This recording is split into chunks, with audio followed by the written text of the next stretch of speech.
Star Wars, Silver Oath. This video is purely for entertainment and does not infringe on copyrights or laws. The rights to the novel and image belong to the original author. We do not claim ownership. Don't like waiting and want to listen to this fanfic in full now? Subscribe to our Patreon, where you'll find the best fanfics. Chapter 26. The first round of testing. The Red Apricot Squad, that Liu mentioned, is located in the home of the Silver Knights. Scene and Liu took a slightly shabby flying boat and sped through the desert. Soon they arrived in front of a huge metal mountain. The rigid structural outline, the metal veins deep into the ridges in the ground, and the huge gears exposed on the surface all show that this was once an extremely prosperous large mine. However, the dilapidated and rusty metal surface, as well as the large area of wind and sand covering the entrance, also show that this place has been abandoned for a long time. The metal wires scattered between the spires and gears, the temporary guard towers and defense walls, show that this abandoned mine has been occupied by someone, and is playing a new role. Liu accelerated the flying boat all the way to the gate of the mountain mine, and braked the flying boat horizontally with a chic and thrilling tail swing. The boat body was less than a palm away from the metal gate, barely avoiding a tragic car accident. But he jumped off the flying boat nonchalantly and waved to Scene with a relaxed look. "We are here." As Liu's voice sounded, the metal gate of the mine, which was more than 10 meters high, rumbled open, and the electromagnetic drive device occasionally burst into sparks at the door frame. Behind the door was a white corridor like a square, and the lights were lit one by one, and then people poked their heads out of the passage doors on both sides. "Hey, Bosley, you're back. So soon. Didn't you say you just landed? Have you finished the work at the port? Why didn't I see Bay following you?" "Bosley, you won't leave the work to her alone and be lazy yourself, right?" Liu was picked on by his own family and immediately showed a relieved smile. "I haven't seen you for a while, and I feel relieved to see that you are still so energetic. Starting tomorrow, the base will carry out intensive training for a month.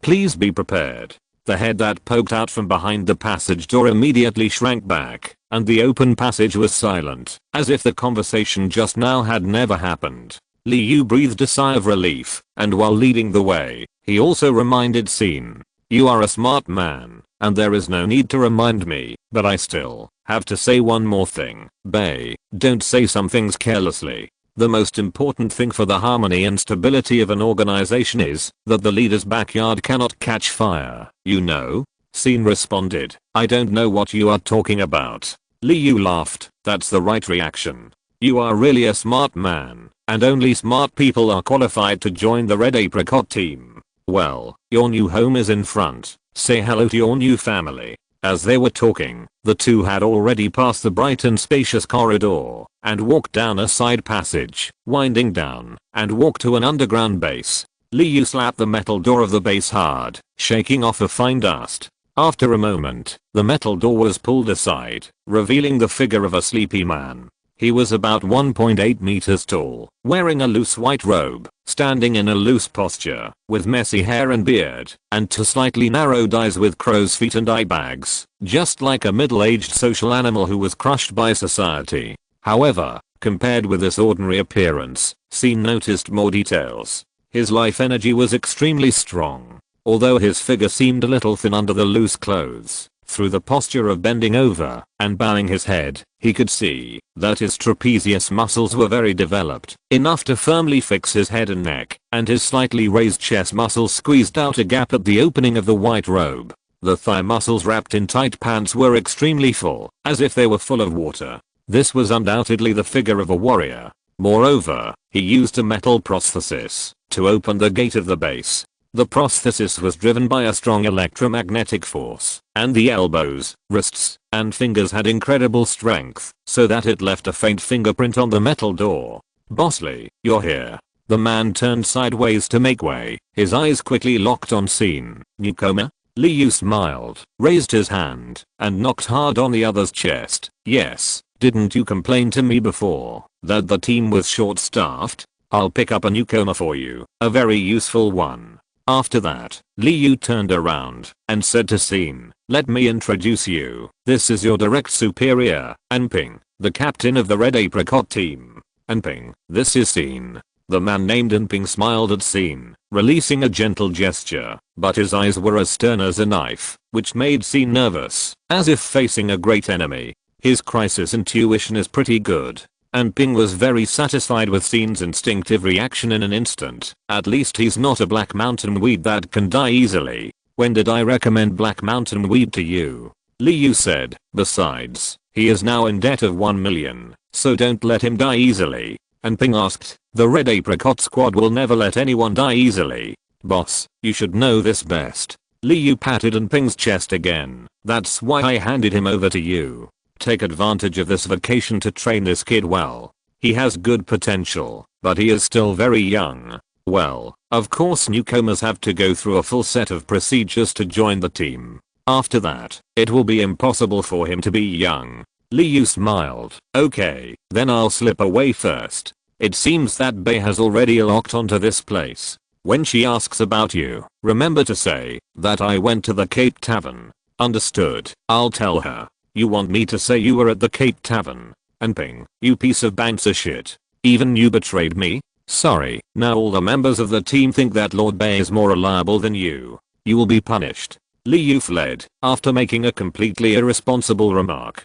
Scene was left in the rather empty underground base, looking at his direct superior in a daze. Enping shrugged and watched Liu leave. Then the relaxed smile on his face suddenly disappeared.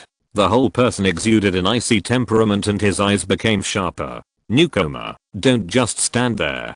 Prepare for the first round of tests. Test? Enping walked to a shelf not far away, took down 2 pairs of practice gloves, and threw 1 pair to Scene. Scene took the gloves, and realized that this was probably a show of strength for the Red Apricot team to join the team. Mercenary teams in many regions have similar rules. He didn't reject this rule. He didn't reject this method, because while Enping wanted to weigh him, Scene also wanted to weigh Enping. In any case, this team with a strange name will be his place of residence for some time in the future. He has to pay off his debts here, collect intelligence here, and find a master here. So, now at least we have to understand the level of this team, and the level of the team depends largely on the level of the captain. Even if Enping didn't mention it, Scene wanted to find an opportunity to fight with him. After all, as an apprentice of Mostima, Scene's melee ability is very good.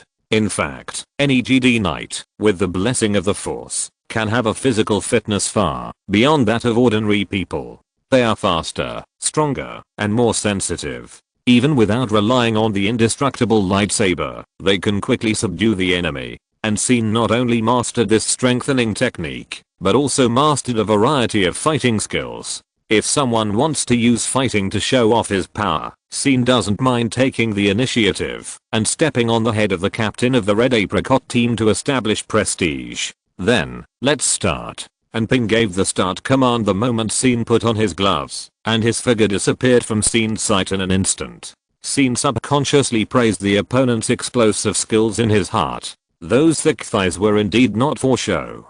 The sprinting speed was incredibly fast. Moreover, Enping made full use of the environment as a cover when he was acting. The floor of the underground base had complex and mottled color blocks. He used the color of the white robe and the rapid movement to create a simple visual illusion and put his body in the opponent's blind spot. Unfortunately, for Scene, this trick was ineffective. He never relied solely on vision to fight. When he noticed Enping's legs, he had already considered the current situation. In his mind, Enping's position was clearly identifiable. Scene did not dodge or evade.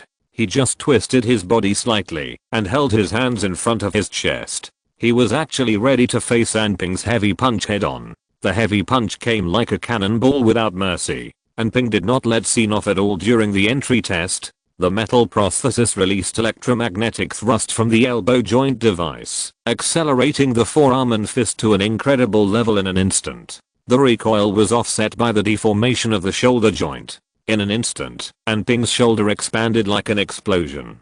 Such a full-strength blow was powerful enough to penetrate the steel plate, and it was undoubtedly a killing move when aimed at a flesh and blood body. Scene was calm in his heart, as if he had rehearsed it in advance. He leaned back, stretched his arms, and entangled his legs. His body was like soft rubber, and instantly entangled with the opponent's arm. Swish. The hard metal directly rubbed Scene's clothes, causing him to feel hot and painful on his chest, arms, waist, abdomen, thighs, etc. However, the strongest impact force was dodged after all, and Scene also took the opportunity to lock Anping's arm tightly. He held the mechanical prosthesis with both hands, and his legs pressed against Anping's chest and shoulders. He leaned back and bent the mechanical arm outward with all his strength. No matter how strong the machine is, there are structural weaknesses. Scene noticed its structure when Anping used the mechanical arm to open the door. The elbow joint is both the essence of this prosthesis and its biggest weakness.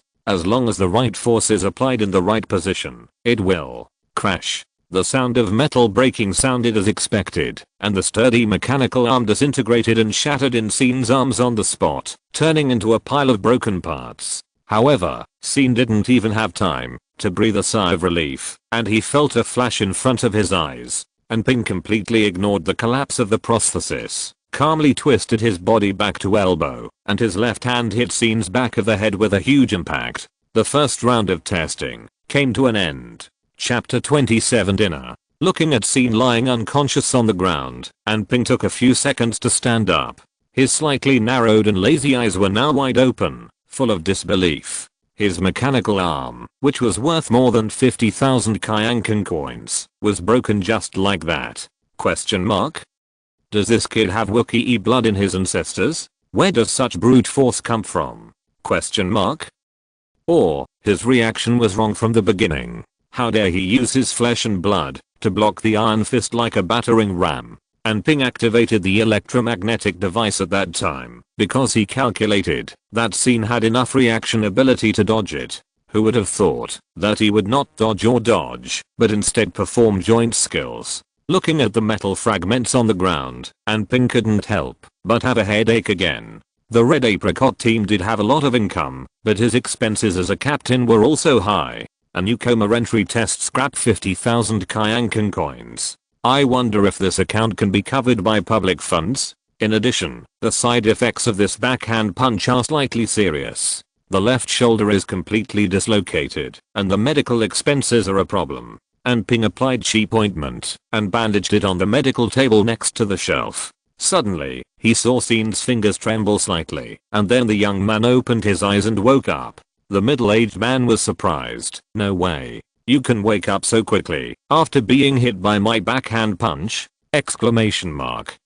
What is the relationship between your ancestors and the Deveran people? But in addition to being surprised, Anping also felt a little excited. It's really rare for a newcomer to survive the first round of tests. This time, Boss Lee really didn't lie to him. Although this kid is young, he does have great potential. Then the second round of tests can be prepared to begin. On the other side, when Scene woke up again, he felt that everything in front of him was blurry. The dazzling white light on the ceiling was like a living thing, dancing distortedly in his sight. He seemed to be on a small boat swaying in the rainstorm, and his internal organs were swaying left and right. Finally woke up. Scene couldn't tell who the voice belonged to. Because of the concussion, the voice sounded particularly distorted, a bit like a hybrid of a Deveran and a Wookiee. If you wake up, prepare for the second round of tests. My vacation time is limited. It was not until the second sentence that Scene vaguely distinguished that the owner of the voice was Anping, the culprit who caused his concussion. At this time, Scene finally realized that he had lost the first round of tests. Although he broke Anping's mechanical arm with a clever trick, the opponent used a more clever backhand punch to turn the tables in an instant, and won with one blow. But Scene couldn't figure it out. Given the position and posture of the two at the time, how did Anping hit him with such a powerful backhand punch on the back of his head? His left arm needed to be bent backwards, to be almost parallel to the spine, which was completely contrary to the basic bone structure. Could it be that his left arm was also a prosthetic? With strong confusion, Scene stood up shakily and patted his cheek to make himself more awake. Then he saw Anping's left shoulder was swollen and wrapped in thick bandages. Scene immediately understood the whole process and said in disbelief, "You dislocated your shoulder?" Anping said, "How else can you punch with that angle? Don't be so immature." As a Jedi apprentice, Scene has traveled to many places with his master and experienced many adventures. It is rare for outsiders to comment that he is immature, but it is also a fact that he lost the test. He did not expect Anping to use such a self-harming fighting technique. Anping said seriously, you can deal with a difficult enemy with a dislocated shoulder. You should be able to do such a profitable thing with your knees. If you can't think of it, then on the battlefield, they will only lose a joint, but you will lose your life. Sin frowned and subconsciously wanted to refute, but when he recalled Anping's incredible left-handed punch in his mind, he felt that his rebuttal was really powerless. Seeing Sin's reaction, Anping narrowed his eyes and said in a deep voice, if you don't accept it, prove yourself in actual combat. Sin was not polite either. Regardless of the remaining dizziness, he put on his gloves again and took a stance. His condition was not good, but his opponent Anping would be even worse. The iron prosthesis that served as the trump card had been scrapped in the first round of tests. Now there was nothing under Anping's right shoulder, and his left hand was severely bruised by the backhand punch and wrapped in thick bandages. Now he could only use his two legs, and his combat power was greatly reduced.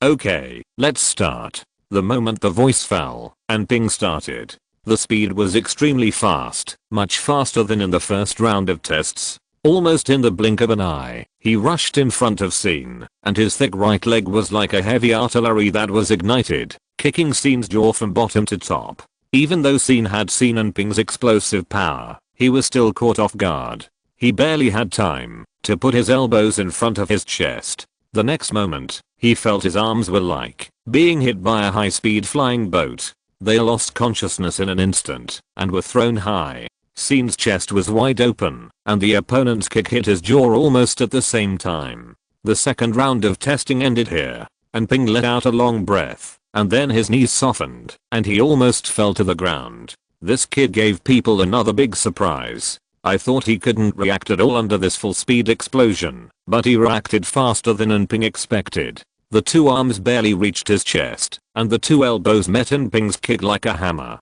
Of course, Sin's reaction was still a little slow, so Anping's kick still successfully knocked him to the ground. The only problem was that the price was much heavier than expected. Looking at the sole of his foot that was smashed by Sin's iron elbow, Anping actually felt a sense of absurdity that he had won and lost. If it was a battlefield of life and death, Anping would live and Sin would die, and the relationship of victory and defeat would be beyond doubt. But this is not a battlefield after all, but just a testing ground. Anping knew without looking how miserable he looked with his limping, empty right hand and high left shoulder.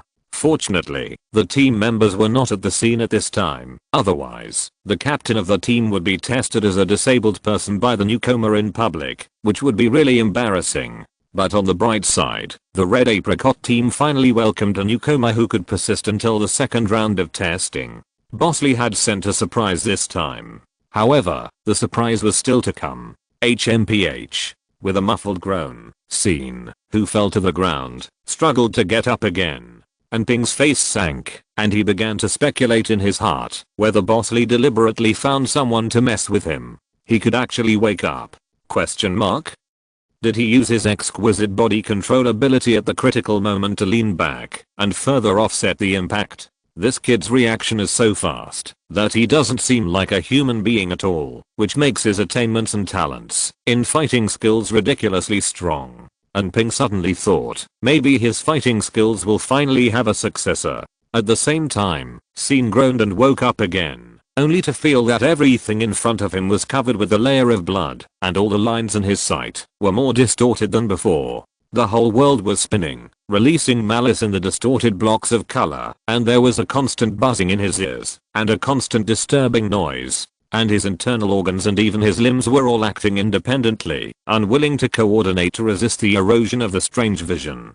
There is no doubt that the concussion has worsened. After a heavy kick on the chin, Sin felt that his gums were a little loose. At this moment, in the noise, Anping's voice came again. Awake. Then start the third round of tests. I don't know if it was an illusion. Sin felt that there was some surprise and relief in the other party's tone. What is there to be surprised and relieved about? Question mark?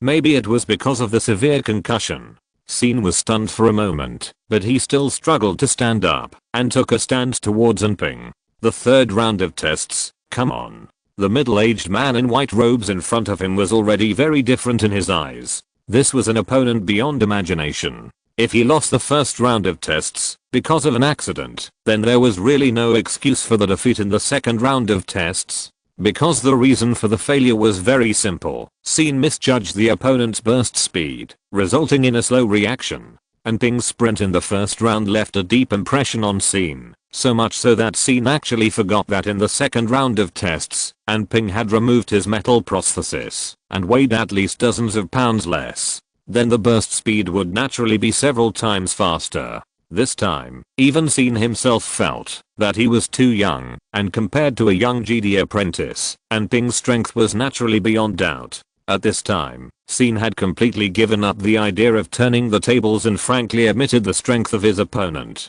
Then he also faced the third round of tests calmly, and Ping didn't say much nonsense. Seeing that SYN was ready, he approached leisurely. With every step, the footsteps seemed to resonate with SYN's heartbeat. SYN watched the opponent's movements carefully and found that Ping's leg muscles seemed to be trembling slightly. That's right, in the previous 2 rounds of sprints, Ping's speed was a little beyond imagination, and he was flesh and blood after all, and the explosion must come with a price. And that powerful kick also caused serious damage to his feet. Now it seems that Ping no longer has the ability to burst out and attack. So what other weapons does he have? As Ping approached slowly, SYN was also carefully observing his opponent, discovering his possible hidden weapons. Although the mechanical prosthesis on the right shoulder was destroyed, there were still sharp parts on the edge, which must be guarded against. Although the left shoulder was severely bruised due to dislocation and wrapped in heavy bandages, it did not mean that it could not be used at all. The muscles in both legs were over-congested, and the strength was bound to be greatly reduced. But once the bully got close,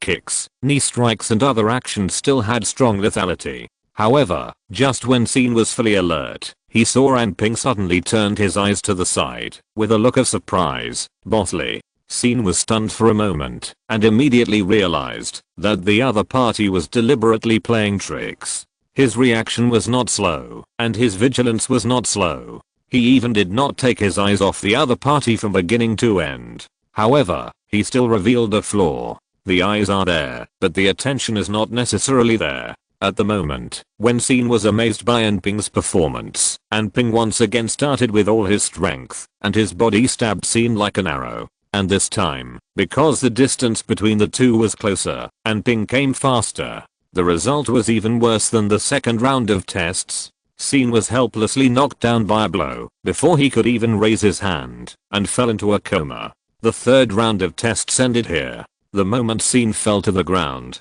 Ping also cried out fuck, and sat down. This round of tests was the easiest for him to win, but also the most difficult. In terms of physical energy consumption, it was a piece of cake, but the mental consumption was greater than the previous 2 times combined. When Ping approached SYN step by step, he was actually in a state of concentration, like a predatory beast, frantically looking for the opponent's flaws. Under Ping's insight, most opponents can be said to have many flaws. However, SYN's posture of struggling to support himself did not seem to Ping to have any obvious flaws. He was clearly in the bleak state of concussion, confusion of the 5 senses, and muscle spasms, but the posture he put on seemed impeccable. Even from SYN's stern eyes, Ping noticed that the opponent was trying to fight back against adversity. This guy's too aggressive. After losing 2 rounds in a row, he still had the fighting spirit intact. Was he on spice? What an incredible newcomer.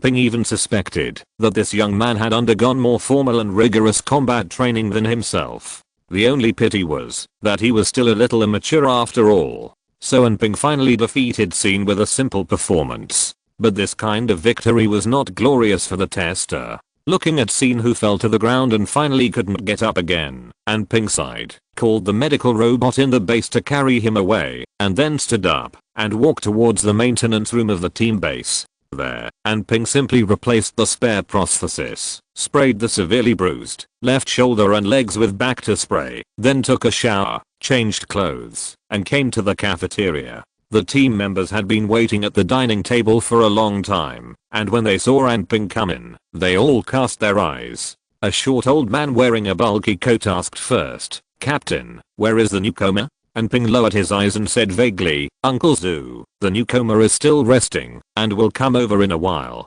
Rest? Uncle Zhu was stunned. At the dining table, a tall woman with short hair keenly caught the problem and asked, "I think he is unconscious, right? You are not going to do some entry test on the newcomer again, are you?" Anping slightly avoided the woman's gaze and said, "Lunan, don't make a fuss, that's just a necessary step." Lunan frowned. "Necessary?" Zubo also said, "Captain, that is a newcomer sent by Boss Lee himself. He has a good background. Is it necessary for you to do the necessary step?" Anping did not mind the team members' impoliteness and explained, "First of all, this was agreed by Liu.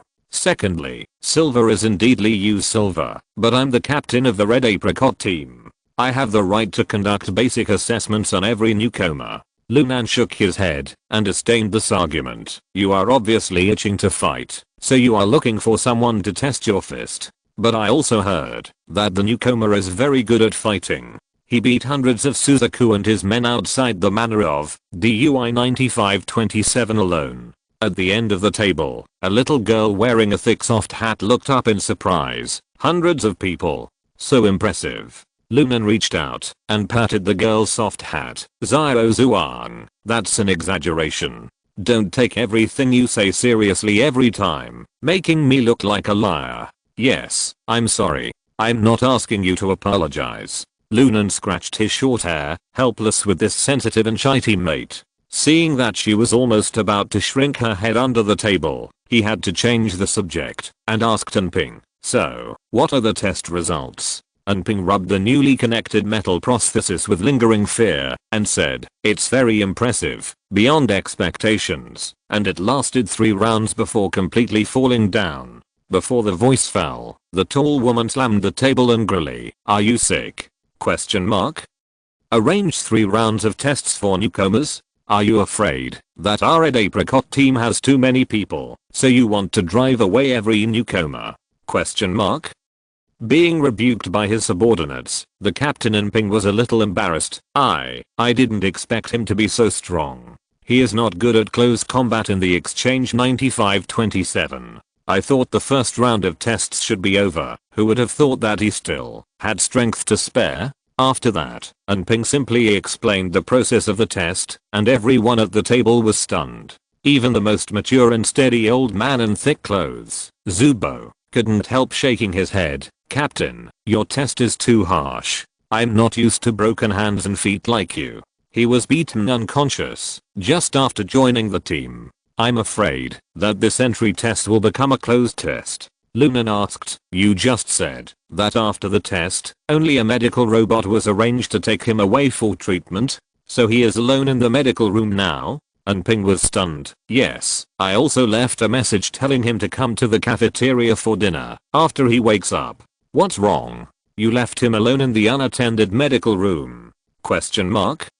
The woman repeated her question. "Do you really think he will honestly come to the cafeteria to establish a brotherhood with us? Any normal person would run as far as he can." Anping was dumbfounded. No way. He still owes Liu 1 million. It's better to be a mechanic on the silver to pay off the debt for 100 years than to fight under a perverted captain like you. I bet he has probably run out of the Optivus Star Zone now. However, the woman had just finished speaking when the cafeteria door opened. A handsome young man walked in. "Is the dinner party here?" This was the first sentence seen and all the members of the Red Apricot team said. If you're listening to this novel on a channel other than Fanfic World, it means they downloaded and uploaded it without effort. We cordially invite you to visit our channel, Mundo Fanfic Novelos. There you'll find the original version of this story and you can explore many other novels of various genres. We're waiting for you to immerse yourself in a world of incredible novels. Chapter 28 Rules for Getting Started.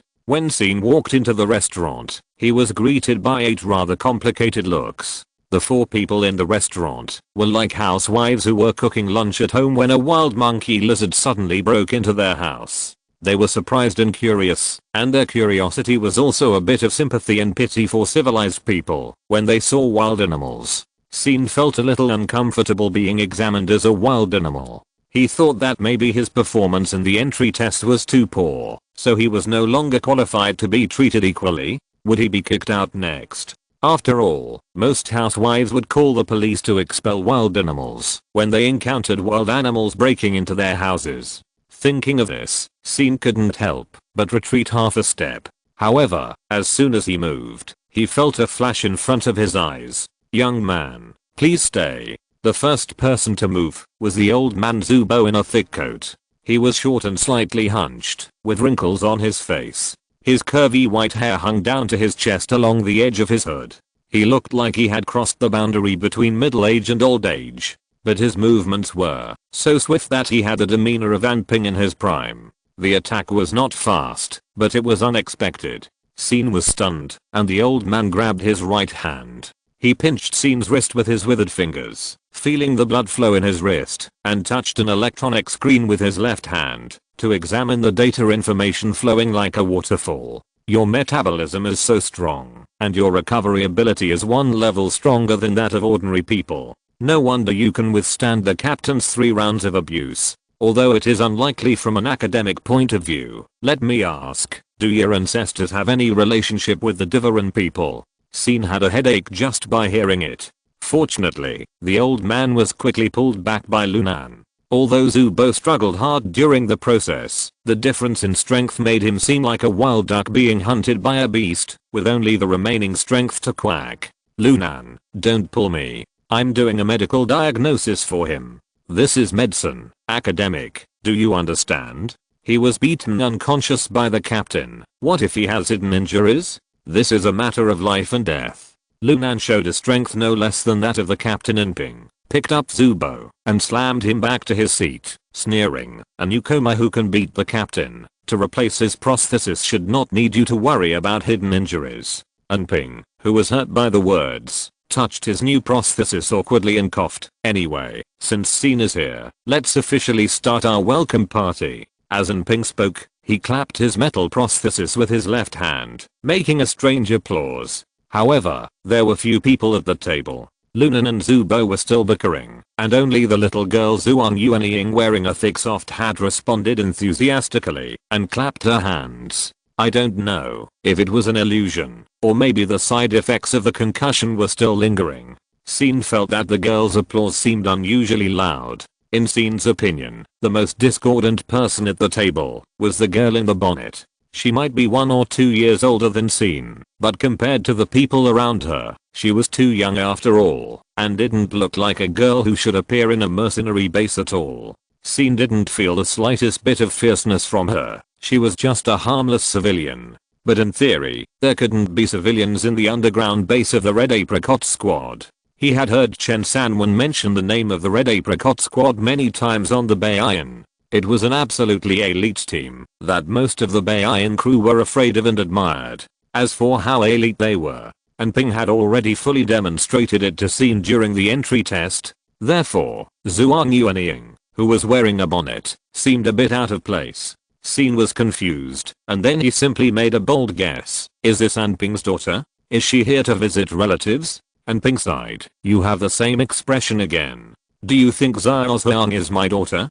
Please, I really don't even have a girlfriend. The girl named Xiao Zhuang was frightened again. She pulled the hat with both hands and hid her whole face in the hat. Lunan let Zubo go and laughed so hard that he fell backwards. Finally, Anping coughed hard a few times and finally maintained order in the cafeteria. Okay, enough nonsense. Let's get straight to the point. As Anping's tone became heavier, the atmosphere in the restaurant became solemn. This is the Red Apricot Squad. I'm the captain, Anping. I'm mainly responsible for team command and comprehensive coordination. Most of the combat positions are concentrated on the front lines. I'm good at martial arts, simple firearms, wilderness survival, etc. Then he pointed to the tall woman. Lunan, the current deputy captain, is also the team's most core firepower. She is proficient in almost all firearms, especially sniper skills. She can form a sniper team by herself, and is the team's most important output point. In addition, she is also proficient in a variety of driving techniques, providing mobility for the team at critical moments. It can be said that Lunan couldn't help but turn her head away and wave to Unping. Okay, stop bragging so much, let's switch to the next person. Unping sighed helplessly and pointed his finger at Zubo. This is Zubo. His last name is not Zu, nor is he of a high generation. He just happens to be called Zubo. He is currently the team's medical officer. He is proficient in various first aid skills and his electronic technology is also above standard. He is basically responsible for the team's medical robots. When necessary, he can provide certain support capabilities on the battlefield, but the cost is heavy. Don't let him overdraw easily. Zubo held his head high and said, Captain, please don't be polite to me. For the sake of the team, I'm ready to go through fire and water at any time. Lunan commented bluntly, you want to take drugs, so that you can justify taking them after you get injured, right? Zubo said confidently, don't slander others' innocence at will. I, Zubo, have lived for 37 years, and I never wait until I get injured to take drugs. Even Scene was stunned. How many years did he say he had lived? 37 years. Wasn't it 73 years? Zubo glared at Scene and said, what are you looking at? Haven't you seen a 37-year-old handsome man? Scene frowned, thinking about this 37-year-old hero with wrinkles on his face. Could it be that his ancestors had some connection with the Abyss people? Lunan said with some gloating, if you take a few more banned drugs, you can go to the welfare center in the city to receive pension assistance. As long as you show your face, they will definitely give you a longevity gift package. Zubo waved his hand. Forget it, the welfare center in the city near the wasteland has long been abandoned by the upper class. Now the funds are very tight. The longevity gift package is full of flashy things like birthday peaches and couplets, and there is not even cash. Lunan was stunned. You really went to receive it? Nonsense. It's a waste not to receive it. I don't have the captain or vice captain allowance, so I naturally have to know how to increase income and reduce expenditure. Unping had a headache listening to it and felt desperate for these bastards under his command. Even if you can't help but show your true colors, at least wait until the newcomers integrate into the team. You are so ugly so early, aren't you afraid of scaring the newcomers away? Although the newcomers who can survive 3 rounds of tests should be strong enough psychologically. While thinking, Unping saw that there was still a team member at the dining table who was worthy of comfort. Zhuang Yuanying sat quietly at the corner of the dining table, looking at Scene with a curious and shy look from time to time. Unping thought, if only everyone could be as well behaved as Zhuang Yuanying.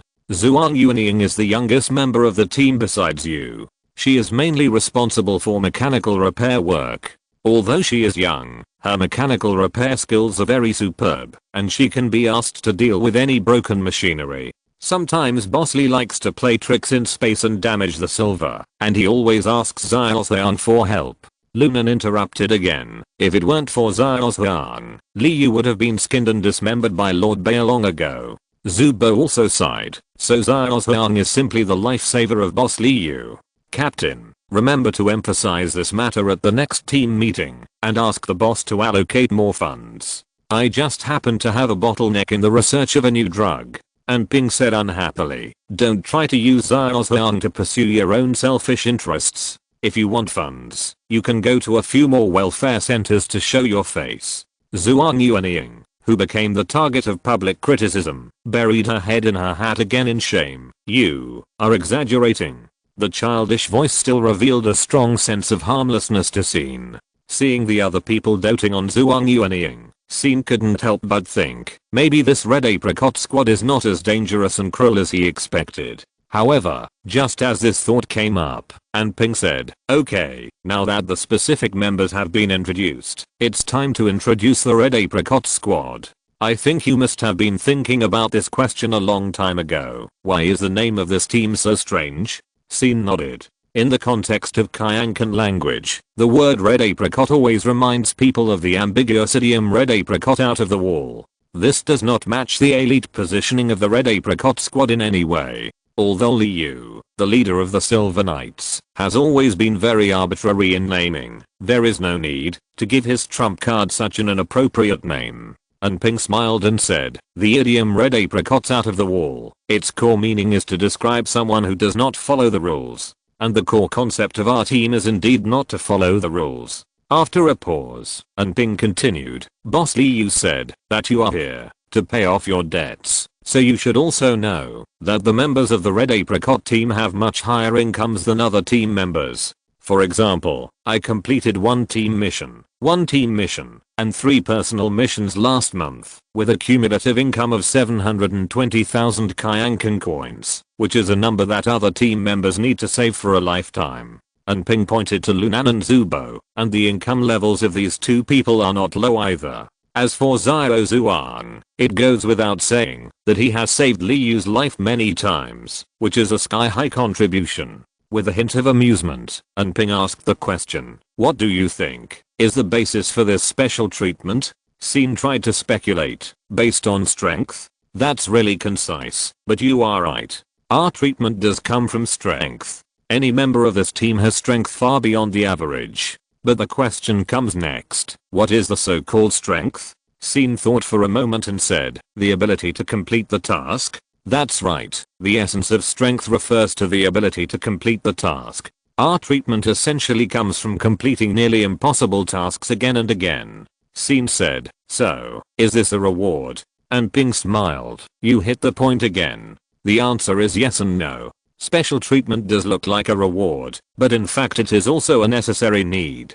It costs extremely high to complete impossible tasks. And in this cost, subjective will is actually a very unimportant thing. There is never a shortage of people who dare to fight, or work hard around Boss Lee, but things that cannot be done, because they lack sufficient material foundation. As he spoke, and Ping placed his right prosthesis on the dining table and asked Scene, if I were to compete with you in arm wrestling now, do you think you have a chance of winning? Scene shook his head. With his current strength, even if he used the force to strengthen his body, it would be difficult for him to defeat an electromagnetically driven steel arm under the rules of arm wrestling. And Ping said, the difference between you and me does not lie in the will to win, nor in the perseverance of daily training, but in the fact that I have a mechanical prosthesis worth 50,000 Kyankan coins, while you only have flesh and blood. After a pause, and Ping said, similarly, Lunan's sniping ability is top notch in the entire Kyan star system, and it is also because she has a tailor-made, priceless Dongfeng DFQ-91 sniper rifle. Let me remind you seriously, that is her most precious treasure.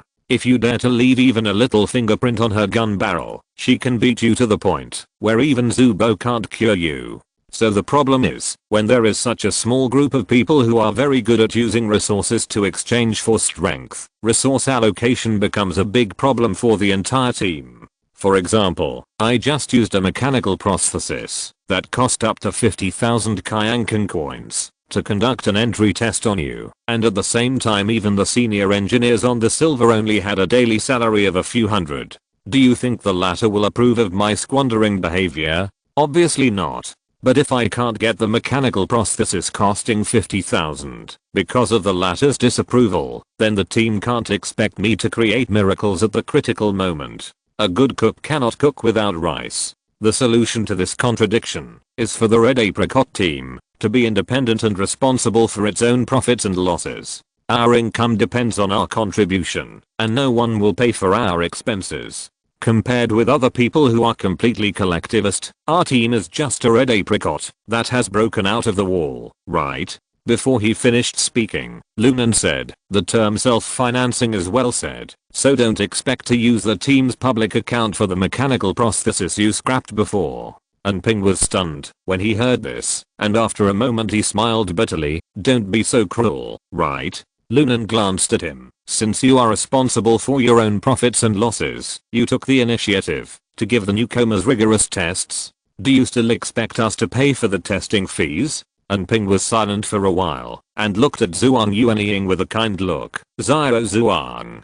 Before he could finish his words, Lunan had already grabbed a metal water cup on the dining table and threw it over. How dare you ask Xiao Zhuang for money again? You are the captain. Do you have any shame? And Ping was covered in dust and swallowed his anger. Chapter 29. What you want. In short, the name of the Red Apricot Squad comes from the above. Our main job is to deal with those difficult and complicated problems that others can't deal with. And the so-called difficult and complicated problems are mostly related to fighting and killing. Everyone here has been on the battlefield and experienced life and death. Regarding the melee outside the manor of DUI 9527, I have seen the records left by Liu. You performed quite well, and that will be your daily routine in the future. As he said this, Ping showed a very warm smile on his face. How is it? Do you have a clearer understanding of the Red Apricot Squad? It's not too late to quit now.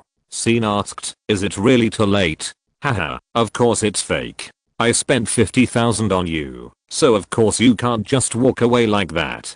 Ping laughed at himself, but he didn't really take the mere 50,000 Kyankan coins to heart. In short, my introduction ends here, and it's your turn next. You don't have to say what you don't want to say, but you can't lie when you say it. Sin nodded and said his self-introduction that he had been brewing for a long time. My name is Sin. I came here by chance. My main job now is to pay off my debts. Compared with you, I don't have any outstanding skills, but I have dabbled in close combat, firearms use, wilderness survival, mechanical maintenance, etc. And I may be able to serve as a mobile personnel to fill in the gaps in the team. In addition, I'm not a native of the Kyan star system, so I'm still unfamiliar with everything here. There may be many things that I handle improperly, and I hope you will forgive me then. At the same time, as a newcomer, I also need to rely on your help, and of course I will definitely repay you. Sin's brief self-introduction received a round of sincere applause.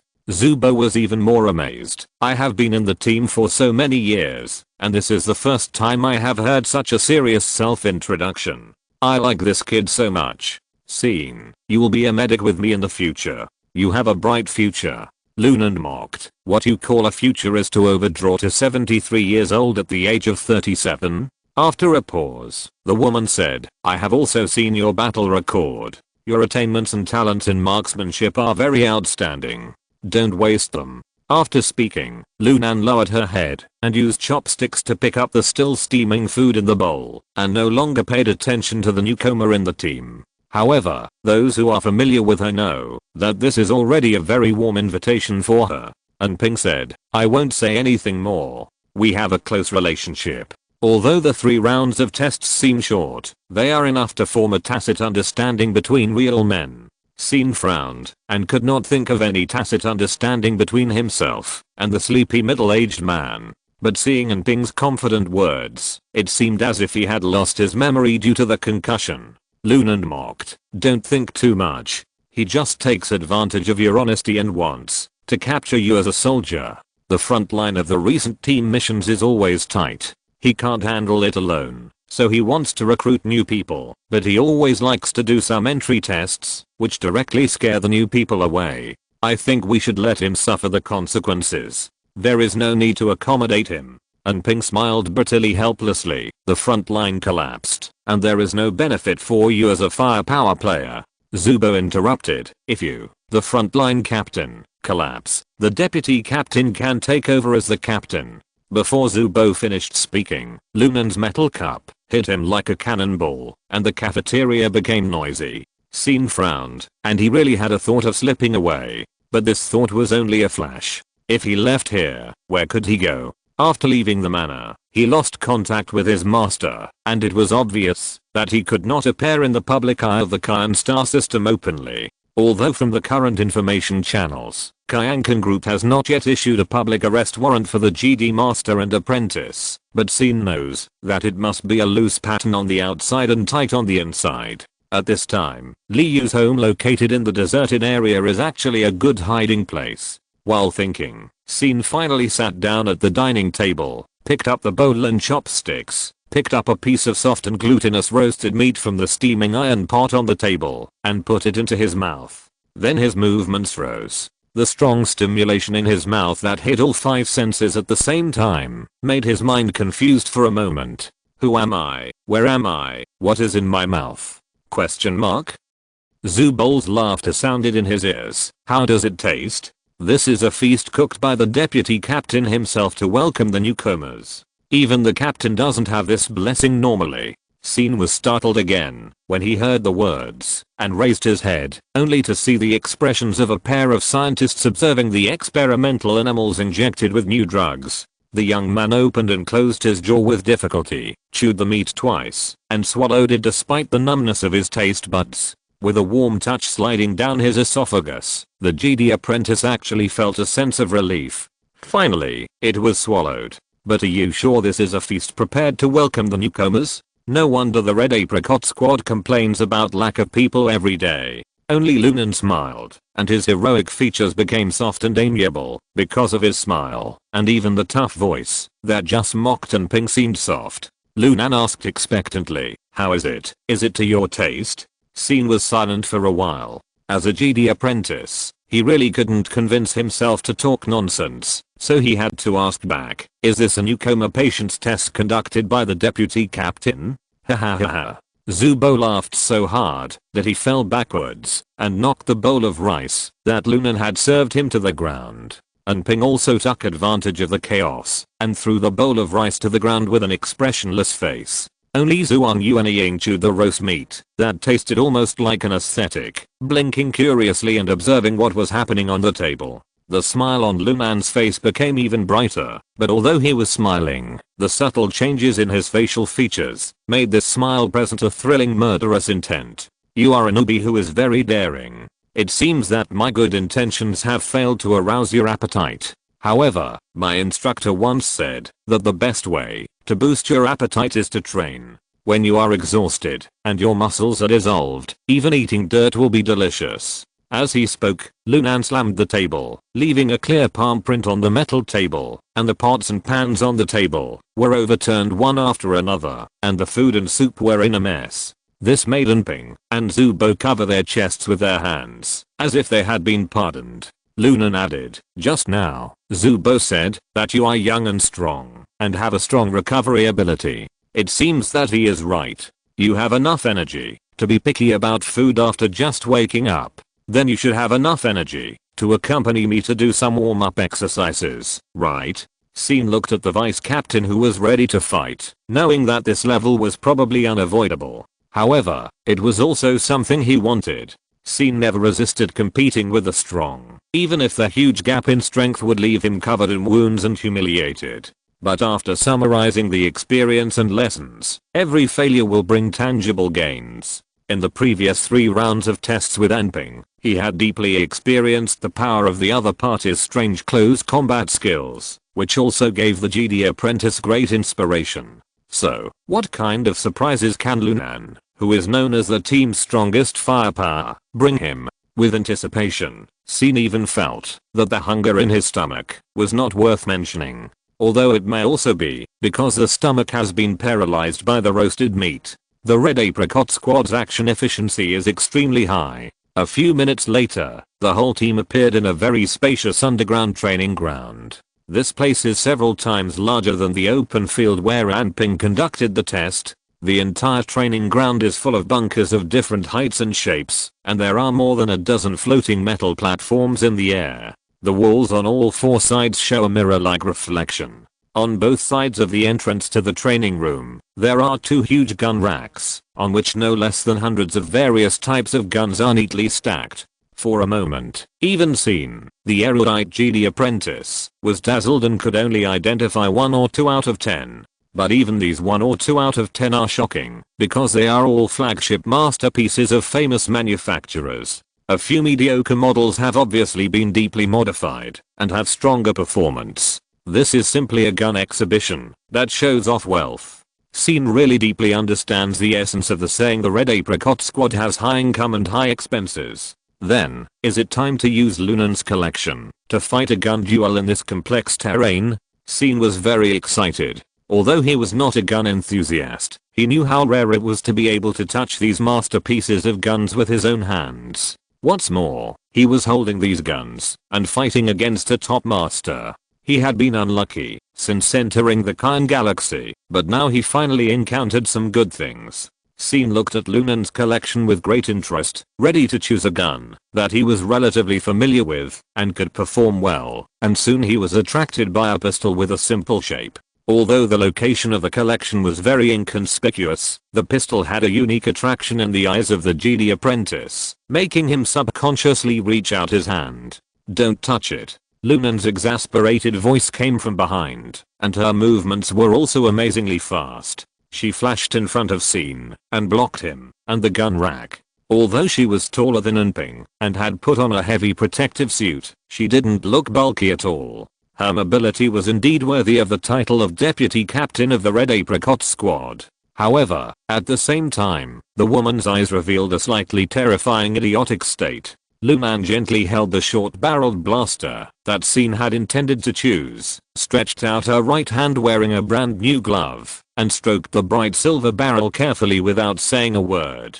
The gentle look made Scene feel creepy for a moment. He looked at Captain Enping, who showed a helpless look, nodded, and silently indicated with his mouth. "You guessed it right. Lunan is indeed a perverted firepower player with a serious fetish and an amazingly strong desire for exclusivity."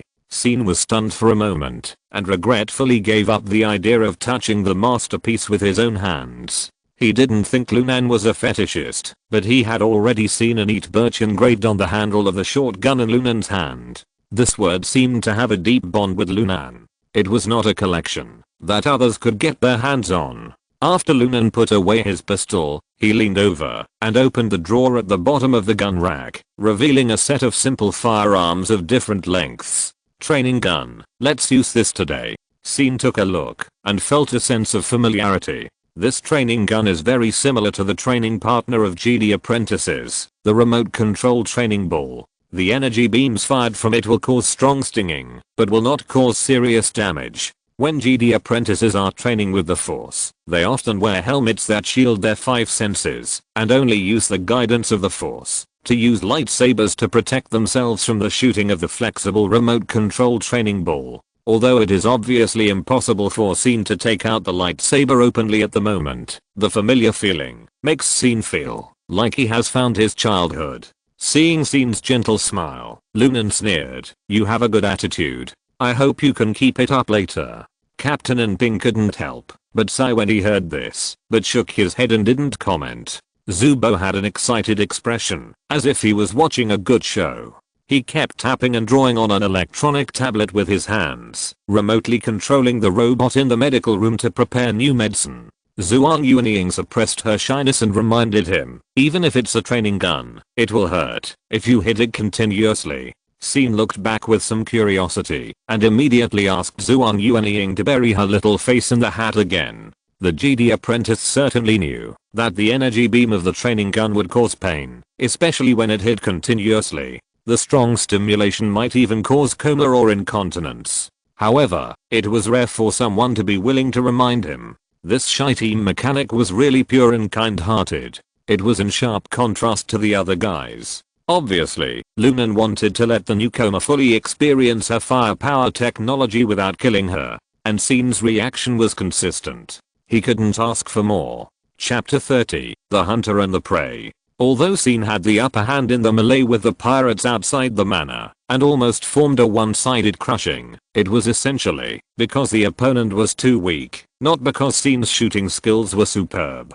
When he met a real master, Scene still knew his own limitations. "Oh, you are a little clever." Seeing Scene's choice, Lunan couldn't help but raise her eyebrows. "Okay, then it's my turn to choose next." As she said that, the woman directly pulled the drawer out of the shelf, and all the styles of training guns were picked up one by one and installed on her body.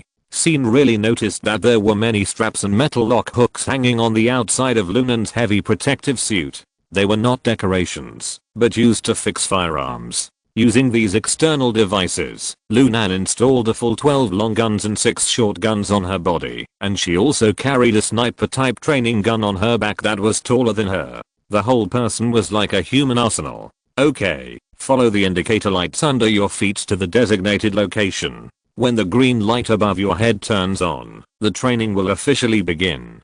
Do you understand?" Lunan pointed out the indicator lights under his feet and above his head in a matter-of-fact tone, and then took a step ahead, with the sound of metal colliding, to the deep position of the training ground. Scene was stunned for a while, looking at the two pitiful pistols in his hands, and once again lamented that he was indeed too green. Can this game be played like this? Question mark. But on second thought, he neither had that kind of special protective clothing nor the ability to control multiple guns at the same time, and taking more might not be a good thing. In fact, Scene was also very curious. Luna armed herself like a T-Trixie urchin, which seemed mighty, but she didn't have 3 heads and 6 arms. Wouldn't so many guns be a complete burden? Well, let's see what the top firepower of the Kyan galaxy is unique from actual combat. After making up his mind, Scene quickly came to the designated location, a low bunker shelter, and then looked through the bunker's fireport, patiently observed the surroundings, and waited for the indicator light above his head to change color. At the moment, when the green light was lit, Scene turned around and flew back, leaving the original place. Almost at the same time, 2 energy beams shot from a distance, and shot into the bunker along the narrow fireport with incomparable skill. If Scene had not reacted in advance, and left his original position, he would have been knocked to the ground in the first second of the battle. Scene became more and more excited. Lunan is indeed a top master. At the moment of the sniper just now, Scene saw very clearly through the fireport that Lunan suddenly leaned out from behind a low wall and raised his gun to shoot. The woman's movements were as fast as lightning, but the key was that she had almost no pre-aim. One shot crossed a distance of 300 meters along the narrow bunker fireport and shot the energy beam into the opponent's bunker.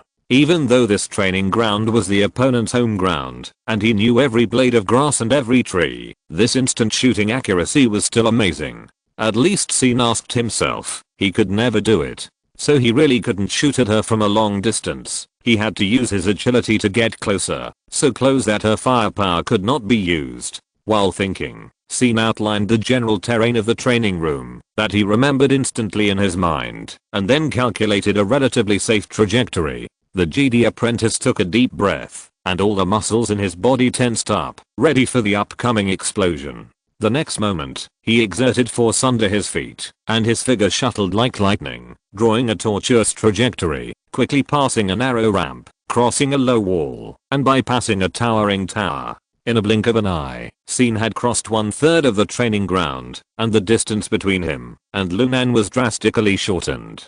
But Lunan didn't fire a single shot, as if he couldn't find an opportunity to aim and shoot, but it seemed more like he was waiting for the opponent to get close and reveal a flaw. The strange calm was like a quicksand trap in the desert. For a top sniper, it was more threatening when he didn't shoot, but Scene was not confused at all. Instead, he flashed his body in an orderly manner and approached quickly, because he was not facing an optional question at all. He had no choice but to move forward. In the other party's home court, facing a fully armed firepower hand, and with only 2 pistols in his hands, it was suicide to stick to one place. Scene had to find a way to close the distance, so close that the opponent's long gun could not play any advantage, so close that he could knock the opponent down with just 2 pistols. However, after bypassing the tower, the front was empty. Although there were uneven trenches and bunkers on the left and right, they all looked like traps carefully prepared by the opponent in Scene's eyes. If he really thought it was safe to use it as a transit, he would definitely be shot in the vitals by Lunan during the transfer, or even behind the bunker. The Jedi apprentice huddled under the tower, thinking for a moment, and a flash of inspiration came to his mind. The tower in this training room is essentially designed as a commanding firepower point. Standing on the top of the tower, you can easily cover every corner of the training room with firepower. But in addition to this, it has another purpose. Scene took a deep breath, bent down, stepped firmly on the ground with both feet, and pressed hard on the outer wall of the tower with both hands. Then, as expected, he felt the seemingly solid outer wall shaking slightly, and this shaking gradually spread to the top of the tower, causing the top of the tower to sway violently. As expected. Scene couldn't help but smile. All the facilities and bunkers in this training room are built with light and cheap quick-made building materials, so that Lunan can change the terrain in time according to training needs. Although this cheap building material can block the energy beam of the training gun, it certainly can't stop the full-strength destruction of a Jedi apprentice. Scene strengthened his body with the force, and then used his thick shoulders as a ram to hit the tower hard, and the white outer wall suddenly collapsed like foam. After several collisions, the foundation of the tower was gone, and it fell forward helplessly. Scene immediately seized the opportunity, and took action before the tower landed. He crouched low, and moved forward quickly in a nearly crawling posture. The tower in the process of collapse just covered all the shooting angles of Lunan. However, just when Scene was about to use the cover of the tower to get behind the next bunker, whoosh, a green energy beam passed through the gap of the broken tower and shot cunningly, brushing against Scene's head. This made the Jedi apprentice sweat coldly. He could find a shooting angle like this? Question mark? Even if Lunan had the advantage of home ground, the shooting accuracy was really incredible. However, this shot still missed. Scene's consistent cautious style saved him. He kept his body low enough so that even if Lunan barely found a tricky angle, the sniper still missed. This shot missed, and the situation in front of Scene was simply very good.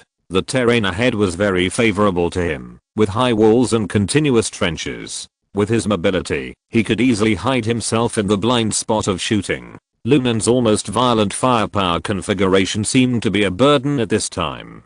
With so many guns, she was destined to be unable to fight guerrilla warfare with Scene in the complex terrain. Once her mobility was lagging behind, she would almost naturally be in a defensive position in a one-on-one battle. As the distance was getting closer, the balance of victory and defeat continued to tilt towards Scene. Although Lunan also hid in the bunker without revealing her whereabouts, for the Jedi apprentice who was good at observation, he could already lock her approximate position through Lunan's 2 shots. It was in an open area with high terrain and high walls on all sides. In fact, this was also an inevitable choice. She had too many long guns on her, and the small space made it difficult for her to use them. Scene was soon within reach of the open area. As long as he crossed the last trench, he could officially enter the enemy's hiding place. At that distance, there was no essential difference between a pistol and a rifle. In fact, a pistol was more flexible. But Scene also knew that the last trap he had to face was ahead.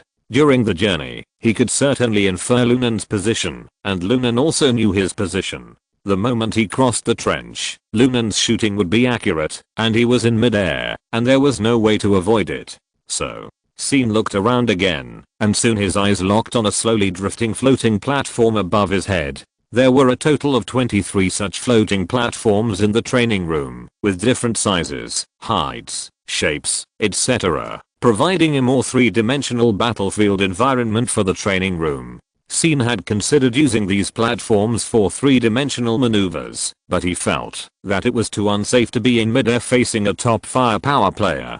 But now, this unsafe floating platform has become the last step for Scene to win. As long as he quickly climbs onto the platform, then rides on the platform to slowly move above Lunan, and then falls from the sky, Lunan will hardly have a chance to shoot during the whole process. Once he jumps off the platform, it means that the distance between the two sides is close enough that a pistol can also shoot accurately. At that time, the initiative of the battlefield will be in the hands of the more flexible Scene. The Jedi apprentice quickly deduced the process in his mind. After confirming that it was correct, he climbed up along the broken high wall in front of him without any hesitation, and jumped onto the platform 5 meters away from the ground with a flash. The speed of the action was simply dazzling.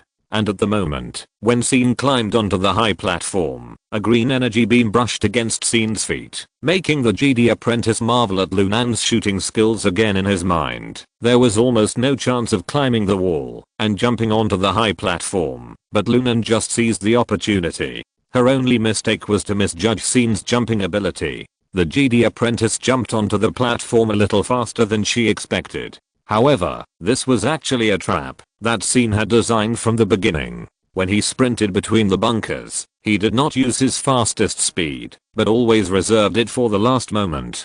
This was also a trick he learned from Anping. In the second round of the test, the opponent relied on reducing weight to exchange for a faster burst speed, which caught Scene off guard. At this time, Scene followed suit and indeed calculated Lunan, causing the sharpshooter to miss again. Once on the platform, Scene almost had victory in his hands. However, the closer he was to victory, the calmer Scene became, because if he was careless at the last moment, all the hard work before would be in vain. Standing on the edge of the platform, Scene could even clearly see Lunan's shadow below, which was dragged and stretched by the light. Next, all he had to do was find the right place to land unexpectedly. However, just as Scene was about to quickly plan a landing spot, he heard Lunan sneer from under the platform. "Finally, I've waited for you."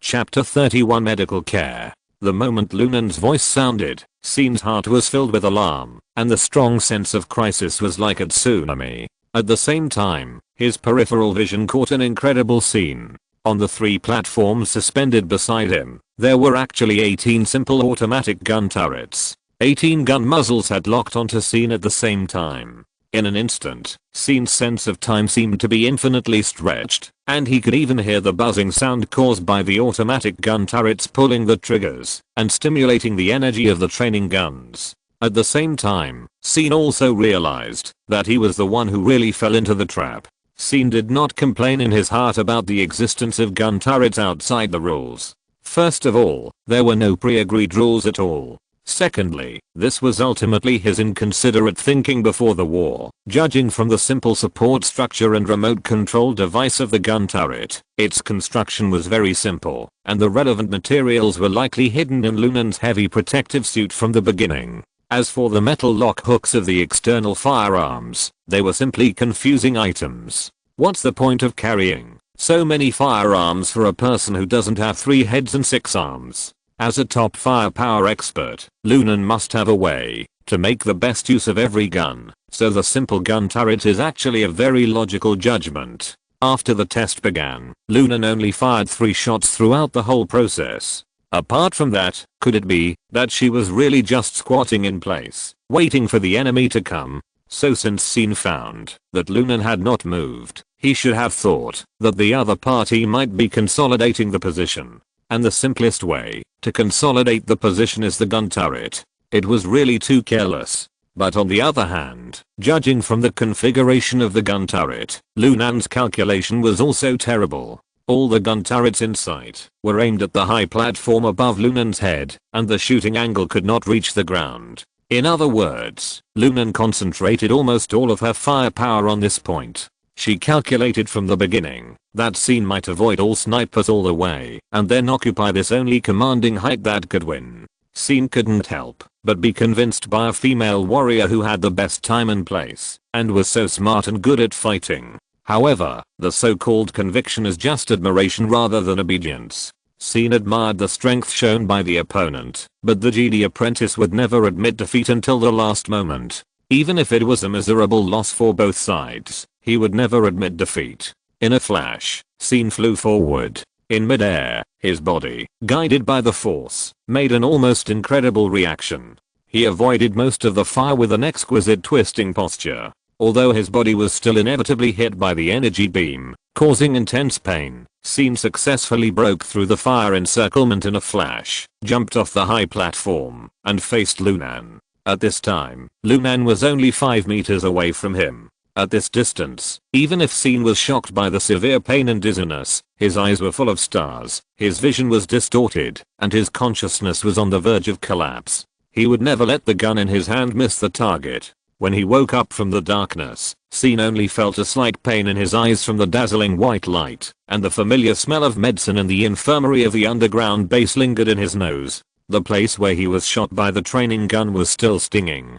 Scene couldn't help but sigh in his heart. I just joined the Red Apricot team, and I have been tested to faint twice. Although both times were not war crimes, this feeling is really unpleasant.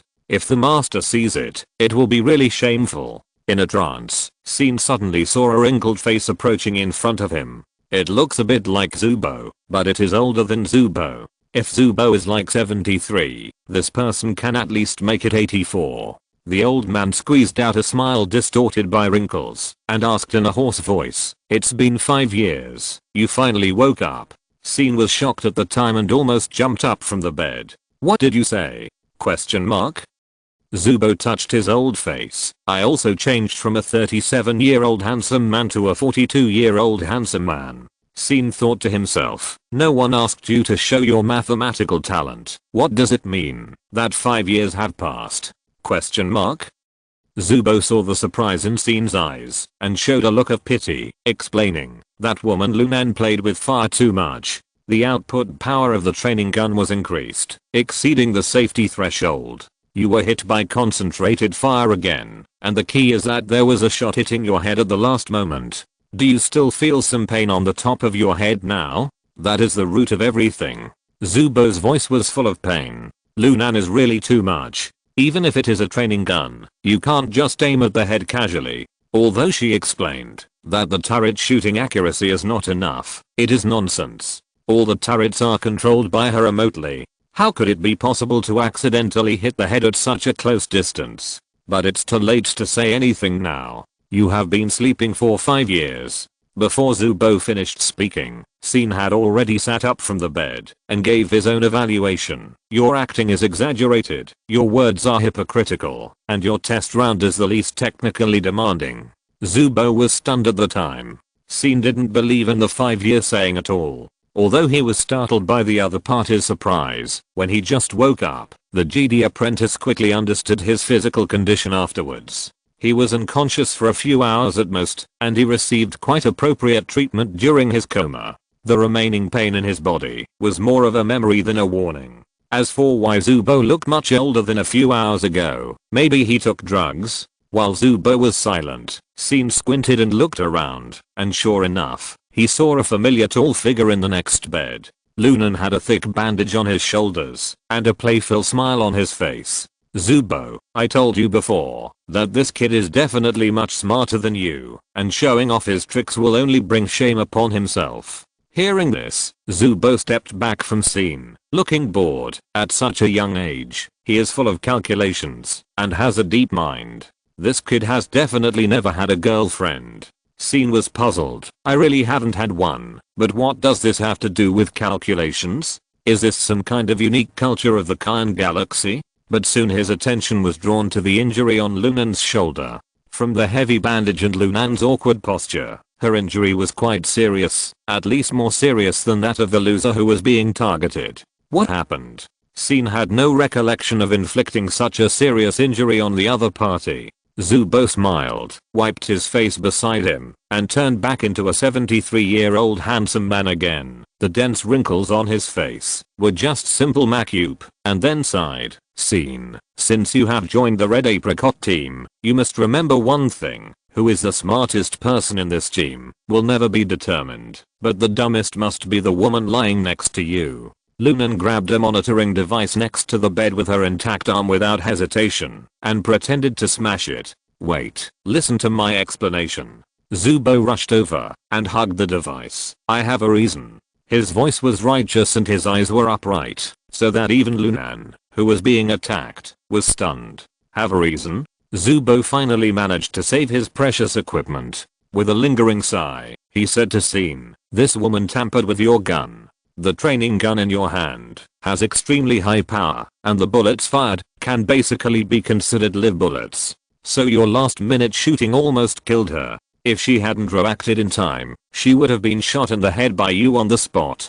Sin opened his eyes wide, feeling incredible. Lunan tampered with his gun. When? Zubo explained. To be precise, all the training guns are powerful enough to kill people, and only the one she used had its power temporarily reduced. As for the reason, Lunan himself gave the answer. On my own turf, with absolute firepower advantage suppressing a newcomer, there is no way I could be hit. If I was hit, even in a vital part, it would mean that I'm a waste and deserve to die there. Zubo pointed to his head. Did you hear that? This person is sick. Lunan said, a useless person like you who takes drugs every day. Are you qualified to say that others are sick? Zubo said confidently, I'm a doctor, of course I'm qualified to judge who is sick. Besides, if I'm sick, at least I know to take medicine. After you were seriously injured, let alone back to fluid, you even refused to use my herbal medicine, and you were even reluctant to bandage me. Lunan turned his head away and said, I need to remember this pain. This is a shame I deserve to bear. Zubo said disdainfully, it is a real shame to show off the honor of youth at such an old age. We have all fallen into the criminal gangs in the wasteland, so forget about the outdated honor. In response, Lunan was not angry or annoyed, but just snorted lightly and skipped it. Hearing the words youth and outdated, Scene felt that their topic seemed to involve the past, but the word past was a taboo for them to avoid as much as possible. So Scene did not ask further, but changed the topic and said, then what about the next test? Zubo, do you need to test my first aid skills? Zubo shrugged, I don't have so many things to do as the two captains. You can see through my disguise and not be fooled, which means you have a good brain. I will consider you qualified. As for first aid skills, we will have a chance to slowly learn from each other in the future. Scene nodded. In other words, there is only one last link left in my test. Senior Zuang Yuanying. Zubo chuckled and laughed so hard that his saliva sprayed on Scene's bed.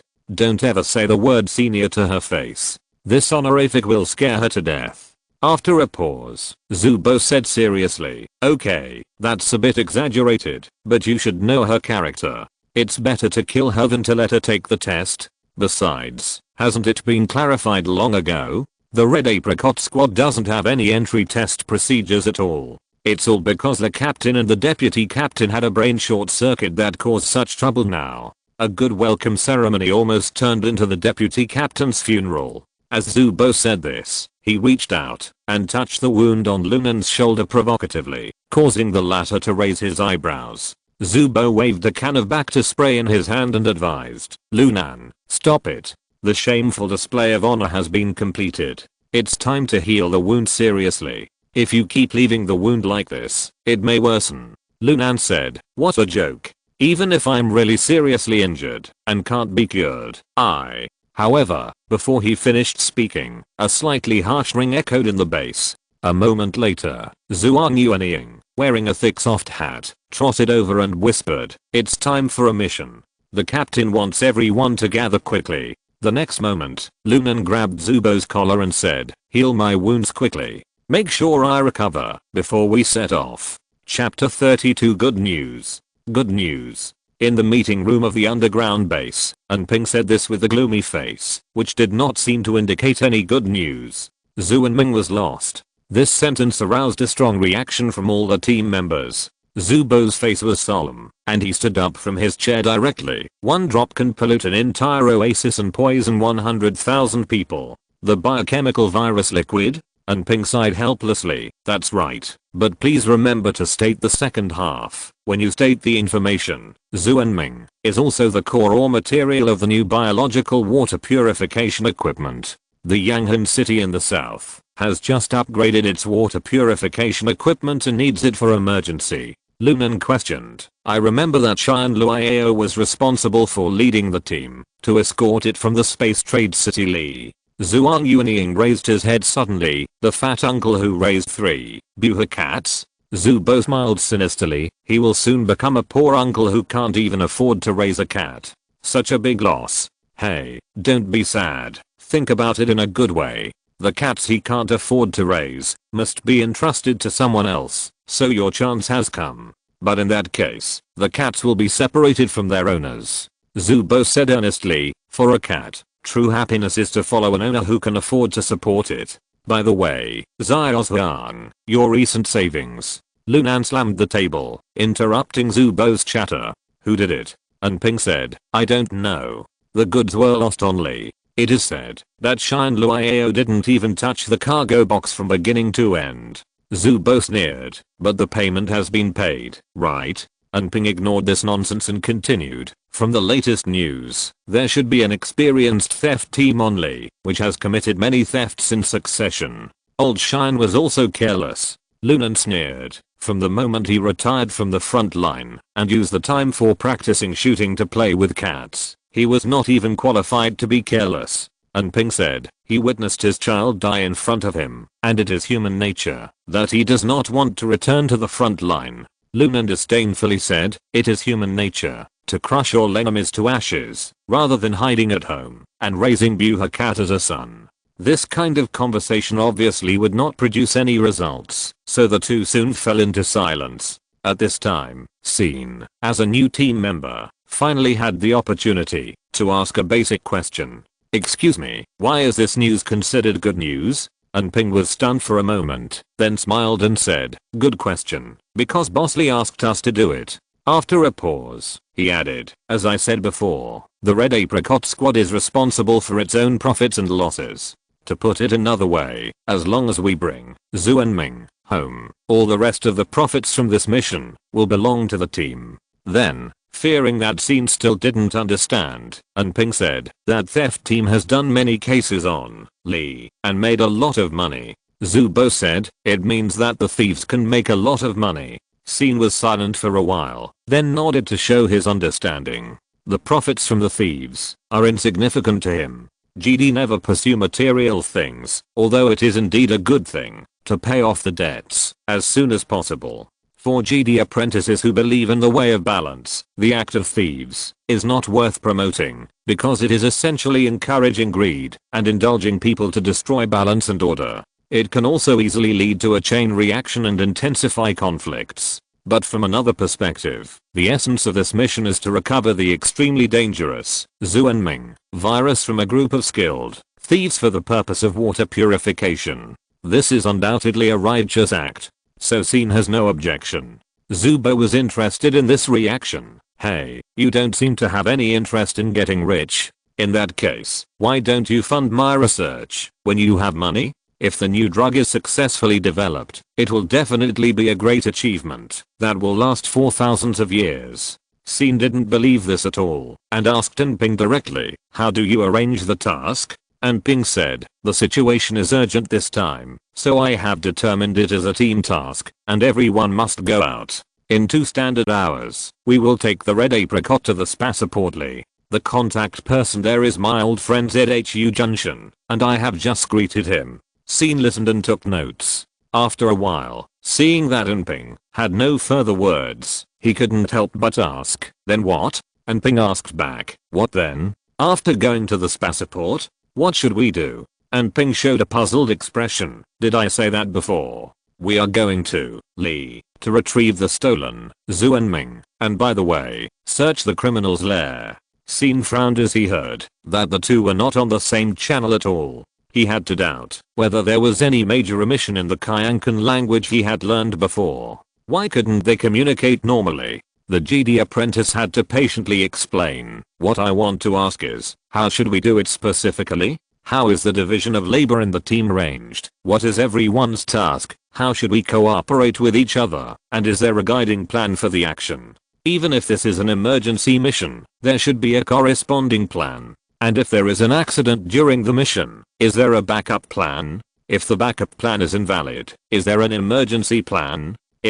Before he finished speaking, Scene was interrupted by Lunan. What do you want to say with all that nonsense? Scene took a deep breath and brewed his words in his mind so that the other party could understand his intentions. I think we lack a reliable action plan now. Lunan glanced at him. Plan. Without a plan, you can't do anything. Scene frowned even more tightly, thinking that this statement was totally illogical. It's not a question of whether or not you can do it, but only under the guidance of a reliable plan can the task be carried out most smoothly. Just like when you cook, you always have to have a recipe. Before he finished speaking, Ping slapped his hand on his face. What a recipe? You're really unlucky, newbie. At the same time, Lunan raised his eyebrows and said angrily, I never use a recipe when I cook. Scene suddenly realized, no wonder. Although he didn't say the second half of the sentence, it didn't make any difference if he said it. The air in the conference room seemed to freeze instantly. Zubo took a breath of cold air, with Bacta spray in his left hand and bandage in his right hand. In an instant, he was fully armed as a medical soldier. Ping reluctantly unfolded his mechanical arm and tried to block Scene, but he quickly retreated under Lunan's cold eyes. When the situation was about to break out, a slightly soft beeping sound came from Zhuang Yuanying's waist. The girl looked down and said, the Red Apricot is already in the hangar, and the robots from the maintenance team are here. I have to go over there quickly too. Is that okay? The girl's gentle voice successfully broke the tension in the conference room. Lunan's anger also subsided at this time, and he nodded. Go quickly, the round trip depends on you. The girl smiled softly and reached out to press the soft hat. "Leave it to me." Seeing this, SYN couldn't help but think, a good opportunity to escape.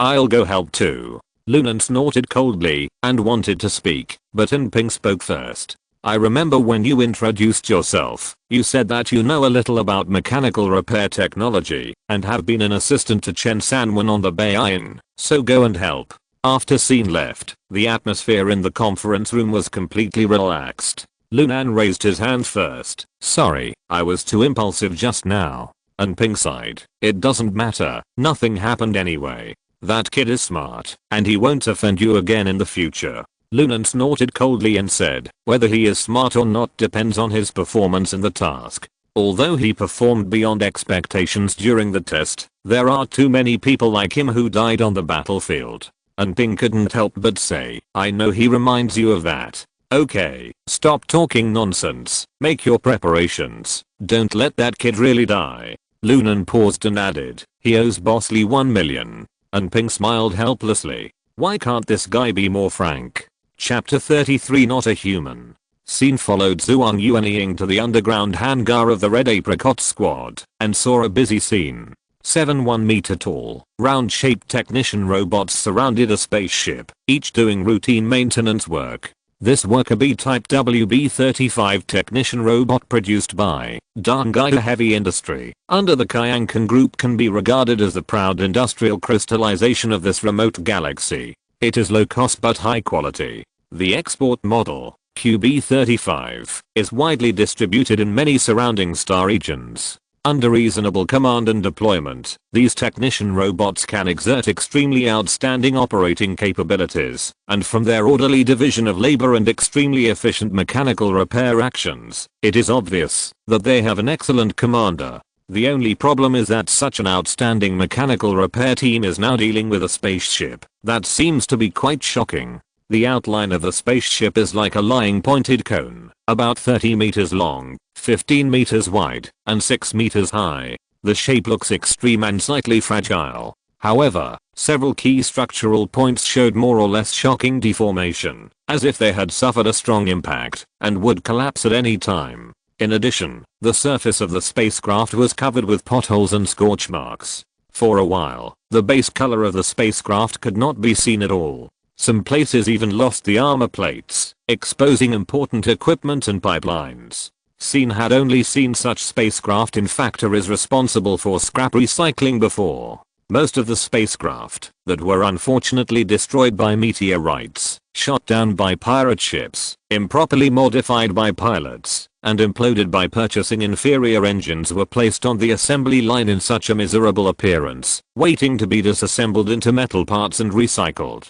However, this cone-shaped object that was in urgent need of disassembly had the word Red Apricot written on the side in a standard Kyankan font. So, this is the so-called Red Apricot? Will I be riding something like this to break through the atmosphere later? SYN took a deep breath and covered his chest with his hand to calm down. The next moment, the Jedi apprentice was in high spirits, determined to exert unlimited subjective initiative in this limited time, make full use of everything he had learned, and help Zhuang Yuanying to reinforce this space junk to be safer. However, at this time, Zhuang Yuanying had already walked lightly to the front of the spacecraft, took off the multifunctional machine repair gun hanging on his waist, pointed at an exposed pipeline, and poked it hard, and immediately pierced the pipeline, and then the electric light burst out. The 7 robot assistants gathered around very tacitly and processed around. However, instead of filling the hole, they opened the exposed gap even larger, and added burn marks on the edge with a high temperature spray gun.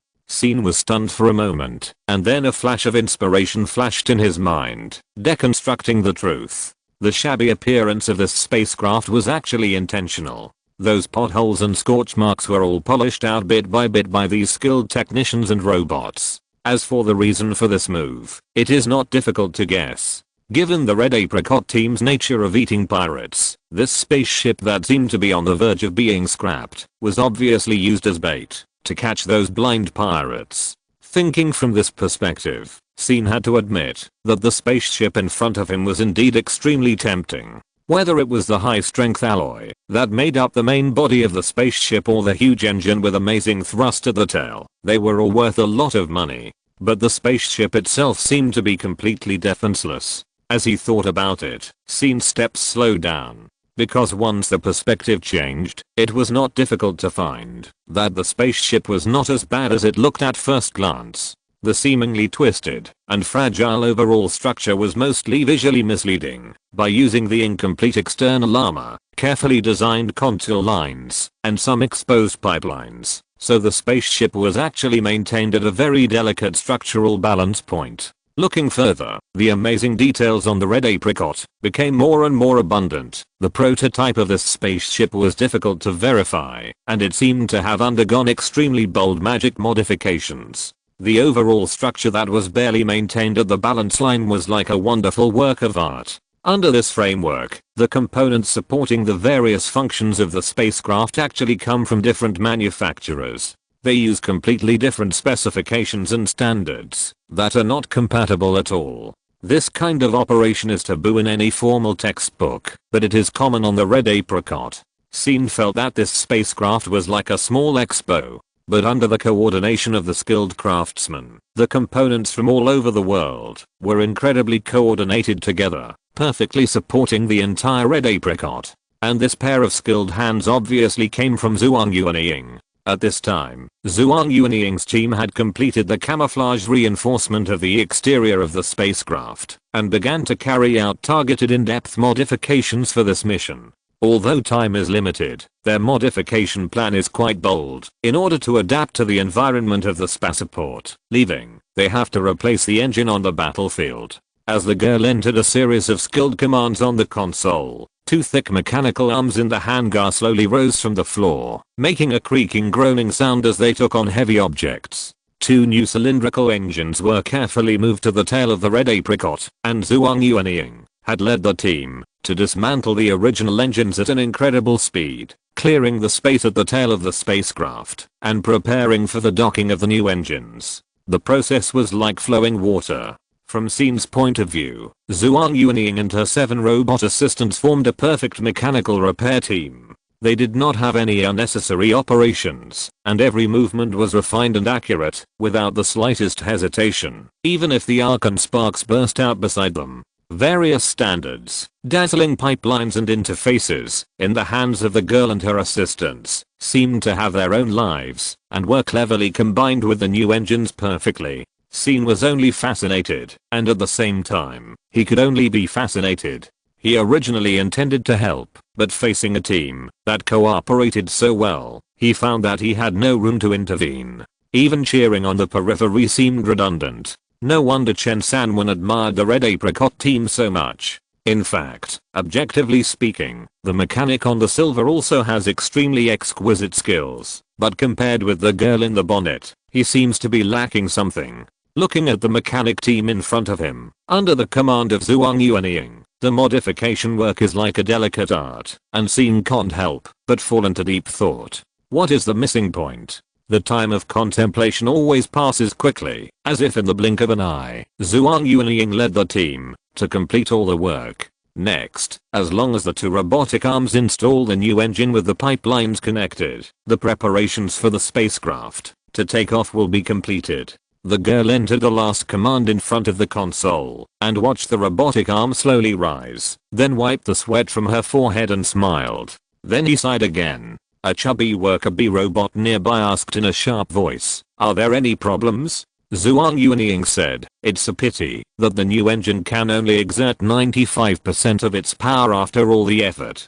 But that's enough." Zhuang Yuanying nodded slightly, and the soft hat on her head trembled slightly. "Yes, but I still want to do better. It's really strange. There should be no problem with my modification ideas. Why is there still energy loss? This kind of problem has happened many times and can't be solved. Is the turbine modification plan inappropriate?"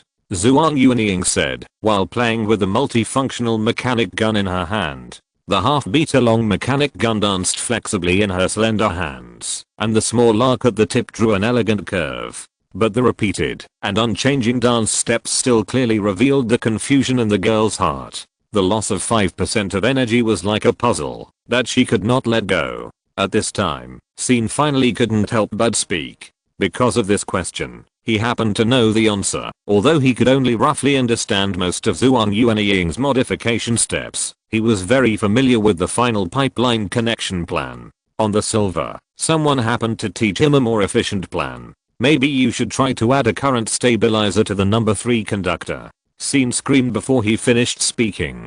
Zhuang Yuanying, who was concentrating, didn't realize that there was someone behind her.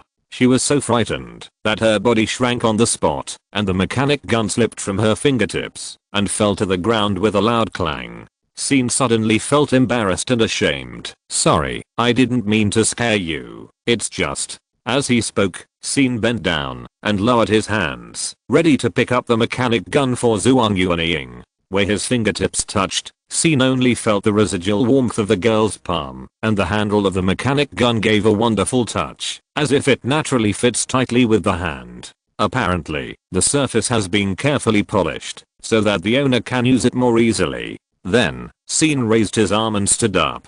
Before he could speak, he felt that the weight in his hand was far beyond his imagination. The center of gravity of his whole body was tilted, and the pain of muscle tearing came from his waist. The Jedi apprentice's exquisite self-control ability allowed him to regain his balance in the first time and relieve the pain in his waist. However, the mechanic gun in his hand was still lying on the ground calmly. Scene looked at the half-meter-long mechanic gun in disbelief. "How heavy is this thing?" Exclamation mark. With Scene's arm strength, even without using the force to strengthen his body, he can easily lift dozens of kilograms of weight with one hand, but this mechanic gun did not move at all. In shock, Zhuang Yuanying had already approached him and said apologetically, "Sorry, my mechanic gun is specially modified, and most people may not be used to it."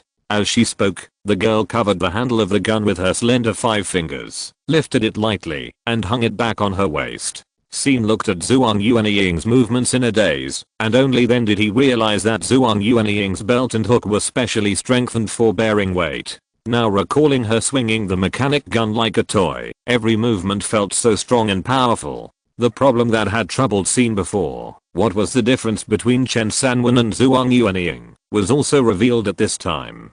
Chen Sanwen's arm strength was more than 10 times worse than Zhuang Yuanying's. For skilled mechanics, most high-intensity operations can rely on the help of machinery and do not require the person to have much physical strength. But for top mechanics, some extremely delicate operations can only be performed to the extreme with their own hands. Chen Sanwen's hands obviously can't play Zhuang Yuanying's mechanic gun. Looking at Zhuang Yuanying, who was shy and lowered her head, Scene felt a strong sense of absurdity in his heart. "I thought she was a normal person. I'm afraid she is the most abnormal one in the entire Red Apricot team. The others, whether Captain and Ping or Vice Captain Lunan, are undoubtedly top-notch fighters, but their strengths are all within the scope of common sense. And Ping's strength comes from his fighting skills that are willing to hurt himself in exchange for explosive power, as well as expensive mechanical arms. Lunan, as a firepower expert, has luxurious weapons and equipment, as well as superb shooting skills. And there are many masters like this in the Galactic Republic. At least Scene has seen even more powerful fighters with his own eyes. But where does Zhuang Yuanying's strange power come from? Exclamation mark. It is impossible for a human to lift such a heavy mechanical gun with such a slender arm. At least Scene has never seen such a human. So this shy girl is not a human at all? Chapter 34 The warmth of the team. Scene was so surprised and curious that his eyes kept wandering around Zhuang Yuanying, as if he had witnessed some kind of galactic wonder and wanted to see the secret with his naked eyes. Zhuang Yuanying felt a little creepy, and this curious look was more painful to her than a blazing fire. But Scene's previous words forced her to overcome her fear and pain. "Why do you need a stabilizer?" The gentle words also made Scene regain his sanity immediately and realize that he had scared the other party. The Jedi apprentice shook his head apologetically, took 2 steps back, and distanced himself to reassure the other party while answering, "Because the stabilizer can easily make up for the 5% energy loss. Your docking plan is very clever overall, but the pipeline arrangement plan is outdated. The Mon Calamari people recently announced a new set of technical solutions, some of which happen to make up for the energy loss caused by the interweaving of complex pipelines, and the mechanics on the Silver have recently focused on this. I'm just in time to learn and apply what I have learned. During the short internship on the Silver, Sin actually learned very limited new knowledge, but just before leaving, Chen Sanwen gave him a special lesson on the complex pipeline arrangement of the spacecraft engine. After Sin finished speaking, he shared the textbook that Chen Sanwen gave him with Zhuang Yuanying. Zhuang Yuanying was surprised. Uncle Chen? So he has been thinking about this all the time. And he helped me find a complete solution. That's amazing. I must thank him seriously when I have the chance. The robot assistant next to him asked curiously, but he has always been afraid to see you. Zhuang Yuanying was a little depressed. Well, that's why I asked Sin to guide me. It wasn't his fault at the beginning. This time it was Sin's turn to be surprised. Was this premeditated? Chen Sanwen didn't want to meet Zhuang Yuanying directly, so he used his hand to teach her the latest spacecraft technology of the Mon Calamari people. Now that I think about it, everything seems reasonable. Otherwise, he really doesn't need to waste time instilling a set of technical solutions that are not very commonly used to an intern. Sin, who has become a tool for passing messages, has no dissatisfaction with this. After all, learning new things and helping others is always a pleasure. It's a pity that there is only so much I can do. In front of Zhuang Yuanying, I feel reluctant to act as an assistant. Just as he was thinking, he saw the girl blinking her eyes and looking at him seriously. You are also very good. Huh. You can quickly extract the method of adding a flow stabilizer to pipeline number 3 from Uncle Chen's whole plan, which means that you have already understood the whole plan. Sin shook his head with some self-mockery. It took several days, but I only barely understood the general idea. It's really not worth boasting about. It's already very impressive to understand the general idea. Zhuang Yuanying praised from the bottom of his heart. Please help me with this mission. I will do my best. As he was talking, a surprised voice came from the door of the hangar. Oh, you are familiar with each other so quickly? It's really good to be young and handsome. Xiaozuan has even corrected his shyness. The team Dr. Zubo, wearing a heavy and bloated coat and carrying an oversized backpack more than half a person's height, walked over lightly. As soon as Zubo came, the glow on Zhuang Yuanying's face suddenly became timid. The girl lowered her soft hat and quietly hid behind Sin. This action made Zubo feel distressed. Xiaozuan, we have been friends for many years, but I'm not as good as a newcomer in your heart. Before Zubo finished speaking, Lunan's mockery came from behind him. The longer I'm friends with people like you, the more I want to beat you up. This time it was Zubo's turn to be shocked. The 37-year-old handsome man hid behind Sin at a fast pace, and then protested. You don't just want to, right? You have actually done it more than once or twice. I warn you, that hurting doctors is a heinous crime, and it is intolerable to heaven. As he spoke, Lunan walked slowly towards the door of the hangar, carrying a sniper rifle that he almost never left on his back. Every step seemed to step on Zubo's heart, making him tremble. However, Lunan obviously didn't really intend to cause trouble for Zubo. He snorted and passed by him. Behind Lunan, there were 2 small floating shelves, loaded with all kinds of firearms, which were obviously the equipment she needed for this mission. The last to arrive was the captain Enping, who looked relaxed compared to the other team members. Simple light armor and a crossbody backpack, this was all Enping wore for the battle.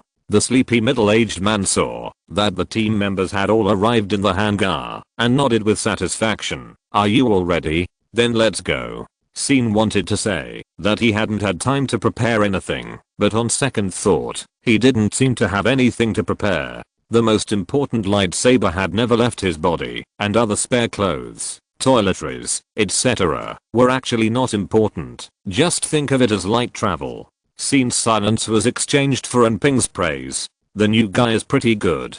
Just like what Boss Lee said, he doesn't talk too much. That's right, the more people talk, the faster they die on the battlefield.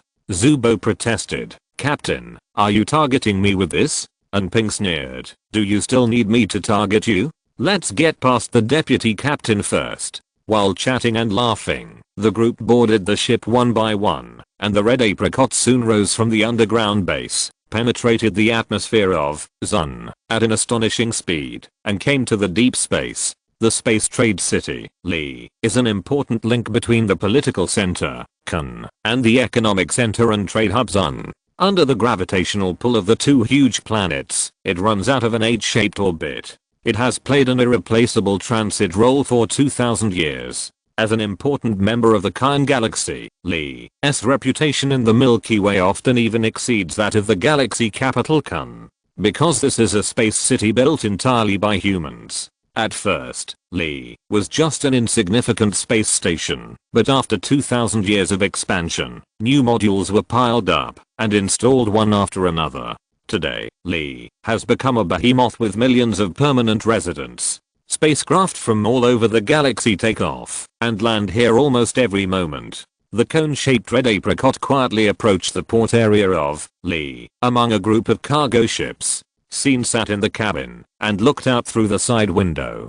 He saw that this nearby space city was like an open human eye, sharp at both ends and full in the middle, like a spindle. But the core was hollowed out, leaving a round silver sphere. The moment he saw the silver sphere, Scene felt his breathing slightly quickened.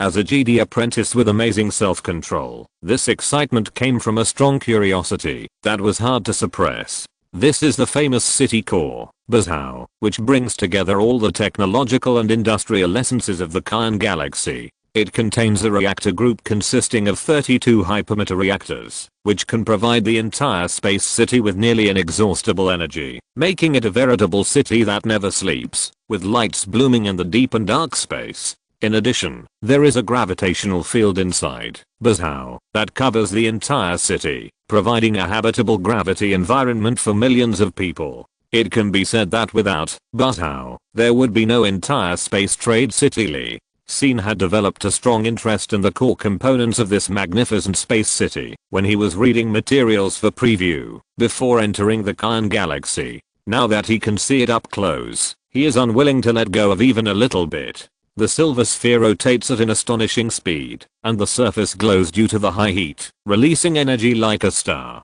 There is a complex frame around the sphere that absorbs all the radiated energy and then transports it to every corner of the space city along a complex pipeline network. From a technical point of view, the industrial technology of the Kine galaxy is certainly not as good as the core area of the Galactic Republic, but Bérgamo fully demonstrates how to achieve unlimited possibilities under limited technical conditions. If you can enter Bérgamo in person and observe the internal structure up close, then, just as I was thinking, someone patted my shoulder gently. Zubo said, "Don't let your imagination run wild. Get ready to get off the ship. If you want to see this iron ball, you will have plenty of opportunities in the future. A small part of our Red Apricot team's missions have to go through Li for a transfer. When we are busy, we run here every 2 or 3 days. I'm sick of seeing it." Scene had expected this. After all, the process of the red apricot from the base to Li was so smooth and the speed was so fast that people couldn't help but wonder, why are you so skilled? Obviously, the spacecraft travels back and forth between the two places very frequently. In fact, from the fact that several team members did not do much preparation when they set off, it is not difficult to see that they will be like a duck in water on Li. And this rich experience is also an important guarantee for completing the mission. Thinking of this, Scene had a few questions about leaving that he wanted to ask, but before he could open his mouth, Zubo said, "By the way, since this is your first mission as a newcomer, we won't give you any hints. You'll have to be self-reliant after you get off the ship." Huh. Scene was stunned at the time. What kind of logic is this? Question mark? Collective bullying? Zubo sighed with a joking tone. This is part of the team culture. Think about it. A married woman who has gone out of her way can't enjoy the warm protection of the people inside the wall, right? But you should also think more positively. If there are newcomers joining, you can tease him like I did. If you're listening to this novel on a channel other than Fanfic World, it means they downloaded and uploaded it without effort. We cordially invite you to visit our channel, Mundo Fanfic Novelos. There you'll find the original version of this story and you can explore many other novels of various genres. We're waiting for you to immerse yourself in a world of incredible novels. Chapter 35. A middle-aged man disabled by petting a cat. The Jedi apprentice had no interest in teasing or being teased. After hearing what Zubo said, he made up his mind. Although joining Liu's team was only a temporary measure, if he did not leave the Silver Knights in a short period of time and the Red Apricot Squad could really welcome new members, he would definitely fulfill his duties as a senior and take good care of the new members. Just like the master to himself. Zubo only took a glance at Scene and said, "Look at this Madonna-like expression. It seems that no important person has ever died in front of him." Scene felt bitter in his heart. Not long ago, Nankayanayu, an important informant of the Republic, died in front of him. But he asked verbally, so, the Red Apricot Squad doesn't want to establish too deep emotional connections with newcomers to avoid future psychological trauma, because the mortality rate of newcomers is too high. Bah, how can we, experienced veterans, be so pretentious? Let alone a mere newcomer. Even if the board of directors of Kyankan Group died collectively in front of us, we would only open a bottle of wine to celebrate. Scene's ears twitched, and he asked, "Nanheli is dead. Did you open a bottle of wine?" "That's not the case." "Why? Is there anything special about him?" "What can be special?" "Recently, a senior executive of Kyankan Group dies every few years. If we open a bottle of wine to celebrate every time, I'm afraid everyone will get alcohol poisoning." "Senior executives die every few years." "Yeah, a few years ago, a man named Ma died inexplicably. He probably took the wrong medicine." It is said that those senior executives especially like to take medicine to maintain their health, and they are all medicine bottles. Scene was attracted by the huge amount of information, and subconsciously asked, "Like you?" Zubo was choked by the straight bull, and felt chest tightness and shortness of breath. "You are so good at chatting. Do you have a girlfriend?" Scene realized that he had said something wrong, so he had to ask back, "Do you have any?" After talking to death, Scene failed to get more information, and had to quietly walk down the spaceship. At this time, the captain and the deputy captain had already disappeared in the bustling crowd of the port, and they really didn't care about the newcomers at all. Fortunately, although Scene was young, he had a lot of travel experience. He didn't rush to chase Anping and Lunan, but carefully observed the movements of the passengers around him, and then imitated them, and received a free holographic tour guide from the port service desk. Through this guide, the three-dimensional structure of the huge space city, Li, was suddenly presented in front of him in the form of a holographic map. Its overall shape is similar to a full spindle. It can be divided into two basically symmetrical upper and lower halves with the core, Bérgamo, as the boundary, named Heaven and Earth. Its base is a peculiar shape with a round outer circle and a square inner hole. In the guide, this structure is marked with a special font. This word comes from the ancient philosophy of the Kyan galaxy. The specific origin is even difficult to verify, but it is clear that the earliest metal currency circulated in this space city was in the shape of a round sky and a square. Of course, 2000 years have passed, and the currency system of the space city has undergone earth-shaking changes. In addition to the legal currency Kyankan coins in the Kyan galaxy, the credit points of the Republic can also be freely circulated here. This finally makes the Kyan galaxy look a bit like a member state. On the contrary, ancient metal currencies are relatively rare. But the structure of the round sky and the square has become a cultural heritage for 2000 years. Similar structures are everywhere in this space city, and the sense of technology, art, and history contained in them makes Scene fascinated. In addition, in the holographic map, Bérgamo, located in the core of the city, also has a very detailed introduction. From the birth of the first Bérgamo to the 10th anniversary celebration of the official operation of the 74th generation Bérgamo. At the end of the introduction, it also provides ways to visit the Bérgamo Memorial Hall and tour the periphery.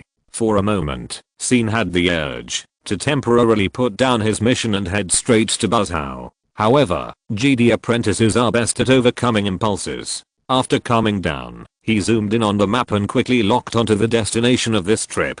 Even if no one told him, he knew where to go. The Silver Trade House located in the 7th district of Xiangsun. Even though Li is vast and there are many registered trade organizations in the trade district, Xiangsun, there is only one named after silver. If this is not enough evidence, then the record in the browsing guide that the registered legal person of the trade houses, Bay, is simply a foregone conclusion.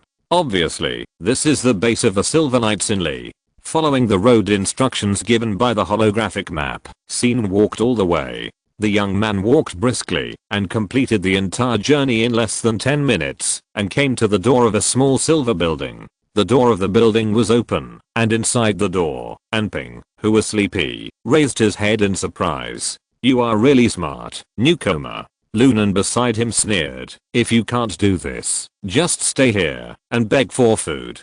After that, the two turned around and went up to the second floor. Scene quickly followed, wondering where Zubo had gone. This mission required everyone to go out. Except for Zhuang Yuanying, who had to stay on the spaceship. Everyone else had their own division of labor, but Zubo seemed to have disappeared after teasing the newcomer. But now was not the time to care about others. As soon as Scene arrived on the second floor, he saw a strange middle-aged man sitting in the corner in a dejected manner. He was tall and burly, with a fair and neat face, two slender eyes and equally slender eyebrows that were almost parallel, looking gentle and refined.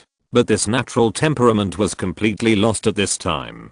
There were more than a dozen empty wine bottles piled at the man's feet, as if he would die of alcohol poisoning at any time. On the single bed on the other side of the room, 3 Buha cats, with cute horns on their heads, were hugging each other and making soft calls.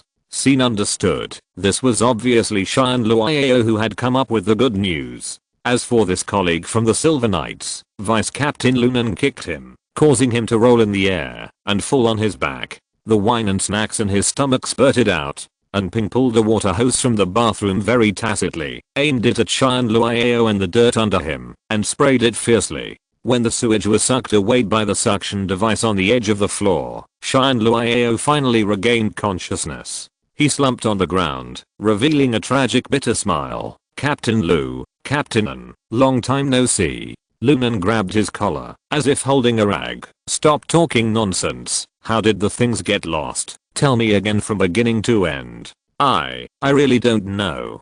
Xian Luoyao struggled and said, "Everything was according to the usual procedure."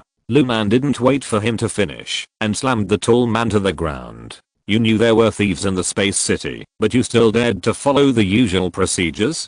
Have you forgotten how your son died? The lethality of this sentence is so great that it is like a proton torpedo in the spiritual world." Xian Luoyao's narrow eyes suddenly widened, and his decadent temperament was replaced by awe-inspiring murderous intent. However, in the face of a more powerful momentum, Xian Luoyao's struggle was really weak. Lunan asked again, "Tell me again from the beginning." And Ping stretched out his hand to stop him and said, "There is no time to listen to his complete story. Zuanming is imported from Kun, and they have always been in contact with the distributor of Xiaoze Pharmaceutical. The channel is very stable until the goods arrive at Lee. Even if we want to take action against them, it will be a bit difficult. So let's exclude this link for the time being." Lunan nodded silently, and Ping added, "The foundation of the prosperity of the space city, Lee, is that it can provide a relatively safe environment for passers-by. Thousands of spacecraft take off and land here every day, and it handles billions of tons of materials. If it had become a paradise for crime, it would have been abandoned by people long ago." Lunan frowned, "But crime here has never stopped." And Ping said, "And most crimes, especially gang and chain crimes, cannot be achieved without the protection of local people." Lunan suddenly realized, and then glared at Xian Luoyao with a sharp look. "What did you say to the person in charge of the Jiangxin region recently?" Xian Luoyao was stunned, and after a long while he said, "I haven't been in touch for a while. You're a piece of trash." Lunan was furious, and was about to punch and kick him again, but was stopped by Anping. "Don't waste your energy. Go find the person in charge of the Jiangxin region." Lunan hesitated for a moment. "Do I have to go too? It's better to say that you have to go, so that we can talk." Lunan couldn't help but sneer. "Then it seems that you, the captain, don't want to talk properly." And Ping said unhappily, "Nonsense. Even if Xian Luoyao is a waste, he is also Baiyin's waste. He dared to let the thieves get their hands on Baiyin's goods, and he still expects us to talk properly?" After a pause, Ping couldn't help but sneer. If we really want to talk properly, Boss Lee can do it himself. Why bother us? That makes sense. Yes, I like you to say this kind of reason. Lunan smiled and went downstairs first. With his footsteps, the crisp sound of guns colliding came from his body. Ping sighed, stretched out his hand to Xian Luoyao lying on the ground, and forcibly pulled him up, while using the communicator to contact another team member.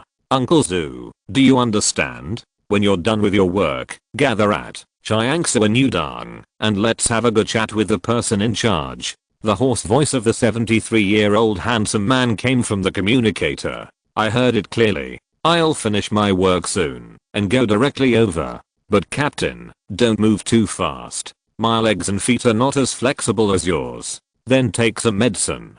Ping cut off the communication unhappily. Chapter 36 Effective Negotiation. Ping put down the communicator, glanced at Scene, and turned to go downstairs.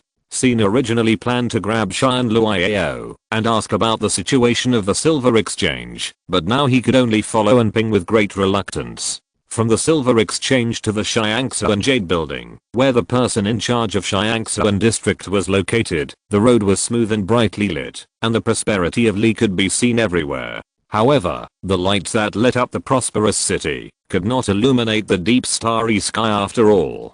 Scene couldn't help but think of the previous conversation. In this magnificent space city that inherits Cunning's criminal behavior has never stopped. So the momentary curiosity and excitement were gradually replaced by vigilance. After all, the Red Apricot team was not here to travel, but to settle accounts with a group of habitual thieves and their umbrellas. Judging from the conversation between Ping Lunan, they did not intend to settle this account peacefully, so Scene was ready to fight at any time. But on the other hand, Scene really didn't want there to be unnecessary killing. If possible, he still hopes that the matter can be resolved in a peaceful way.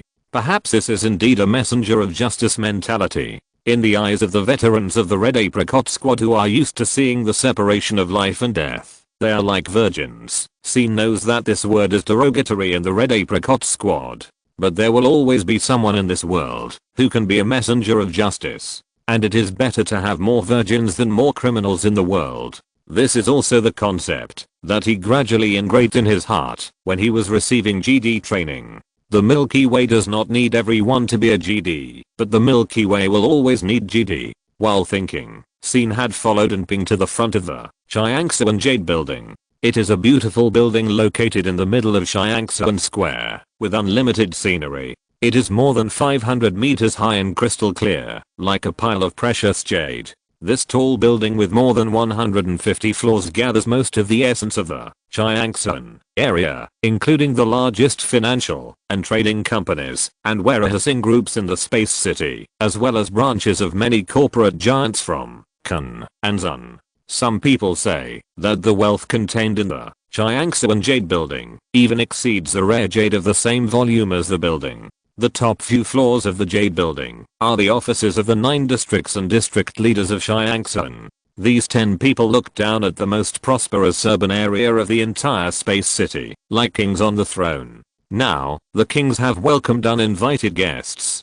Ping faced the young girl at the service desk on the first floor of Xiangsuan Jade building and showed a lazy but gentle smile. Please inform your general manager, Mr. Zhang, and tell him that Ping wants to see him. The well-trained receptionist was startled when she heard this, but she still maintained a polite smile. Please wait a moment, I'll confirm it. After a moment, the receptionist got a response from the communicator and couldn't help but smile apologetically. Sorry, Mr. Ren, Mr. Zhang happened to be out for something today. Ping interrupted with a smile. Tell him that, if he is still out for something within a minute, Lunan and I will go to his office and wait for him to come back. The receptionist was confused by what he said. Who is this person? How dare he be so rude to Mr. Zhang? But looking at Ping's sleepy eyes, she subconsciously did not dare to disobey and just honestly conveyed his words to the assistant secretary on the top floor. In less than half a minute, she received a completely different response. This abrupt change made the young girl dumbfounded, and she almost couldn't speak properly. Zhang, Mr. Zhang invites you to meet on the top floor. Ha, we haven't seen each other for many years. Mr. Zhang still misses the old times. With Ping's laugh, the piercing alarm of the security device suddenly sounded at the gate of Chiangsa Nudang. Lunan, wearing a heavy protective coat and carrying a gun case that was more than one person long, strode in from the main entrance. The alarm of the security check passage was like her own background sound effect, which became louder with her footsteps, causing chaos in the lobby on the first floor. The armed guards on duty hurriedly aimed their guns at Lunan and shouted a panicked warning, but Lunan ignored them and didn't even turn his head.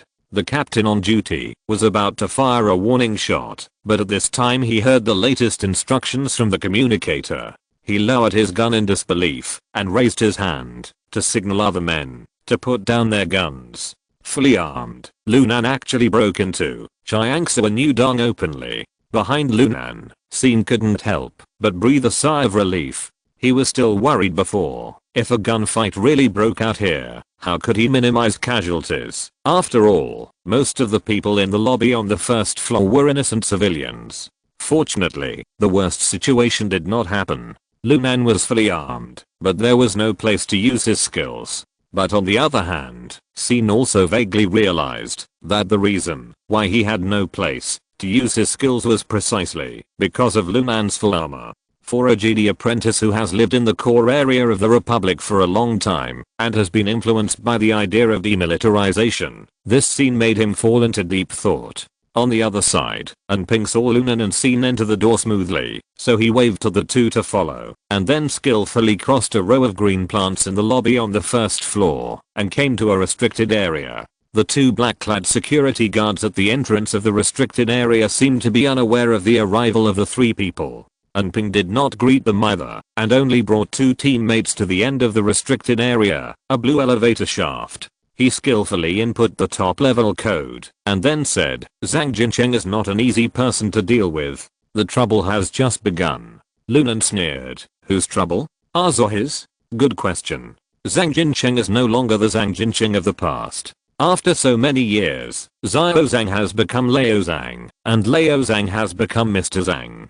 He has sat on the throne for so long, he is more afraid of trouble than us. At this point, Ping's face showed a hint of aftertaste. I still admire the little Zhang who had a humble status, but dared to curse the division head. Lunan said coldly, if it was that little Zhang who was in charge, there would be few living people left on the first floor now.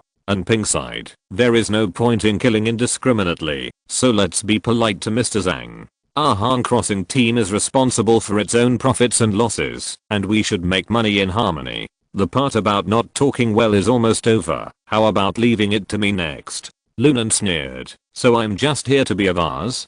Ping said, not necessarily. Mr. Zhang has 9 division heads under him. There will always be a few who don't want to talk properly. When the time comes, I'll trouble you to talk to them properly. Ha, okay. Lunan said. His smile became a little more enthusiastic. Not long after, the elevator took the 3 people to the top floor of Chiangsa Jade building. The elevator door opened, and what came into view was a spacious corridor with golden and jade buildings on both sides. The prosperity was so dazzling that it made people dizzy. At the end of the corridor was a 23-story staircase with golden jade. On the stairs, 2 scholared wooden doors were half hidden, revealing the lights and shadows behind the doors. Ping took a look and couldn't help laughing. Mr. Zhang is really getting richer and richer. He wasn't so exaggerated when I came to see him a few years ago. As soon as the voice fell, a slightly hoarse voice came from behind the door. I'm old. My eyesight isn't good. I always want things around me to be brighter, but I'm embarrassed by my old friends. The voice came from all directions at the same time. Although it was not very strong, it seemed to have a strong aura, which made people dormant. Sin was shocked at first, and then he realized that this was just a simple surround sound field technology, but it could produce a shocking effect, which contained very sophisticated psychology. And Ping also understood this trick at a glance. Mr. Zhang, thank you for still saying old friend. I didn't want to laugh at you, but I really want to laugh at you for using this trick on old friends. The next moment, the voices from all directions suddenly converged, leaving only a sigh behind the door at the end of the corridor. Have you ever heard the old saying, it's better not to meet old friends? Since you have heard it, why do you have to do it to the point of old friends meeting? As Ping said this, he had already walked over 20 steps and pushed open the half-covered wooden door easily. Behind the door was an empty space with a snow-white floor extending forward, forming a small square with a diameter of nearly 100 meters. There were transparent glass windows on all 4 sides, providing a 360-degree view of every corner of the Xiangsuan district. At the other end of the square, there was a disproportionately large desk and a fierce throne with a ferocious outline and a tense temperament. A middle-aged man with grey hair sat on the throne that was more than 3 meters wide, looking like a small doll. However, until Ping and the other 2 walked to the desk and could look down at Mr. Zhang sitting on the throne, he remained silent. Ping knocked on the desk. "Old friends meet, don't you want to say something?" Mr. Zhang raised his eyelids. "Are you the one who comes to see me, or you should speak first? Bei'an's goods were stolen on your territory." Mr. Zhang smiled. "If you want to comfort me, I can give you a piece of candy, but if you don't want to comfort me, I don't understand your logic. Your things were stolen. Why did you come to me instead of looking for them? Do you suspect I stole them?" Ping said, "I suspect you know who stole them." Mr. Zhang laughed again. "There are at least hundreds or thousands of people in the Xiangsuan district who know who stole your goods. Even if you go to the bar and ask the etiquette robot, you can get the answer. Why bother looking for old friends? Because the etiquette robot in the bar won't help us find people." Mr. Zhang asked, "Then why should I help you find them? On your territory, or theft gang committed crimes continuously and even stole from Bei'an. Why do you want to help us find people?" At this point, Ping's tone became increasingly sharp. "As the head of a region, you can argue that you don't have time to take care of these trivial matters on a daily basis, but the heads of your sub-districts always have a responsibility, right?" Mr. Zhang nodded slowly. "That makes sense. I remember that the silver goods were lost in the 7th district, so let the person in charge of the 7th district talk to you."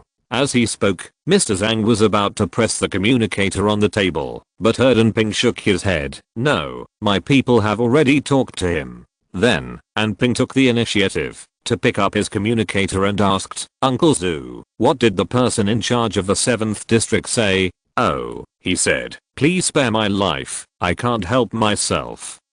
Hearing this, Mr. Zhang's face suddenly changed. Ping smiled and continued into the communicator. "As the person in charge of a district, and at the top of the Xiangsuan Yudang, you are saying that you have no choice. Don't you think it's ridiculous? I think he is bullying you because you look old and is talking nonsense on purpose. You have to have a good talk with him. After all, this is also Mr. Zhang's instruction." Mr. Zhang stood up suddenly. Ping Zubo's voice sounded in the communicator. "Captain, I have already negotiated it here. I can let the next person in charge of the 7th district come to continue the talk with me." Ping put down the communicator and said to Mr. Zhang, "How about it? Do you want to arrange the next one?" Chapter 37 Killing Without Blinking an Eye. Mr. Zhang stared at Ping's lazy sleepy eyes and sneered after a long while. "After many years, you still like playing with fire?" Ping suddenly widened his eyes. "You are the one playing with fire. If it was someone else, I could treat it as a misunderstanding or a coincidence. But since you are the person in charge of the region, you should at least know the details of the thieves who have committed crimes continuously, and you should have a way to warn them which goods can be moved and which goods cannot be moved."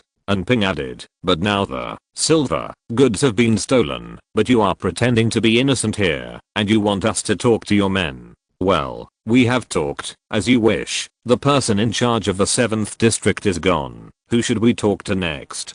The person in charge of the 9th district who you have always had the deepest grudge against? Or the person in charge of the 6th district who has been eyeing the throne of the region? Or we can start from the 1st district and talk one by one. Don't be so presumptuous." Mr. Zhang slammed the desk angrily. "This is not your deserted area. You can't afford the price of running wild here. So what?" Ping responded calmly, "If you can't afford it, you can just die. Boss Lee sent us here. Of course he knew what the worst outcome might be. You want to threaten Bei'an? Do you think the person in charge of the Xiangsuan district of a space city is more intimidating than the giants under the Kyankan group? Besides, are you really determined to break up with us? Mr. Zhang. If it were you 20 years ago, I would not be so ostentatious, but since you have risen from the fearless little Zhang to Mr. Zhang sitting on the top of the Jade building, I'm not afraid of you at all. When Mr. Zhang showed a look of surprise, and Ping sighed softly, remember when we stepped on the heads of those big shots, watched them pissing and shitting, and laughed at the meat eaters? Now you are almost at the top of the meat eaters. Mr. Zhang laughed. When he heard this, you know nothing about real carnivores. I haven't even reached the halfway point of the mountain yet. And Ping, not cherishing your life is your advantage, but people who don't cherish their lives will never reach the real peak. Can someone who cherishes his life, like you, reach it? Mr. Zhang shook his head. Whether we can reach the top of the mountain is destined from the moment we are born. You and I are just ants, but ants that climb up, and ants that are willing to mix in the dust are always different. Forget it, it's nonsense to tell you all this. If you want to know who stole the goods, just agree to one condition of mine. And Ping thought for a while. You say it. I originally wanted you to deal with the person in charge of the 9th district. Okay. And Ping answered very straightforwardly. Before Mr. Zhang could react, he leaned over and pressed a button on the communicator in front of his desk. That was the button to notify the person in charge of the 9th district to come immediately. However, this was obviously not the time Mr. Zhang expected to meet the person in charge of the 9th district. He really wanted to remove that obstacle, but that required sufficient preparation, so that the man died in an unclear way. At least he couldn't be linked to himself. But now Anping certainly wouldn't let Mr. Zhang get what he wanted. Mr. Zhang was furious and wanted to withdraw his order, but Anping grabbed his shoulder and couldn't move. Mr. Zhang, I haven't seen you for many years. You have really regressed. Even when you just reached the top 5 years ago, you wouldn't have neglected your training to this extent. Mr. Zhang didn't struggle or respond, and stood there like a stone sculpture. After a while, the elevator door at the other end of the corridor opened, and a middle-aged man with a bloated figure, wrapped in a gorgeous dress like a cluster of flowers, staggered in. Mr. Zhang, what's the matter, that you are in such a hurry to find me? I heard that you violated the rules and let a group of savages in. I'm afraid I have to report to the higher-ups. Before he finished speaking, a red energy beam shot out from the hole above the stairs and instantly pierced through the middle-aged man's forehead. Scene couldn't help but widen his eyes and felt the hairs on his body stand up.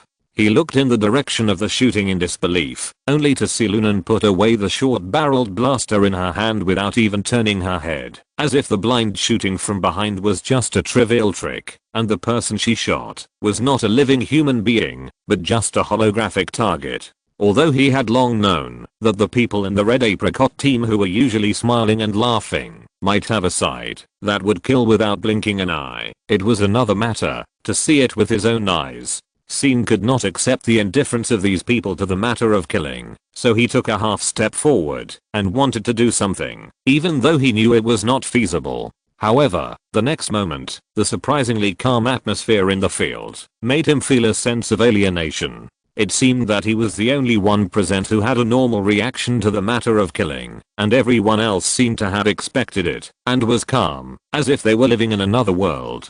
This strong contrast made the Jedi apprentice extremely uncomfortable, but he also calmly restrained his impulse for the time being, and did not fall into the internal strife of the team. This is not a good time to question. On the other side, Mr. Zhang watched the shooting coldly until the large body of the head of the 9th district swayed slightly twice and then fell to the ground. Then he raised his eyebrows slightly. Satisfied? And Ping let him go and said, "This question should be asked to you. I have fulfilled your conditions. Now it's your turn to answer the question." Mr. Zhang straightened his collar and said, "The serial theft gang is called Jade. It has about 20 members. They travel on a smuggling ship to commit crimes. They don't have a long-term base, but recently they should be hiding in the Star Pavilion in the 9th district." And Ping said, "9th district? TSK. It seems that the fat man who died really deserved to die." Mr. Zhang said, "Who on the top floor of Chiangsawan Jade building doesn't deserve to die? But if I have to say, the newly appointed head of the 7th district, Liang Yuqing, is a fool with a conscience. It's a pity that fools don't live long." And Ping smiled and raised the communicator again. "Uncle Zhu, did you hear it clearly?" "Zio Liang and I heard it clearly. You still have a conscience, and he has a high opinion of you. HMPH. The reluctant groan came from the head of the 7th district who was supposed to die. Mr. Zhang clenched his fists, his anger was evident in his words. Are you kidding me? Unping put away his communicator. I didn't expect you to trust me so much. I said I killed someone, and you really thought I did. The bond between old friends is really touching. After that, Unping turned around and left, but time is limited, so I won't talk about the past with you. There may be a lot of noise over at the Starry Hall later. You, as the head of the district, will have to work harder. When the group returned to the lobby on the first floor along the original route, they saw Zubo waiting at the front desk, extending his hand to greet the three people. From his relaxed demeanor, it was impossible to tell that he had just completed an incredible feat not long ago, sneaking into the office of the head of the 7th district alone, and holding the life of a local giant in his hands. As a doctor, Zubo's single soldier combat ability was unexpectedly strong. Seeing Scene's particularly concerned look, Zubo laughed. It's a piece of cake.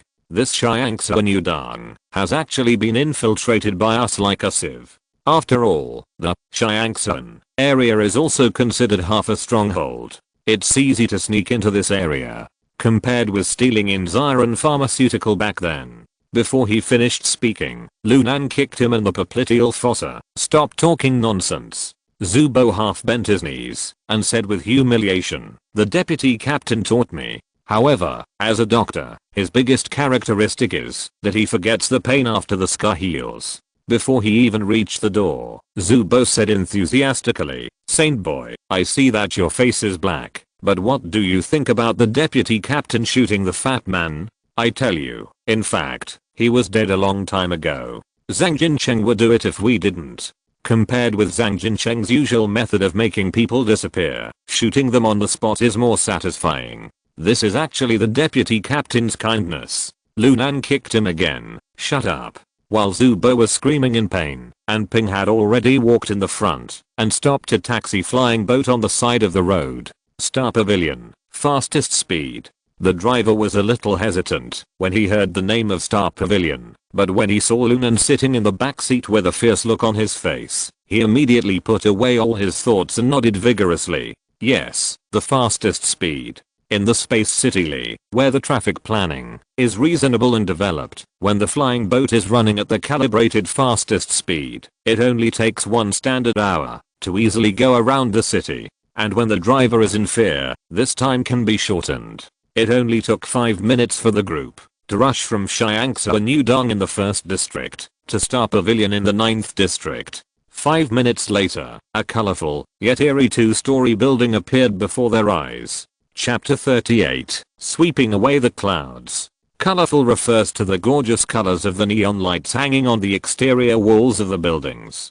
The gloomy atmosphere is that only this building is shining on the whole street, and even the street lights on both sides are dim and flickering. With the dim light, you can vaguely see all kinds of ugly and ostentatious graffiti painted on the surrounding walls, mostly in scarlet, like blood. And Ping patted the driver on the shoulder. Come here to pick us up in 15 minutes. I can pay 5 times the fare. This is the deposit. If you breach the contract, you will bear the consequences. The driver trembled and couldn't speak. Looking at the sudden increase in the Kyankan coins on the meter, he couldn't show any joy. After dropping off the group of people, the flying boat almost drove away from the block without stopping.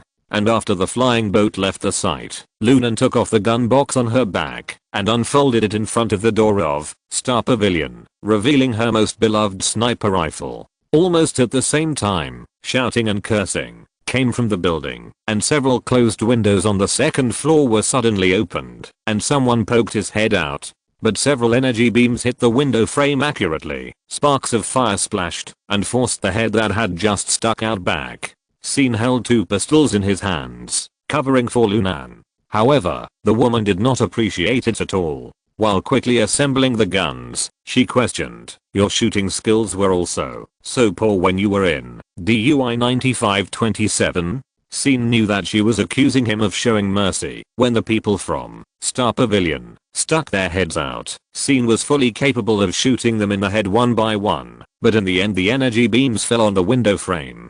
but SYN just shrugged and smiled, not taking the accusation seriously. It is true that the Jedi apprentices have amazing force, but this force is never used for indiscriminate killing. Even if the other party is a vicious criminal, unless the situation requires it, SYN is more inclined to bring him to justice, rather than judging whether the person deserves to die from a personal perspective. As a Jedi, the most basic requirement is to use one's own power carefully, and SYN has no intention of relaxing his requirements on himself. Moreover, even if we do not consider the Jedi's position and only think from the perspective of the Red Apricot Squad, it is better not to kill people at this time.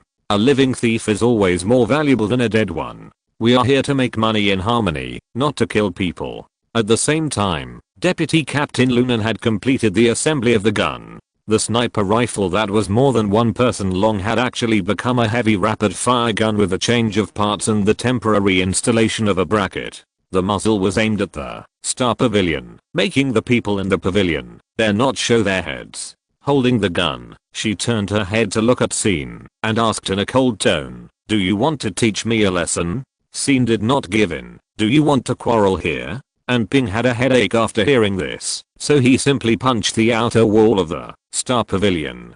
The mechanical arm burst out a dazzling arc of electricity, and the heavy punch directly smashed a big hole in the outer wall of the masonry structure under the impetus of electromagnetic force. At almost the same time, a flash bomb from Zubo was accurately thrown into the cave, and it exploded instantly without any delay, leaving no time for the people behind the wall to react. If SYN had not been alert enough, and turned his head, and closed his eyes in time, he would have been dazzled by the flash of the friendly forces in the cave. Even so, when he turned back again, he saw that Ping had kicked open the door of the Star Pavilion, and rushed into the enemy camp alone with his flesh and blood. SYN was deeply impressed by such reckless courage, shook his head, and immediately followed Ping. After all, this was a team mission. He was here to carry out the mission, not to quarrel with the deputy captain. Instead of staying outside and overlapping with Lunan's position, it would be better to go inside the building to cover Ping. The first floor of the Star Pavilion was already in a mess. Most people were caught off guard by the combination of breaking the wall and flashing, and fell to the ground dizzy and retching. A few who were hiding behind the bunkers, and were lucky enough not to be flashed, were also quickly locked by Ping, who got close to them and knocked them down with one blow. SYN barely had a chance to intervene, as Ping had swept the first floor alone. However, in front of the stairs leading to the second floor, Ping stopped and gestured to SYN. To be honest, SYN didn't understand Ping's gesture at all, but it didn't affect his understanding of the other party's intention, so he raised his 2 guns and pointed them upstairs. Ping smiled and ran quickly, and when he rushed to the middle of the stairs, SYN followed closely behind him, firing his blaster upwards continuously, close to Ping's side, and hitting the second floor, providing him with human outline level fire cover. At the same time, fire support from outside also arrived in time, and Lunan's firepower swept through the second floor window like a storm, hitting the second floor with flames like a waterfall. Compared with SYN, Lunan and Ping's tacit understanding is incredible. Inside a building with a completely unfamiliar structure, Lunan dared to completely include Ping in the firepower range, without worrying about accidental injury. How many times of life and death together can this tacit understanding be honed? SYN couldn't help but marvel in his heart. Under the cover of this storm of firepower, Ping was like a man in a deserted place. Facing the violent firepower output outside the window, the ambushers of Jedi didn't even dare to stand up to face the incoming enemies. They could only raise their weapons and shoot randomly behind the cover. However, this casual shooting method was as if it didn't exist for Ping. This melee pioneer galloped all the way, and all the furniture and cover became fragmented under his powerful burst, and the thieves of Jedi were like thin pieces of cloth, flying everywhere under the impact. Occasionally, if they slipped through the net, they would be shot by SYN in time. SYN would not aim at the vital points, but the lethality of the blaster was enough to make the opponent completely lose his combat effectiveness. Soon, the second floor of Star Pavilion was swept by the 2. Only the last locked door was left. Looking at the carbon marks on the door and the surrounding walls caused by the blaster, Ping approached and knocked on them. He heard a sound of metal collision, which made him frown slightly. In this brick and stone building, only this room seemed to be made of high strength alloy from the four walls to the door, like a huge safe. However, the door was locked at this time, and the people inside had no intention of opening the door to attack. And Ping stood in front of the door, adjusted the mechanical arm with his left hand twice, and shrugged. I was careless, and forgot to install the plasma welding gun. It's hard to break the door. It's a pity that Xiaoxiang didn't come with me. Before he finished speaking, he heard Lunan's voice from the first floor. You have to ask Xiaoxiang for help for such a small matter. You have to have some shame. As she spoke, the woman came to the second floor with the crisp sound of gun collisions. She looked around at the mess around and sneered at Ping and Xin. The two of them played well. Together with the 13 people on the first floor, most of them were injured but not killed. Are you performing a Madonna contest? Ping shrugged. Killing them won't do any good. At the same time, another voice came from the first floor.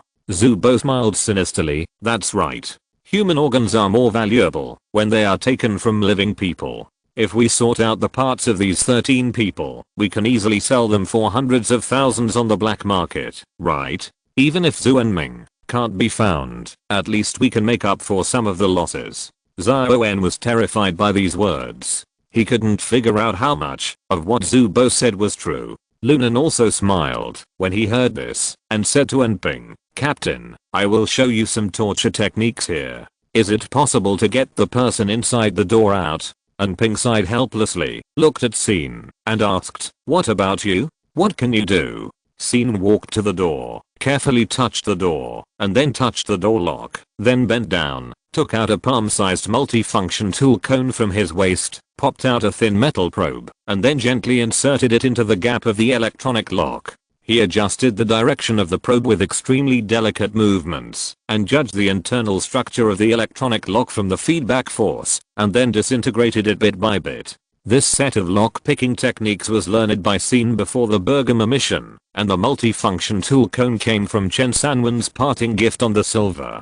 For a moment, Xin couldn't help but think of what his master once said, that a person's life is a process of continuous accumulation and practice, and if you take every detail seriously, there will be a time for reward. The master's words were indeed correct, although the way of reward was not quite what he expected. I just don't know how the master is now. Thinking of his master Mostima, Xin was distracted for a moment, and his hands continued to move by inertia. The next moment, the probe trembled violently, and an arc of electricity suddenly burst out from the door lock.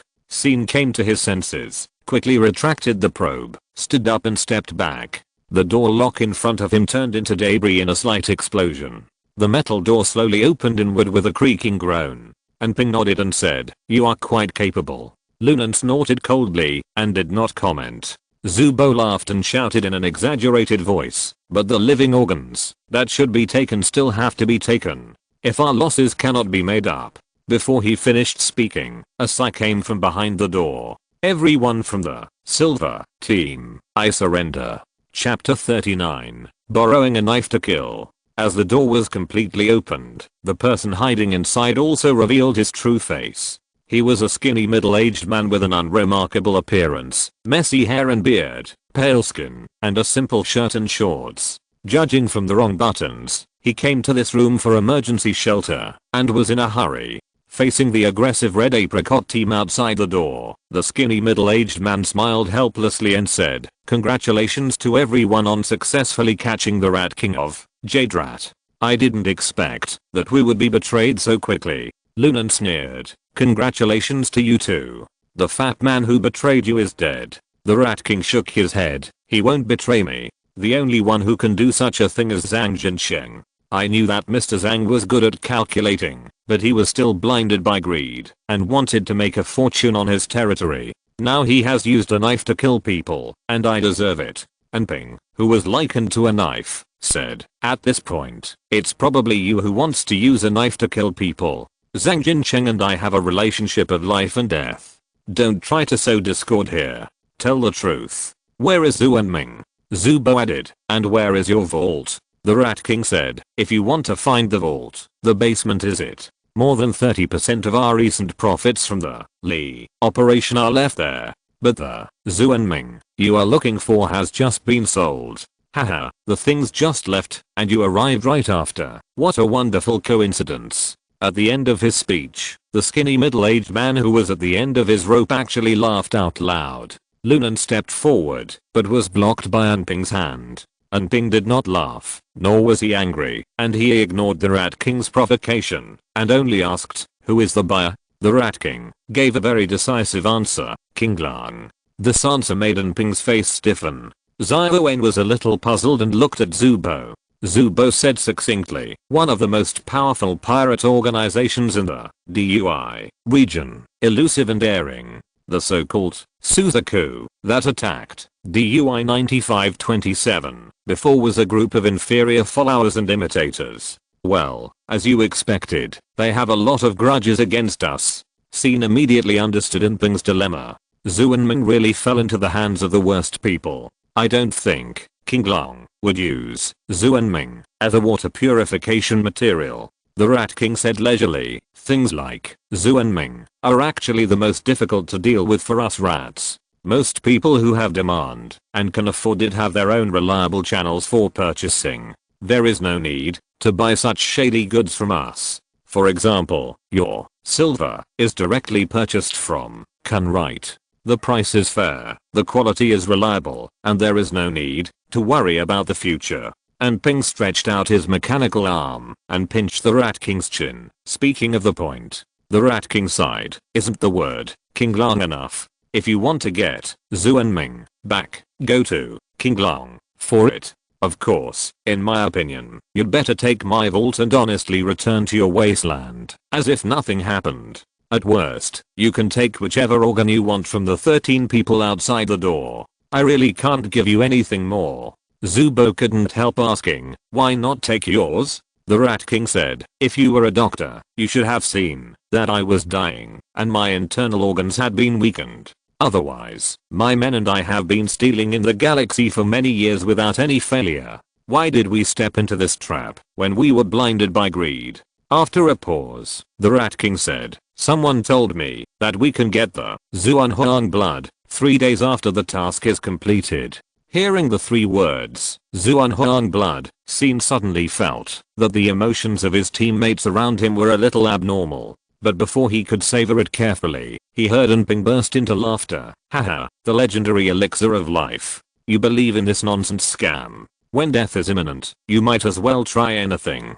Zuanhuang blood, 9 revolution pills, and even the talisman water. I have drunk it. The doctor over there should be able to see that I have more than one nonsense scam hidden in my internal organs. However, in the end, it is all in vain." After saying that, the Rat King raised his head with a smile like a sage and said nothing more. Scene felt it was ridiculous. The Rat King had obviously lost miserably, but he still looked like he had finally realized something, as if he was the winner. Was he a typical person who wanted to make things difficult for others until his death?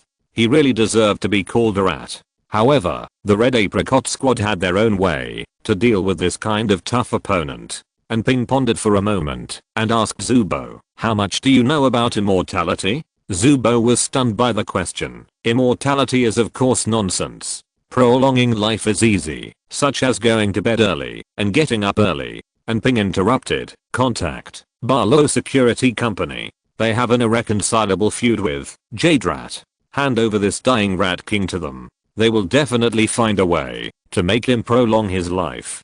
Zubo's eyes lit up. "Captain, you are the evil one. I'll find the contact information right away. Those people have no other skills, but their tricks of making people suffer but not die are really wonderful. When the time comes, I will let them record the video and sell it on the black market and share the profits." Before he finished speaking, the Rat King raised his head with fear and said, "A batch of weapons and equipment that we stole from the Shiangsuan arsenal were also bought by King Lang. There was a positioning device in it very coincidentally." And Ping then sneered, "Where is the locator?" The Rat King walked to the wall without hesitation and took out a round full screen indicator from a secret compartment on which the complex coordinates kept changing. "This is it." And Ping took the locator and turned away without hesitation. As for the Rat King and his men, Ping didn't even look at them. Lunan was obviously a little reluctant, but he just gripped the gun handle in his hand and didn't waste any energy beam on the injured. Only Zubo sighed, "I'm destined to be a hard worker." Then he trotted all the way to the basement to recover the cash in the vault. Scene followed the captain and the deputy captain out of the Star Pavilion and saw a familiar taxi flying boat trembling over at the corner of the street. And Ping couldn't help but smile and said, "It seems that I didn't make a mistake about him. He is a trustworthy person." Lunan said lightly, "It may be that he found the alarm clock that I locked in the back seat when I got off the car and he couldn't take it down." And Ping couldn't help but ask, "Is it really an alarm clock? Does it matter?" As they were talking, the flying boat finally came in front of everyone, and at this time, Zubo also completed the vault recovery at an incredible speed. He was carrying a backpack that was bigger than him, but he was still walking fast. Zubo stuffed the backpack into the trunk of the flying boat, then jumped on the back seat and said excitedly, "This Jade is really rich. 30% of the profit is so fat. Even if Zhu and Ming can't catch it back, it can basically cover the loss." Before he finished speaking, he was glared at by the captain and the deputy captain at the same time. The murderous intent in the flying boat almost made the driver lose control. "I'm just saying, of course we have to get Zhu and Ming back," Zubo said. "Once those beasts, King Long, get this killing weapon, they will definitely threaten and blackmail everywhere, and we will definitely be the first one they choose to make an example of." And Ping said, "That's good to know, so contact Xiaozuang and ask her to warm up the spaceship, and we'll prepare to go find King Long." After saying this, the team leader, who had always remained calm in the hail of bullets, finally couldn't help but curse. "Fuck Zhang Jincheng, his plan is really smart. Zubo is the best at smoothing things over." Seeing the captain suddenly furious, he did not try to persuade him, but asked, "Captain, do you really think Zhang Jincheng is trying to kill someone with a borrowed knife?" And Ping raised the positioning indicator angrily and shook it twice. "Isn't it obvious? He wants us to deal with King Lang. Do you think this locator is a coincidence? Did the people in Xiangsun district suddenly have an idea and want to update their weapons? And it just so happened that this batch of equipment was stolen? It's obvious that it was handed over to us by Jade."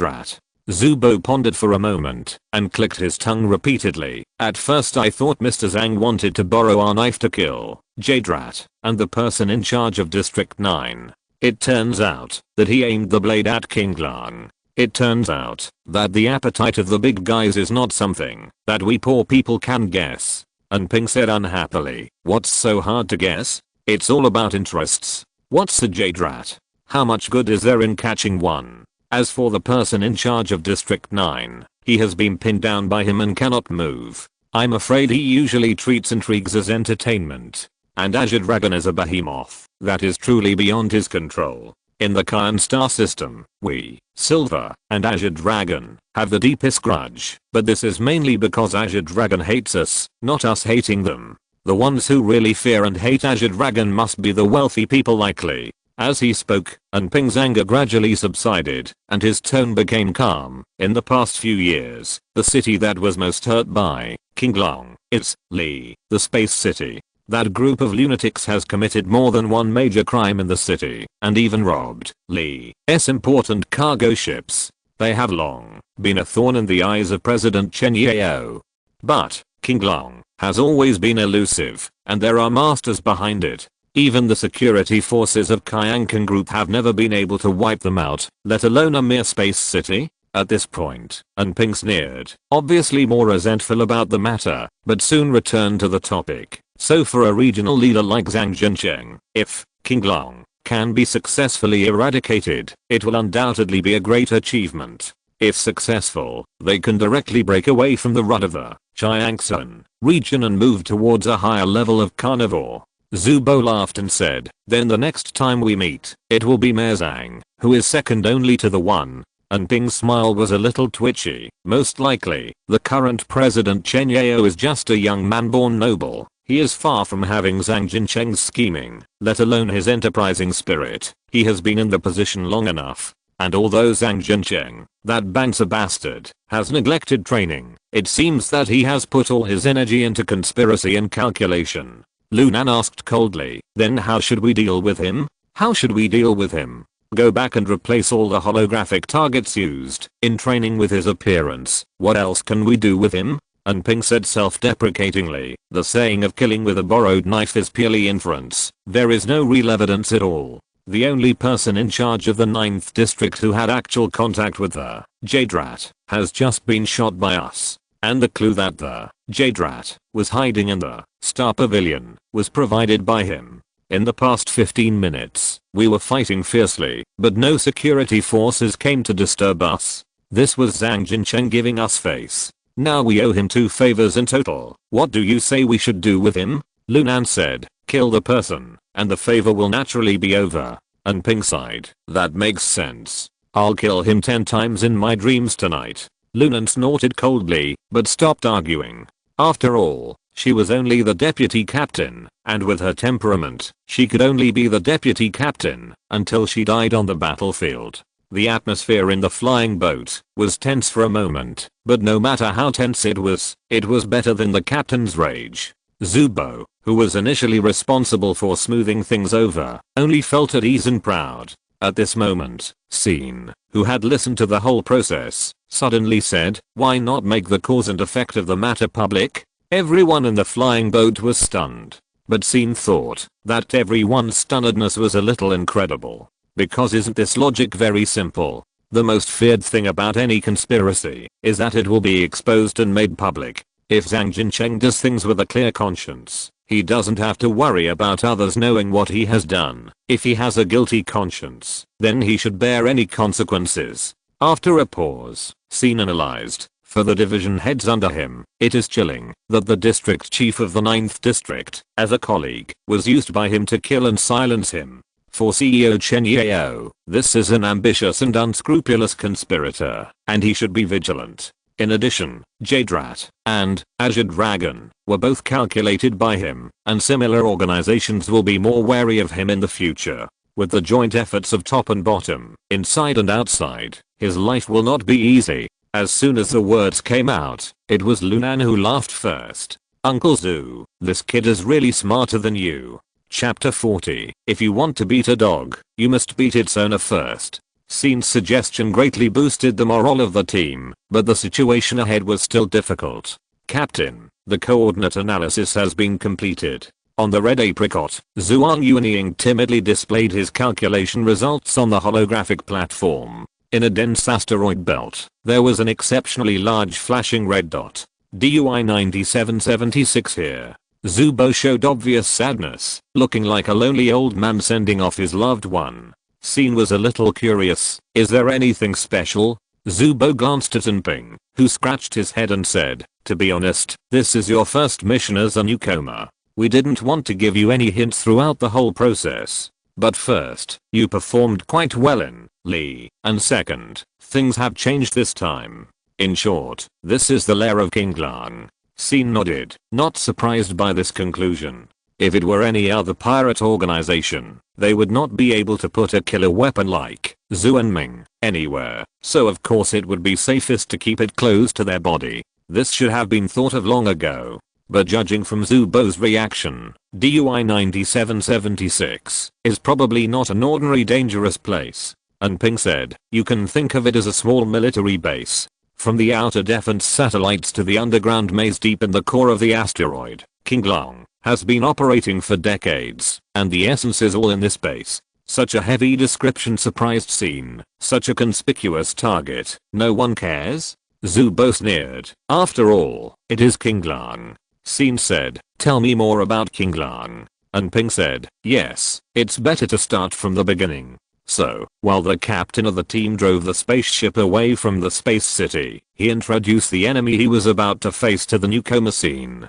King Lang is a very dangerous opponent. In the past 10 years, we, the Silver Army, have fought with them more than 30 times, big and small. Although we have basically won all of them, we have also suffered a lot of losses. What's more terrifying is that they obviously suffered heavier losses every time, but they can come back full force and make a comeback after a short time. Except for King Long, no other pirate organization has been able to be swept by us multiple times in a row without any damage. Scene pondered for a moment and said, so in essence, King Long is not a pirate organization? And Ping said, the point is well grasped.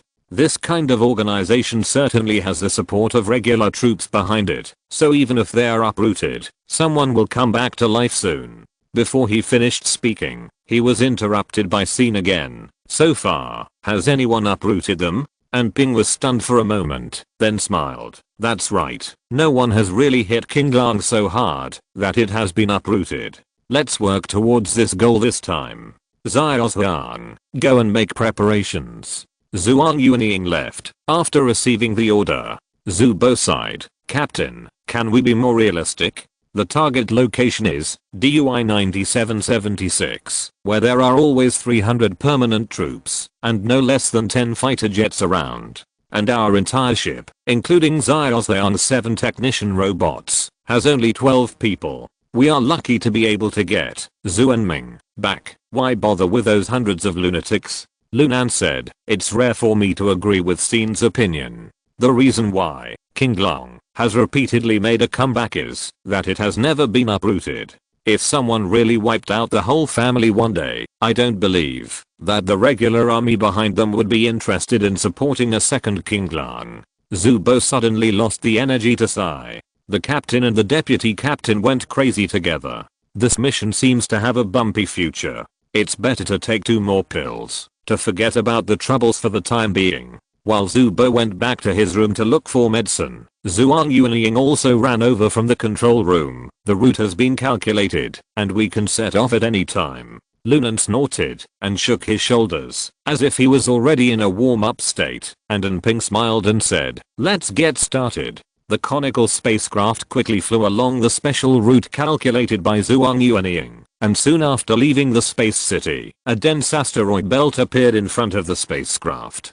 The red apricot almost did not hesitate to go deep into it, shuttling through the dense rubble array. The debris in the asteroid belt occasionally hit the deflector shield of the red apricot, causing ripples, which made the new passenger Scene sweat. However, not long after, he was attracted by the scene in front of him. I saw a few bare asteroids floating quietly among the dense and fine meteorites. There are countless small celestial bodies like this in the asteroid belt DUI. The latest asteroid announced by Kyankan Group has been developed and has been coded as DUI 14223. The asteroids with single-digit numbers in the early days can be sold at sky-high prices just by the numbers.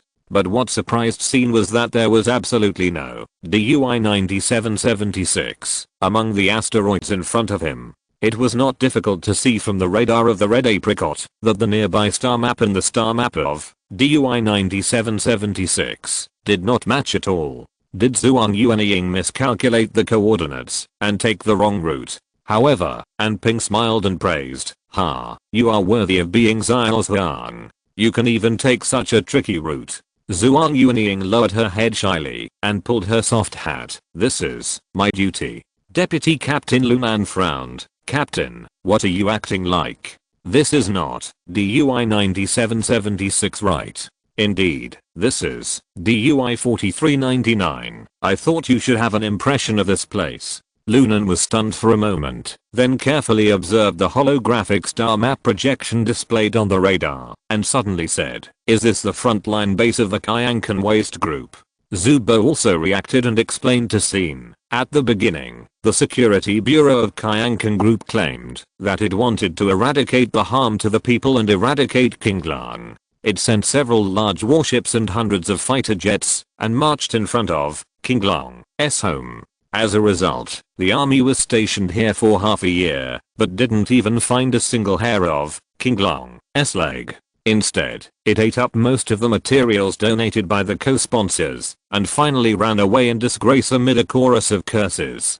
Ping said, but you should all be able to guess the truth of that mopping up operation. Not to mention that the security forces of the Kyankan Group are by no means incompetent. Even if they are really incompetent, with their status as regular troops, they have dozens of times more troops than the pirates. If they are stationed here for half a year, even if they only block the waterway of King Long, they can make those pirates trapped and die in their hometown. But in fact, after the withdrawal of the fleet of the Security Bureau, King Long not only did not weaken due to the half-year blockade, but became more active. Hearing this, Scene suddenly realized, officials and bandits collude. That's right. And Ping said, Ning Tao, the deputy director of the DUI branch of the Security Bureau who was in charge of commanding the frontline security fleet at the time, can basically be regarded as the boss behind King Long, or the agent of the boss behind the scenes. He was infamous after the mopping up operation, and was dismissed on the spot by the Kyankan group, but it only took him half a year to be hired as a special security consultant by Xiran Pharmaceutical, and returned to the Security Bureau a few years later, and became the director of the DUI branch. Scene was a little incredulous. Is this even possible? Are there no objections from the public? Zubo sneered and said, of course there are. So Ning Tao has been calling on enterprises from all over the country to take positive action and sponsor them to carry out another anti-bandit operation to redeem the previous shame. Unfortunately, the people of the Kyan Galaxy are too low-minded and are unwilling to donate money, so the anti-bandit operation has been delayed.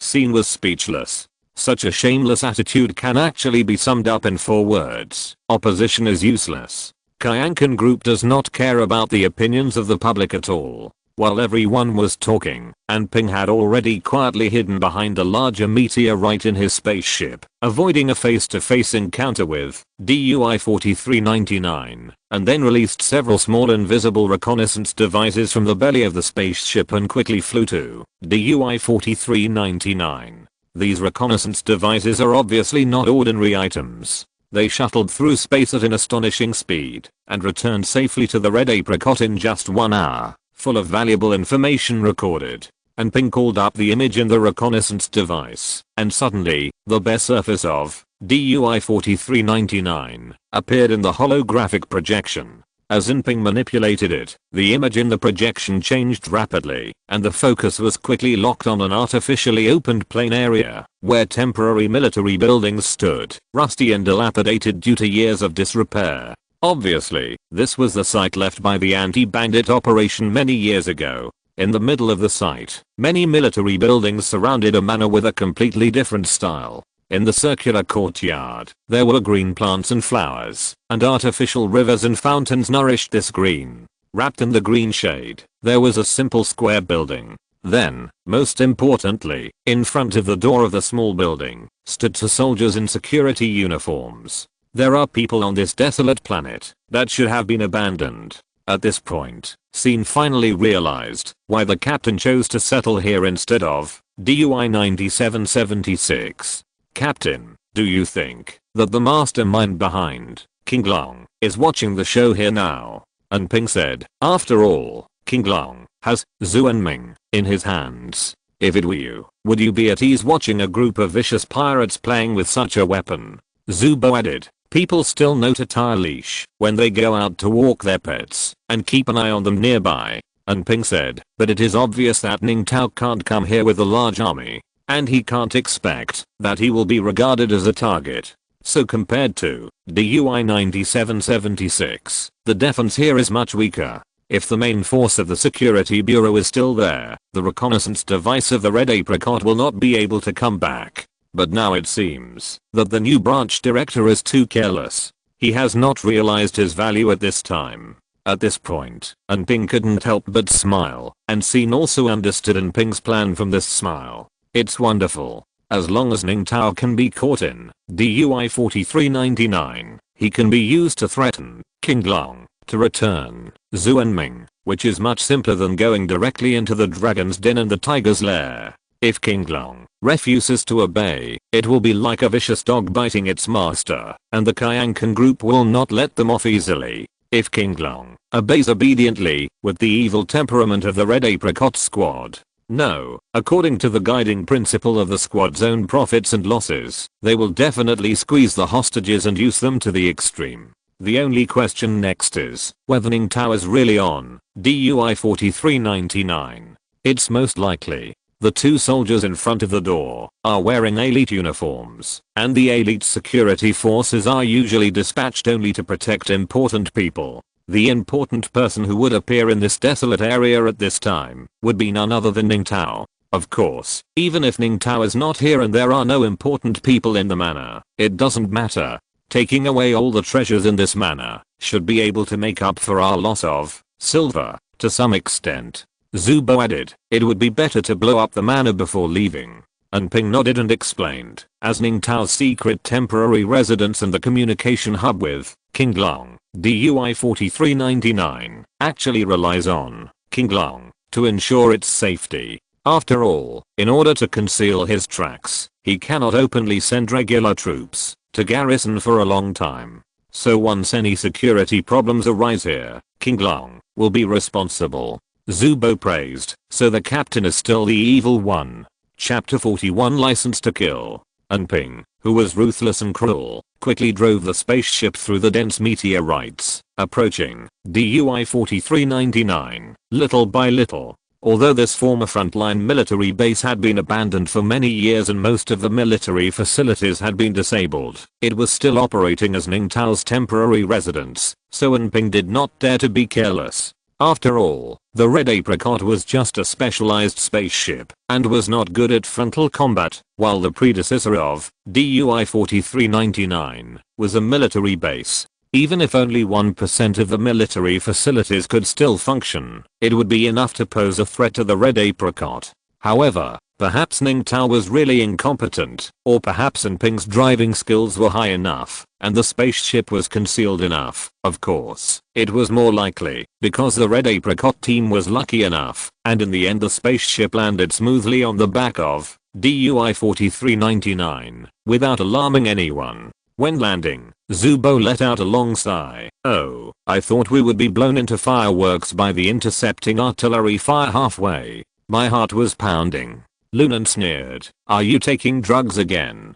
Zubo said, after all, I'm just a doctor, a civilian. I can't be as strong as you barbarians. I can only rely on banned drugs to strengthen my thin body. Before he finished speaking, Ping patted his head with a mechanical arm. Stop talking nonsense and get ready for action. As the captain gave the order, Zubo immediately stopped laughing, put on the oversized backpack he had prepared, put on a slightly ridiculous helmet, and walked off the spacecraft with a light and swift pace like a 37-year-old man. Ping followed closely behind, still lightly equipped, without even a blaster, and the armor on his body looked thin and sparse. Sin chose to follow Ping. After comparing the other two teammates, he felt that it was most reassuring to partner with the captain for this mission. Ping smiled and did not refuse. The last person to get off the ship was Lunan. She was still wearing a heavy coat and dragging a floating shelf behind her, with various guns piled up like a mountain. Zhuang Yuanying still stayed on the ship. After Lunan got off the ship, she waved goodbye to everyone while remotely controlling a small cargo airship to fly out of the rear door of the cargo hold of the Red Apricot. Zubo took a look and gasped, it's this one, Zio Zhuang, you are so cruel. Zhuang Yuanying smiled apologetically, it's required by the mission. Lunan looked down at Zubo and said coldly, do you have any objections? No, I dare not. Zubo seemed to be a head shorter than Lunan, so he didn't dare to argue. He just watched Lunan move the guns on the shelf into the cargo box of the airship, and couldn't help but said, the transportation fee can't be divided equally anyway. Lunan sneered and disdained to answer. Instead, Sin was a little curious, transportation fee? Seeing that Lunan could not finish loading and unloading for a while, Ping explained, I should have told you in detail after the mission was over and the remuneration was settled, but let me briefly explain. This cargo flying boat is Zhiao's private prop. We borrow it to complete the mission, and we have to pay Zhiao's the transportation fee. Zubo added, and the cost of this one is particularly high. It is more than 5 times the normal price. Ping said, because it embodies a lot of Zhuang Yuanying's hard work, it has the best performance and the highest cost. Zubo twisted his mouth. If someone hadn't been dragging such heavy luggage, there would be no need for a flying boat with such good performance. Lunan sneered. Okay, I'll pay for your transportation fee, and don't count on me for fire support when the time comes. Zubo laughed and said, I was just joking. I just took drugs and my mind is not clear.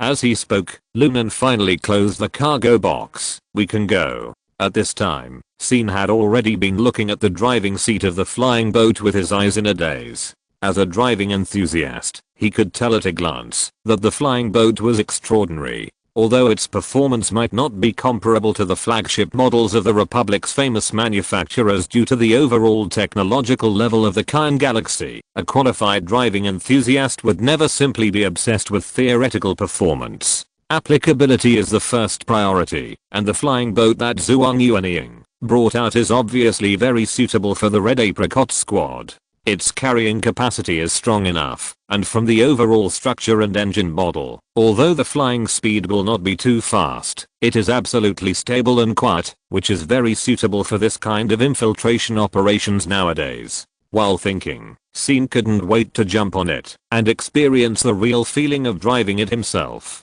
When an excellent driver drives a flying boat, he can feel the effort and inspiration that the maker has poured into it. That feeling is like reading a wonderful novel and enjoying a wonderful opera performance. And Scene is undoubtedly a good enough driver. And Ping just laughed. Okay, you come to drive. No need to be so silly. I'll give up my seat. Scene jumped onto the driver's seat without hesitation, and the moment he sat down, he felt a heartfelt joy and nostalgia. Although the flying boat has not actually started, the Jedi apprentice can already picture it driving quietly and smoothly in his mind. The last time he drove such an excellent means of transportation was in Bérgamo, and thinking of Bérgamo, Scene couldn't help but think of his master again.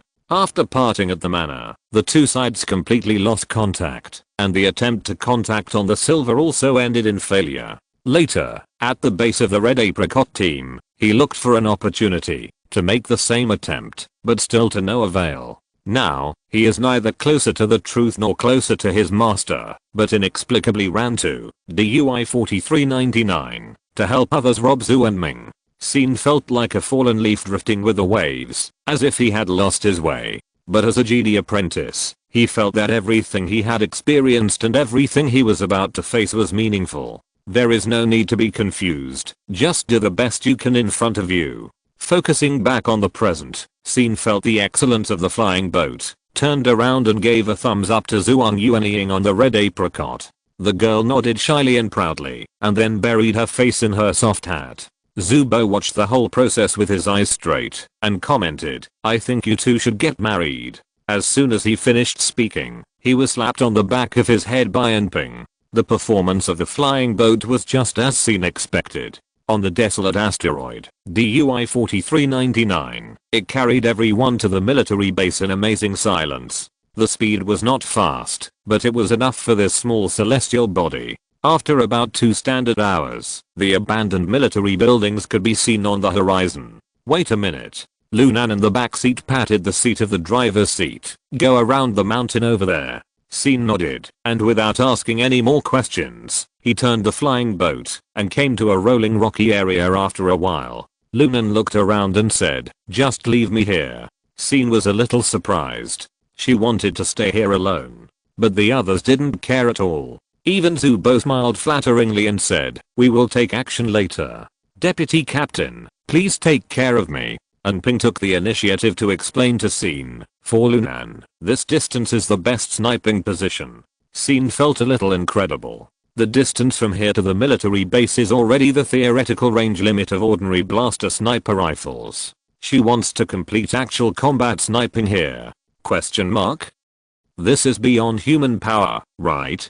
And Ping smiled and said, so she cherishes her sniper rifle very much. Ordinary people can't even touch it. In the Red Apricot squad, few people will spend money in vain. Scene looked at the rifle on Lunan's back again, and curiosity surged in his heart. Obviously, Lunan can complete incredible long-distance sniping, and this special sniper rifle has contributed greatly. But before he could even take a second look, Anping, who was sitting in the co-pilot seat, patted him on the shoulder and said, don't look at it anymore. If you keep looking, she'll really charge you. She spent enough money on this sniper rifle to buy an apartment in Cannes. Scene couldn't help but feel itchy when he heard this, but he also knew the importance of the matter, so he nodded and drove the flying boat forward. Not long after the flying boat moved forward, and Ping gave instructions. Let's take a short detour. We'll attack the manor from another direction later. As Ping said this, he called up the holographic projection on the flying boat and began to explain the action plan to Scene and Zubo. At this stage, we have very limited intelligence, so this operation is a big gamble. We must not fight to the end. If we fail to hit the target, we must evacuate immediately. As for the specific method of evacuation, it is the old rule. It depends on each person's ability. But generally speaking, I think there is a high probability that Ning Tao is hiding in the manor. So next I will mainly talk about how to break into the manor and catch him. Because I came in a hurry, I couldn't collect intelligence about this temporarily transformed manor, and I could only judge according to common sense. You can listen to the general idea, and you have to know how to respond on the battlefield. The manor should have been transformed from the command center during the encirclement and suppression operation that year, and the focus is not on the ground part. It is not difficult to see from the images sent by the reconnaissance device before that the defense force on the surface of the planet is not very strong, and it is very likely that the essence is concentrated underground. This time, our opponents are different from the general mob. They are the elites that Ning Tao dares to use to protect him. We have limited manpower and no geographical advantage, so we will be at a disadvantage if we fight away from home. So we need to find a way to disperse the enemy first. I'm considering making full use of Lunan's long-range firepower advantage, fighting a peripheral battle with the opponent first, trying to lure out the opponent's main force, and then sneaking into the manor to capture Ning Tao. Of course, plans are plans, and actual actions will definitely face many unexpected events. And the members of the Red Apricot Squad must always remember 4 words: improvisation. Even if it means giving up the mission target or betraying teammates, it doesn't matter. We are the Red Apricots who have gone out of the wall, and we should not be constrained by any rules. When Scene heard this, he realized that Captain Ping was giving him a private lesson. This feeling was a little subtle, especially about giving up the target and giving up teammates. But he still listened carefully. At this moment, Ping simply turned his eyes and looked directly at Scene. Finally, this is the point that I'm most worried about, and I must emphasize it to you. Scene nodded, indicating that he was all ears. The enemies this time are not vicious criminals like Suzaku and Azure Dragon, but regular troops of the Kyankan Group Security Bureau. They have legal identities and mostly clean personal records. In a sense, they can even represent the justice of the Kyan Galaxy better than we can. After a pause, Ping said, but they are enemies. Scene immediately understood what Captain Ping wanted to say, but didn't know how to answer. Ping was not satisfied with Scene's silence, and continued, you showed mercy to the Jade in the Star Pavilion. That doesn't matter. The other party is a skilled thief, not a skilled warrior. We have enough spare power to suppress the whole scene. It's up to us to injure, but not die, or die but not injure. But this time we don't have this spare power. A moment of mercy will not only kill you, but also kill all those who have expectations of you. After saying that, Ping smiled again. It's a pity that Bosley is not here, otherwise it would be more effective to let him fool you. I'm not very good at words after all, so I can only say this much. You are a smart person. I don't need to say anything more. Just think about it yourself. Scene nodded. However, at this moment, Zubo suddenly added, Scene, as a senior of the team, let me give you a question to think about. Please speak. If you were Ning Tao, who would you bring with you to do such a shameful thing? Scene was stunned by this obvious question. Fortunately, Zubo didn't expect him to answer. Obviously you want a trusted subordinate, right? Otherwise, if you bring a newcomer who doesn't know the truth, and he goes back and says things that shouldn't be said, wouldn't it be troublesome? Scene nodded. This is a matter of course. Then let me ask you again, what conditions must be met to become Ning Tao's trusted subordinate? Scene subconsciously wanted to say that he must be strong enough. As a result, Zubo asked and answered himself, strong? Obviously not. Your strength is definitely stronger than all of Ning Tao's subordinates. Will you work like a dog for him? This question made Scene stunned. Zubo said again, honest? It's totally wrong. If you really want to be honest, Ningtao will be the first one who can't trust you. What if he reports you? Then you have to be confused. Even more unreliable. Ningtao running here is risky after all. Once you are in danger, would you expect those who like to be confused to risk their lives to save you? So the last choice is only one, to go along with the corrupt. The confidant who can be brought here by Ningtao must have paid a letter of surrender and proved himself. And you should be able to think of the way to prove it. Scene's heart sank. He did think of it. For such a legitimate and good citizen with a clean background, the best letter of surrender is of course committing a crime. Only by committing unforgivable crimes and handing the handle to Ningtao can they be considered as confidants. Zubo said, of course, the above are just my personal guesses. It is also possible that the facts are completely opposite to what I think. Ningtao's subordinates are all upright gentlemen who choose to follow him out of great ideals. It is just a temporary expedient to go along with King Lang. They still have dreams and are innocent. Of course, it is more likely that, even if most of these people deserve to die, there are still a few innocent people among them. Maybe the one you shot and killed is one, and then you will become a murderer who killed innocent people. But I think it doesn't matter. What matters is what you think deep down in your heart. Do you want to be a good person who is always innocent, or do you want to be a person who can do things? Scene frowned, feeling that this kind of two-choice problem was unreasonable from the beginning. Of course, this world has never been truly reasonable, otherwise there would be no need for the GD Knights to carry out missions all over the world. But what should I do when the matter falls on me? At this time, Scene began to miss his master again. If his master was still there, he would definitely give the right guidance. But after all, he could not always rely on his master's guidance. At this moment, Zubo couldn't help but add, I'm a doctor, so I'll give you another example of a doctor. You should know that no matter how good a doctor is, there will be patients who can't be saved. Watching patients die in front of their eyes is a common occurrence for doctors. The more experienced and senior doctors are, the more mistakes they make on the operating table. Even a genius doctor like me has a past that I can't bear to look back on. But there is a kind of doctor who never makes mistakes, never causes patients to be injured or killed due to his own fault, and has an innocent life. After a pause, Zubo revealed the answer in a sarcastic tone. That's the doctor who does nothing. In an instant, Scene's hesitation was swept away. Parting with the master is a test for himself as a GD apprentice, so this time he will do what he wants. Wait until Hiyori reunites with the master, and then listen to her criticism. If you're listening to this novel on a channel other than Fanfic World, it means they downloaded and uploaded it without effort. We cordially invite you to visit our channel, Mundo Fanfic Novelos. There you'll find the original version of this story and you can explore many other novels of various genres. We're waiting for you to immerse yourself in a world of incredible novels. Chapter 42 Test Firing. After making up his mind, Scene didn't say much, but silently took the pistol from his waist. This action was enough to show his attitude.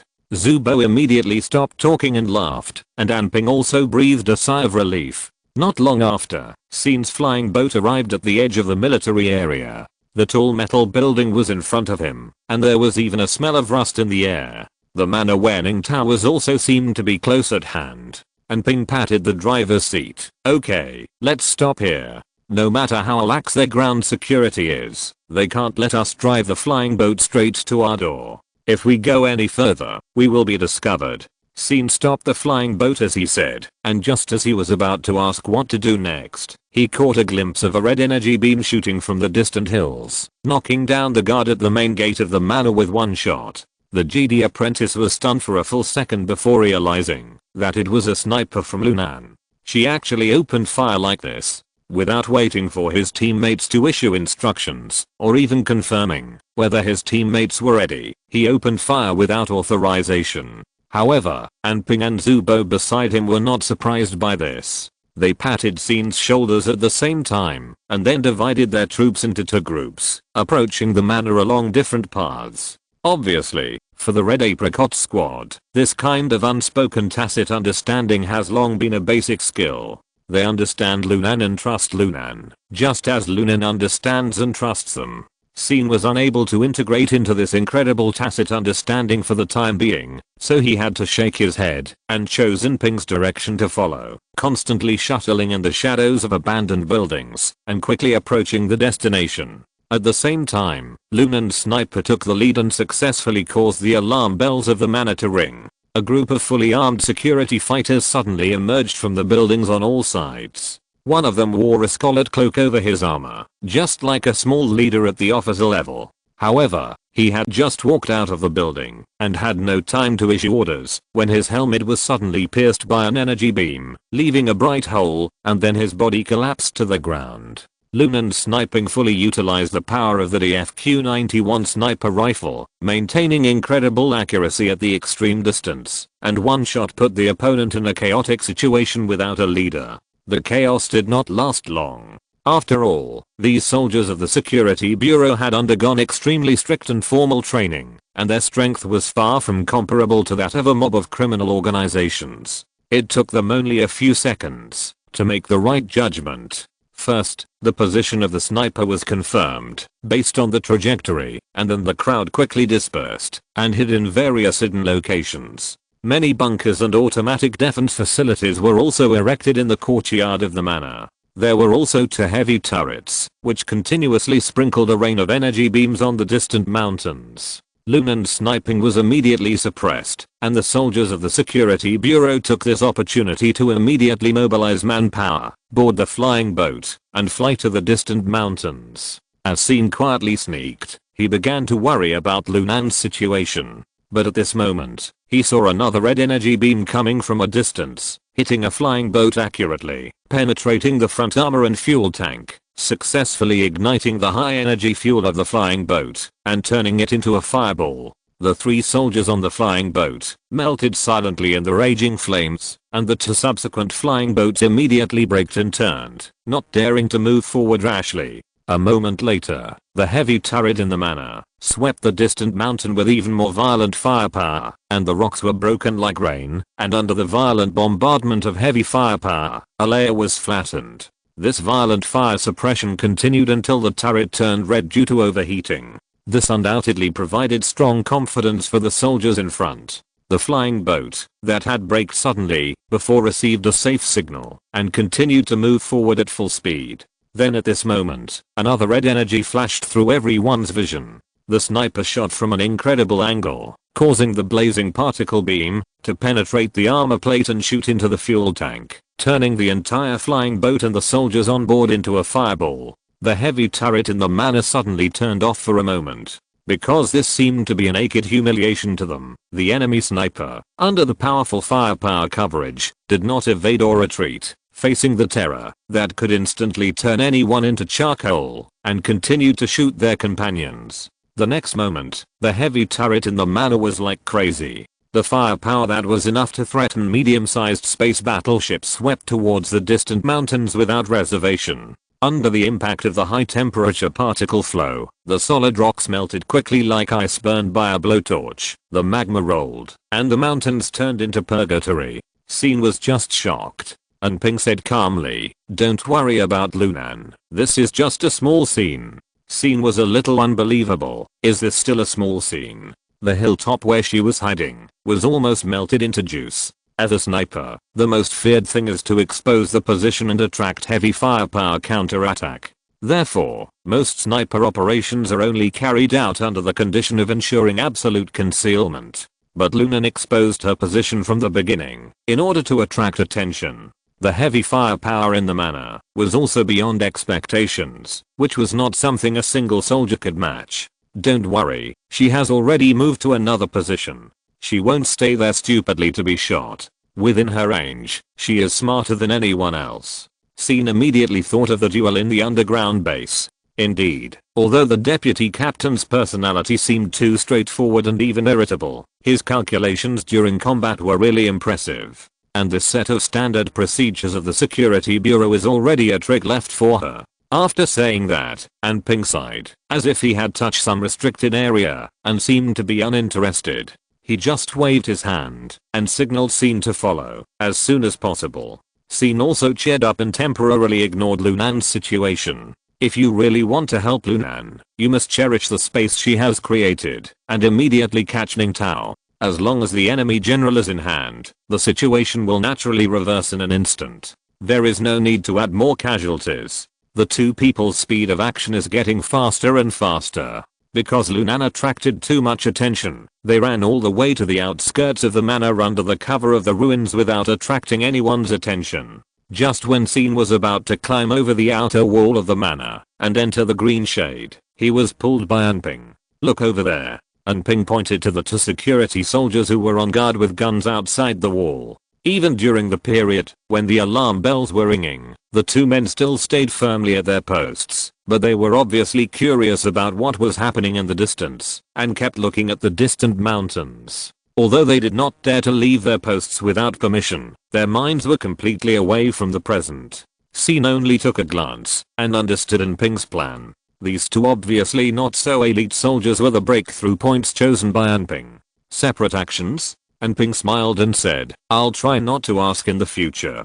After that, he took the lead and rushed towards the two people. The sleepy middle-aged man opened his eyes wide at this time, and his two thick thighs burst out with incredible strength, allowing him to burst out at an astonishing speed on this asteroid with low gravity. At the same time, Scene approached from another direction, and his speed was not much inferior to Anping. After a while, Anping was exposed first. Who is it? A security soldier finally saw the figure left by Anping when he was running at full speed in his peripheral vision, and shouted in horror, aiming the blaster in his hand at the other party. But soon he was surprised to find that the speed of the other party's charge was incredible, and when running, the pace seemed to imply some strange rhythm, and always changed direction suddenly when he tried to pull the trigger, making the security soldier's aim miss. There was an open area outside the manor, but as a gatekeeper, he was helpless against an intruder running barefoot. He aimed several times, but couldn't even find a chance to shoot.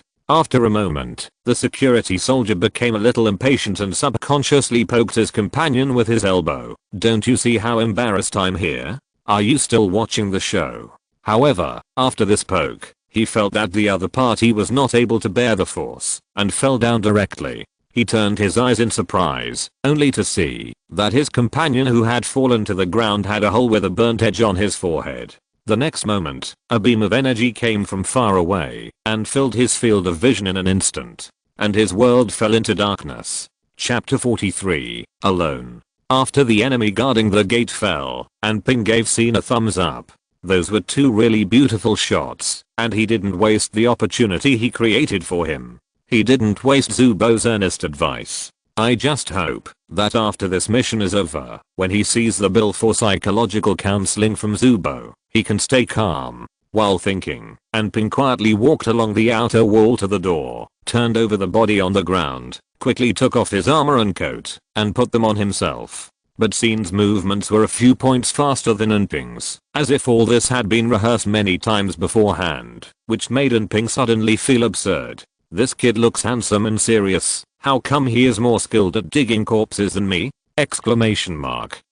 He used to work in the funeral industry, and this moment of distraction made Anping's movements even slower, so Scene completed the disguise first, wearing a full set of equipment for the gatekeeper, and ran quickly into the manor. The security uniform on the apprentice was a little loose and didn't fit him well, but Scene only ran 2 steps and successfully showed a flustered and messy pace. His body swayed exaggeratedly from side to side, making it difficult for people to see the flaws in the uniform. Behind him, Anping, who was still trying to zip up his pants, was stunned. How could this kid be so skilled? Exclamation mark. As the skilled worker Scene ran, he gradually regained the feeling of the Bérgamo period. He also sneaked into the manor, disguised himself, and had a smooth journey. But the difference was that he no longer had an omnipotent master behind him, and the battle plan in his hand was no longer the huge battle blueprint that made people feel at ease. Instead, it was just a 4-character mantra, improvisation. Scene hated this kind of reckless battle the most, but at this time he had no choice. While trying to feel the guidance of the Force, the Jedi apprentice made up his mind and rushed forward. Soon, he encountered two security fighters wearing the same uniform behind a temporary bunker in the middle of the courtyard. When the other party saw Scene, they did not show any brotherhood, but raised their guns and aimed vigilantly. Stop. Who are you? Which squad? Scene certainly could not tell the name of his unit. He did not even know which unit the DUI 4399 was, let alone whether there were any secret codes between them. But this did not prevent him from giving a perfect response. The Jedi apprentice put on an extremely panicked look and said breathlessly, "The sniper is just a feint. The other side is the direction of the enemy's main attack." As he spoke, he kept shaking his arms and pointed his finger in the direction he came from. "Don't worry about that sniper.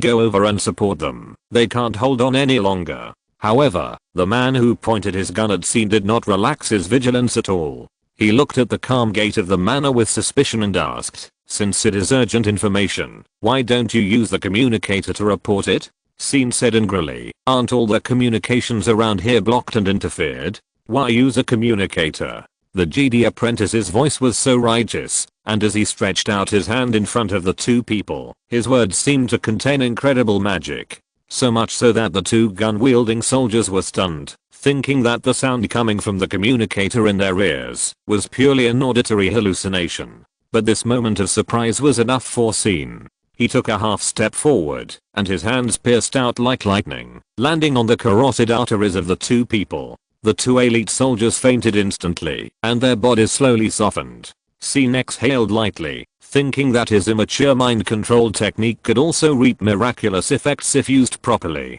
But before he could feel at ease, he saw a whole team of security soldiers running from behind a bunker. When the two sides met, they were both stunned. Scene reacted very quickly. He immediately leaned over and hugged the two unconscious people and shouted to the security team, "There is an assassin in the manor. Someone is injured here. We need first aid." His voice was so loud that the entire team of security soldiers was stunned. For these elite soldiers, Scene's voice seemed extremely abrupt and even ridiculous. The security forces of Kyankan Group have very strict combat procedures: how to respond when encountering a sneak attack, how to rescue teammates when they are injured. These have standard procedures, and these procedures definitely do not include hugging teammates and shouting on the spot. But anyone with actual combat experience also knows that those who cling to standard procedures will always be the ones who die the fastest on the battlefield. Just when someone was about to ask Scene for confirmation, Scene suddenly pointed to a bush not far away. "The assassin is hiding in that direction." And Ping, who had just followed Scene to hide in the bushes, couldn't help but curse in his heart. "Scene, you bastard, dared to betray the captain?" Question mark.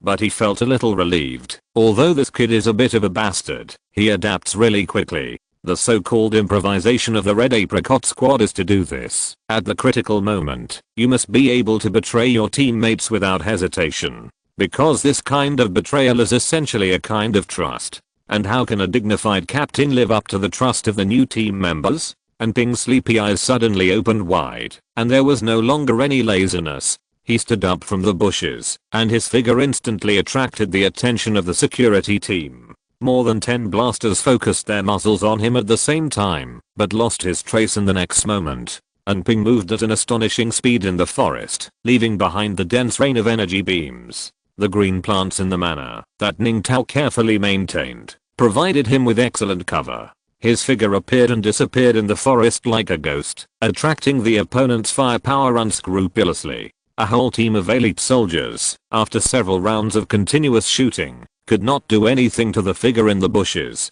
The security captain felt something strange and pressed the communicator in his hand, ready to report the situation to his superiors and request support. But at this moment, a red energy beam shot out from the gap in the distant mountain and went straight through his temple. At this moment, even Scene was dumbfounded. "Lunan? Question mark? She is still alive. No, she can still jump and provide firepower support. Question mark?"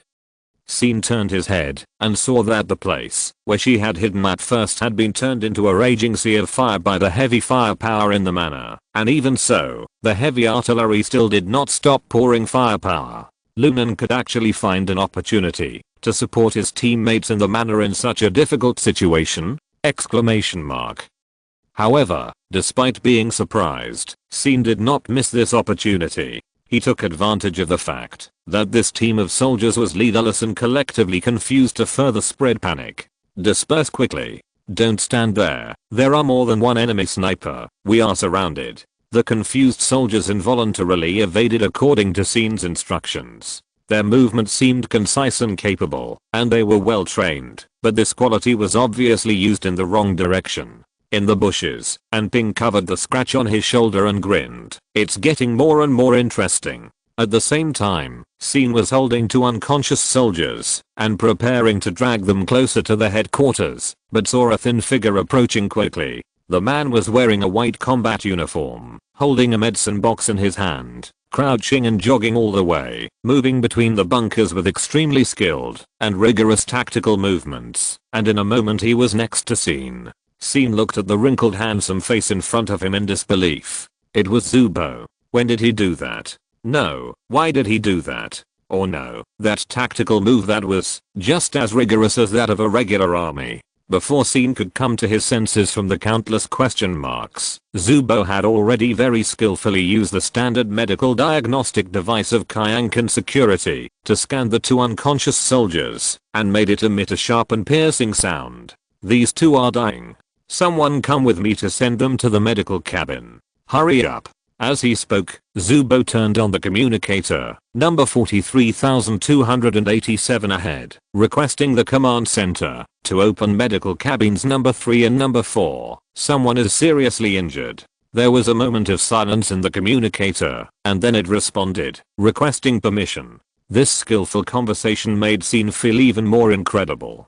The thin man in front of him seemed to be a real member of the regular army, not the drug jar in the red apricot team who liked to take banned drugs. Stinky boy, stop being dazed. It was not until he heard Zubo's subtle voice that SYN suddenly came to his senses and realized that this person was indeed Zubo, not a clone. I will take this opportunity to sneak into the headquarters and then find a way to help the captain open a way out. The two of us should be enough to capturing Tao. You have other tasks. As he said that, Zubo gently pointed to a heavy artillery turret. Take that down as soon as possible. SYN was stunned when he heard it. Take down a heavy artillery turret? Is it meaningful? However, before he opened his mouth to ask for the reason, SYN felt a slight vibration under his feet, and the hum of the fighter engine starting up came from afar. Outside the manor, in a semi-abandoned hangar, the rusty floor rumbled open, and two black long-wing fighters slowly rose from the basement. The vector engine on the belly ignited a blue light, lifting the light fuselage and quickly floating into the air. Zubo said, Lunan can't handle that. You go and help her with the heavy artillery. SYN looked at the heavily guarded heavy artillery position and saw that the artillery position was heavily guarded around, and there were several automatic gun turrets turning around eagerly. Suddenly, his heart was as calm as water. You want me to deal with such a position alone? What do you think of me? A GD master? Don't worry, Lunan will support you. After a pause, Zubo smiled again. I will also encourage you spiritually. What's the use of spiritual encouragement? Are you also a GD master? However, before SYN could speak, Zubo had already used a huge force that did not belong to that thin body to pull the two security soldiers who were knocked unconscious by SYN and move towards the command center. Hurry up and help. Anyone who is watching the show there will be blacklisted. If you get injured in the future, you have to bandage yourself. Zubo's righteous voice actually moved several security soldiers around him. They gathered around Zubo with some hesitation and helped him carry the wounded. Seeing this, SYN had no choice but to get up and leave, crouching down towards the heavy artillery position. Chapter 44 Infiltration Operation. After becoming a GD apprentice, he had a safe journey. However, just when he was about to reach the end, he was alerted.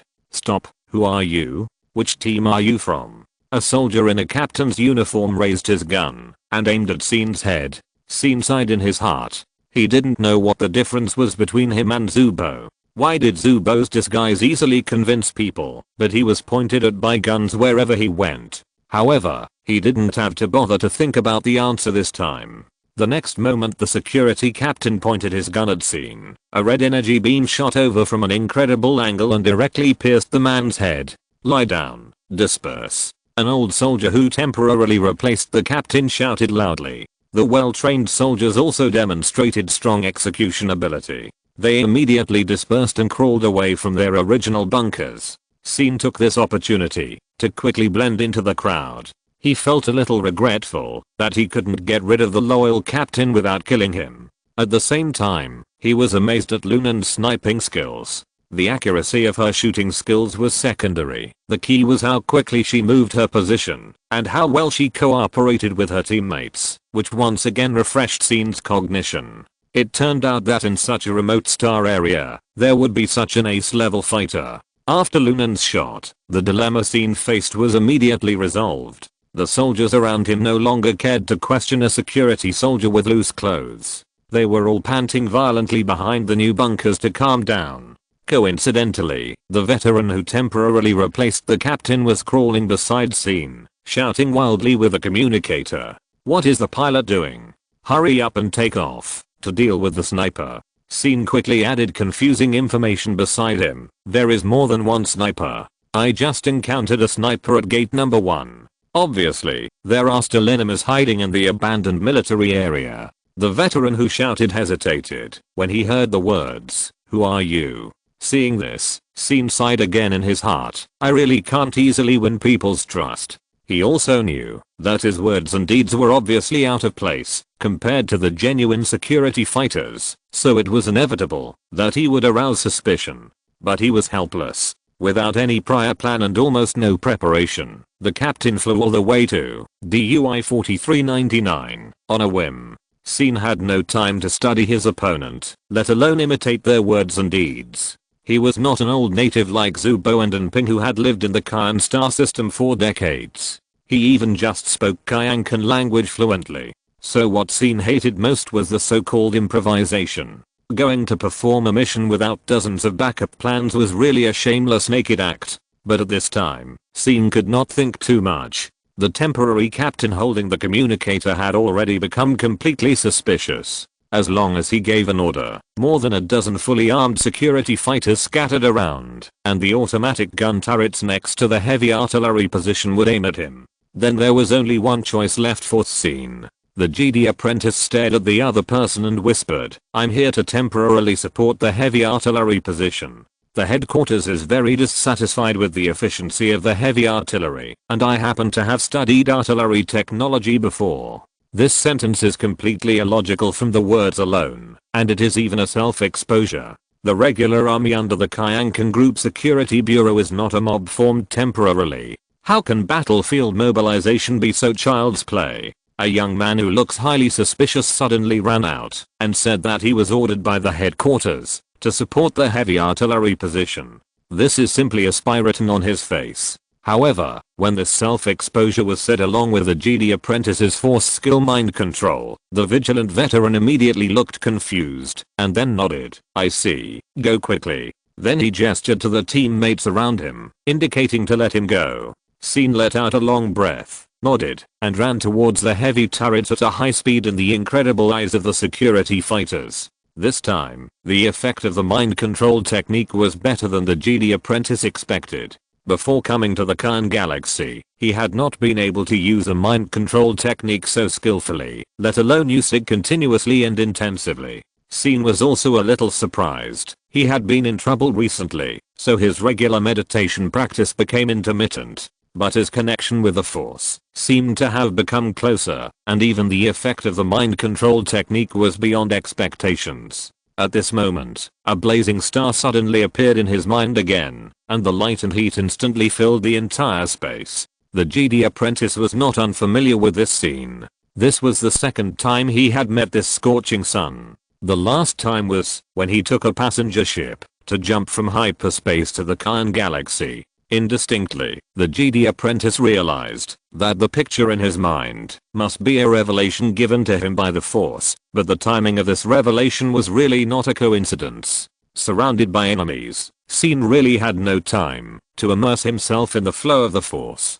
He could only gather his mind, forcefully suppress the picture in his mind and continue to move forward. The heavy turret in the manor is a real big guy. The part above the ground is hemispherical and has a diameter of nearly 10 meters. A grey cube barrel protrudes halfway from the sphere, and the muzzle continuously ejects high temperature and high energy particle streams, wantonly ravaging the rocks in the distance like kneading snowballs. As Scene walked closer, he felt the vibrations from the ground every time he fired more and more clearly. He also had a little more worry about Lunan, who was in the range of firepower. Even if there were no two fighters, Lunan would not be able to hold on under such artillery fire, especially since she had just forced a shot in order to support him, exposing her position again. He had to act quickly. Fortunately, this turret rising from the ground had a small door on the surface for the gunner to enter and exit. Scene didn't want to get close to it with great difficulty, but not be able to enter. Would he have to draw a circle with a lightsaber in front of everyone? Or use the individual explosives he carried with him to blast a path? Now that there was a door, how to open it was just a trivial problem for Scene. Holding the full set of tools given by Chen Sanwen, Scene unlocked the door of the turret in 20 seconds and walked in directly. As soon as he entered the door, a blaster was pointed at his forehead. "Who are you? Which unit are you from?" A soldier in red uniform guarding the turret door asked sternly. Scene wanted to curse in his heart. How many times have you heard this sentence? Is it that serious? Do I look so awkward? I have tried my best to imitate your words and deeds, okay? How can anyone tell that I'm a spy? Question mark? Oh, it's probably because I entered the door by picking the lock. But this time, Scene was finally able to respond differently. He ducked without hesitation to avoid the muzzle of the gun and rushed towards the guards in the turret like lightning. In this confined space, the Jedi apprentice had no need to hide his strength. His body, strengthened by the Force, suddenly burst out with a speed that was even better than that of Captain Enping. Before the other party could pull the trigger, Scene had already hit the other party's chin with a full strength palm strike. After the crisp sound of bone shattering, the soldier fell down like mud.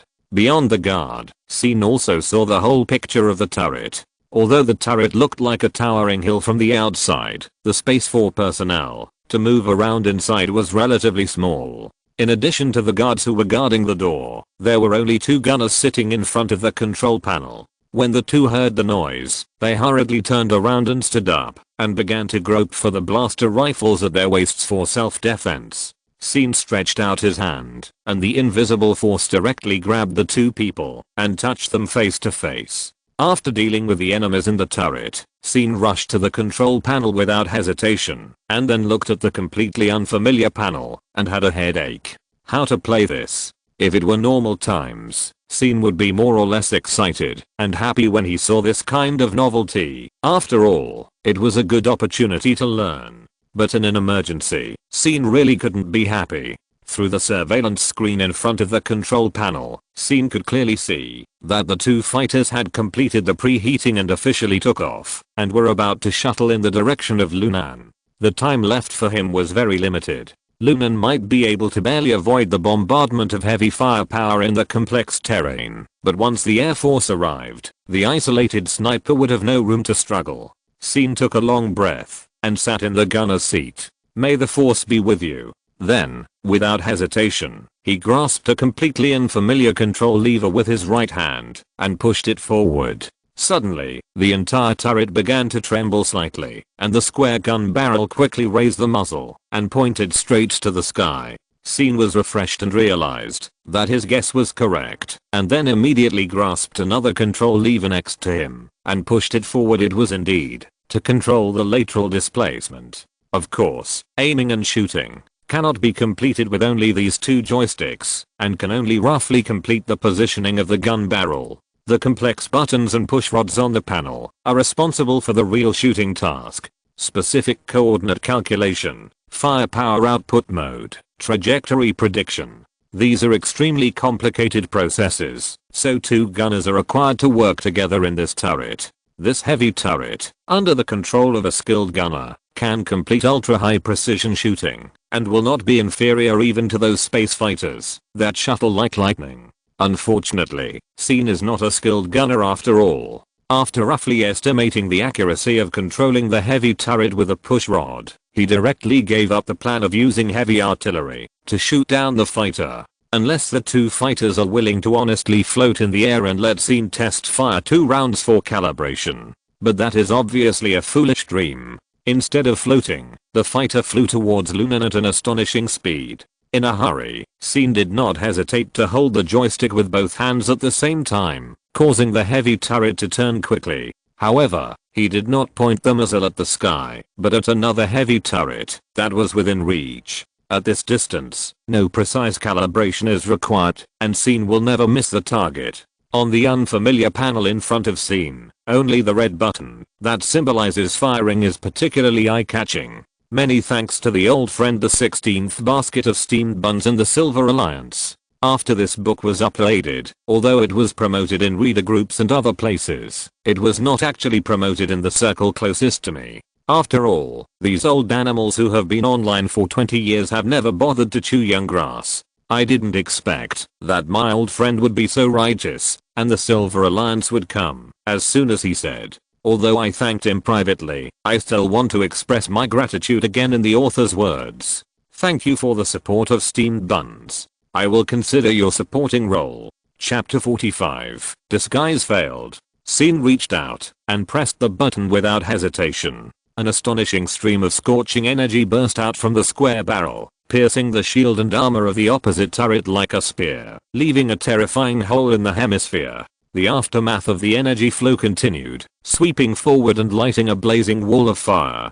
The heavy turret pierced by a shot groaned in the flames for a moment before exploding, turning into a magnificent fireball. Broken metal fragments shot out in all directions, sweeping down the nearby security soldiers in an instant. Such a change immediately attracted the attention of the whole audience. Everyone in the manor stared at the blazing sea of fire in amazement, and even the most elite soldiers were dumbfounded at this time. Accident? Incident? Hallucination? In any case, this was a completely unrealistic scene. The two fighters flying around were also attracted by the flames below, and for a moment they didn't even bother to sweep the sniper in the mountain area. A moment later, the turret that succeeded in its attack quickly turned its gun muzzle and aimed at the sky. The pilot of the fighter plane felt a tingling sensation on his scalp, and a chill ran through his head and feet. The fighter plane he was driving was just a small fighter plane, mostly used to perform simple ground support or air combat missions, and it was quite weak in attacking.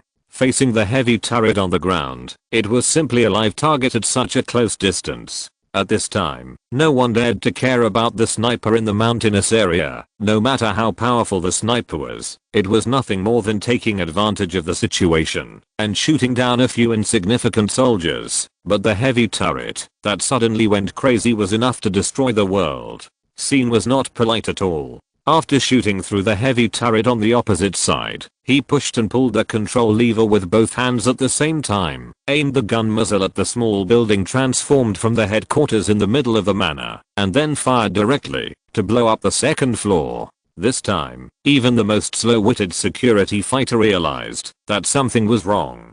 People no longer cared about the threat of snipers in the distance, and quickly focused their attention on the heavy artillery that suddenly defected. They used communicators to report the sudden change, causing chaos in the command network. The two fighter planes that took off naturally did not care about sweeping the mountain area to kill Sniper Lunan. They quickly turned around and hit the turret with a series of energy beams, causing a series of ripples on the thick deflector shield of the turret, which was considered to be a small contribution. SYN pulled the control stick without hesitation and turned the muzzle to fight back. Although the firepower naturally missed, it once again undoubtedly demonstrated his presence, exacerbating the panic in the manor. What's going on with this turret? Is it a mutiny? No, that's not right. I heard that a spy dressed up as us and got in. Is that spy a monster? How could he get into the turret in public? Anyway, where is the heavy firepower team? Hurry up and blow this thing up. Why hasn't the command center responded yet? Hurry up and cut off the energy supply to this thing. These well-trained soldiers were completely confused and panicked. But after a while, people were finally surprised to see that the flickering light on the turret shell suddenly went out, and the recklessly rotating turret also stopped in place. Its energy has been cut off. A cheer broke out in the crowd, and then a soldier holding a missile launcher immediately aimed at the small door on the side of the turret and used a missile to blow the heavy metal door inward. The door shaft burst into a twisted arc due to the broken pipeline. The soldiers only felt more excited. Hurry up and fire another shot. Catch that spy and cut him into pieces. Amid the noise of everyone talking, the second missile accurately hit the sunken side door, finally blowing the heavy metal block directly to the ground, revealing the scene behind the door. Immediately, several brave soldiers rushed into the turret through the open side door. A corpse with a charred chest and a bloody face was lying by the door, and his face was almost unrecognizable. Only the red uniform that symbolized the elite could explain his identity, the only bodyguard in this turret. In addition, 2 gunners fell unconscious on the ground in front of the control panel, and a man wearing a loose soldier's uniform was lying on the control panel, without a sound. This is. The soldier who entered the door first was stunned when he saw this. The expected fierce battle did not come. There were only 2 corpses and 2 unconscious gunners in the turret. The spy saw that the situation was not good and simply committed suicide. Someone raised a guess hesitantly. Bah, that's a bargain for him. A senior veteran spat in anger. A soldier who looked like a captain silently stretched out his hand to push aside the soldiers who were blocking his way, strode to the control panel, kicked an unconscious gunner awake, and then grabbed his collar and lifted him up in the air. What happened? The gunner who was suddenly awakened only felt that his head was still buzzing, and he couldn't tell the reason. After talking about this and that, he only remembered that someone broke into the turret, and then he lost consciousness. The captain interrogated him, but got nothing. He was even more angry. He pushed the body lying on the control panel away and wanted to whip the corpse to vent his anger. But he saw that the man was about 40 years old, with dark skin and a frosted face. Yuan Yi. The captain's voice trembled with extreme shock and anger, and there were stars in front of his eyes. How could it be Yuan Yi? Question mark? Why was it him? Exclamation mark. He should be the gatekeeper of this turret. How could he die on the control panel? The next moment, the captain had a flash of inspiration, and his eyes suddenly turned to the bloody corpse in front of the door. Kill him. The soldiers around him were at a loss. The captain suppressed his anger and explained, the corpse is the spy. He wants to fish in troubled waters. As he spoke, the captain raised his blaster. The cold muzzle was more powerful than any words, and the soldiers in front of him hurriedly moved aside. At the same time, Scene, who was lying dead in front of the door, finally couldn't pretend anymore. The security forces of Kyankan Group R&D Elite. The maze he hastily laid out only troubled the other party for less than 2 minutes. Moreover, Scene has now exposed his identity in an extremely unfavorable way. He is sure that, as long as the captain takes the lead in firing, he will be greeted by a hail of gunfire. In desperation, Scene had to use his final plan. The Jedi apprentice pretending to be a corpse quietly pressed the button of the remote-controlled bomb. The explosives under the seat of the control panel were detonated by him, and the sea of fire and heat surged and expanded, swallowing up all the people who were close at hand in an instant. Scene lay down, covered his mouth and nose tightly, and then felt a burning stream of thick smoke sweeping across his back. Even wearing the elite uniform and armor of the gatekeeper UNI, Scene felt that he could not hold on. Fortunately, the burning stream was extinguished quickly, leaving only billowing smoke still flowing out of the side door. Scene took this opportunity to grab a soldier who was stunned from the side, staggered out in the smoke, and shouted hoarsely, "Help, help." At this time, the Jedi apprentice once again played his acting skills to the extreme. He imitated the voice of the injured and supported a genuine security soldier. Both his posture and appearance looked like an innocent soldier who was plotted against by spies. In order to increase the success rate, he also tried his best to launch the mind control technique. However, what greeted him was not the medical care of the medics and the care of his comrades, but countless cold muzzles of guns. Who are you? A soldier in a blue uniform led at least 30 soldiers to surround Scene with cold eyes. Scene was really a little unbalanced at this moment. What did I do wrong again? Exclamation mark. It's okay if the mind control technique fails. These security soldiers are extremely determined and difficult to influence in a hurry. but he has tried so hard to disguise himself, how could he still be seen through at a glance? However, Scene couldn't wait for the answer to be revealed, because the leader in the blue uniform had raised his right hand and said with a dull look, "Forget it, it doesn't matter, let the coroner investigate his identity when the time comes." This time, Scene really had no way out. Facing dozens of blasters, even if he used the soldiers around him as meat shields, it would be nothing more than pulling one more person as a sieve. Although many of the soldiers who gathered around had confused eyes and seemed to not understand why they were shooting at their own people, the order from the superior was absolute. However, at the critical moment, the leader in the blue uniform could not put down his raised hand, and his calm face was gradually covered with a layer of surprise. He raised his left hand, pressed the communicator on his ear, and asked in disbelief, "What did you say? Are you serious?" "But, I know." After turning off the communicator, the warrior leader was silent for a long time, and the anger in his eyes seemed to be real, but he finally ordered, "Let him go." The soldiers around were confused. "Let him go? What does that mean?" Some soldiers who knew the inside story argued, "But he is clearly..." The blue leader ordered, "I said let him go." This time, there was no objection. Everyone put down their guns silently and then looked at Scene with various complicated eyes. Scene heaved a sigh of relief, put down the unconscious soldier who was being used as a camouflage prop, straightened his ill-fitting red coat, and then strode towards the small building of the headquarters. The road was smooth, and no one blocked his face with a gun to question his identity. Even the firepower that was constantly pouring into the distance stopped. After hovering for a while, the fighter jets in the sky put on a helpless gesture and landed back in the hangar. The war seemed to have ended in an instant. At this point, there was only one possibility that could lead to such a miraculous turn of events. The captain and his men finally succeeded. Chapter 46. There are more important things to pay attention to than killing people. When Scene entered the headquarters, someone was already waiting at the door. It was a young woman wearing a red, Kun-style cheongsam, standing in front of the small building with a strong fear, and said to Scene, "Please, is this Mr. Scene?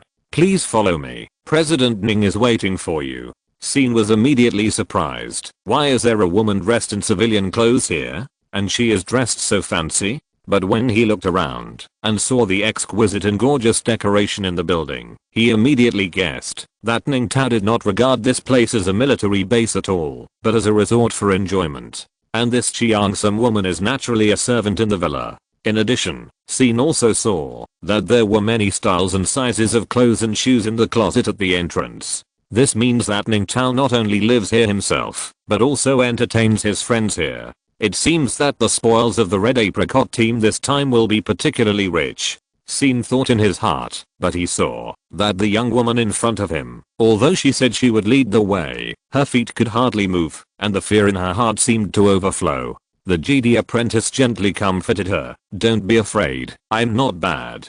Before she finished her sentence, the Cheongsam woman suddenly collapsed and squatted on the ground, shivering and saying, "Please don't kill me. Please don't kill me." Scene was shocked by this overreaction, but he was not in a hurry. He put away his weapon, released a gentle smile, and went forward to help the Cheongsam woman up. "No one will hurt you, believe me." The extremely gentle voice contained a real power that quickly melted the woman's fear, allowing her to finally stand up slowly. Scene patted her shoulder. "You go and rest first, I can find the way myself." After saying that, his face darkened. At this time, he had already smelled a very strong smell of blood from behind a spacious corridor on the side, so there was no need for outsiders to lead the way.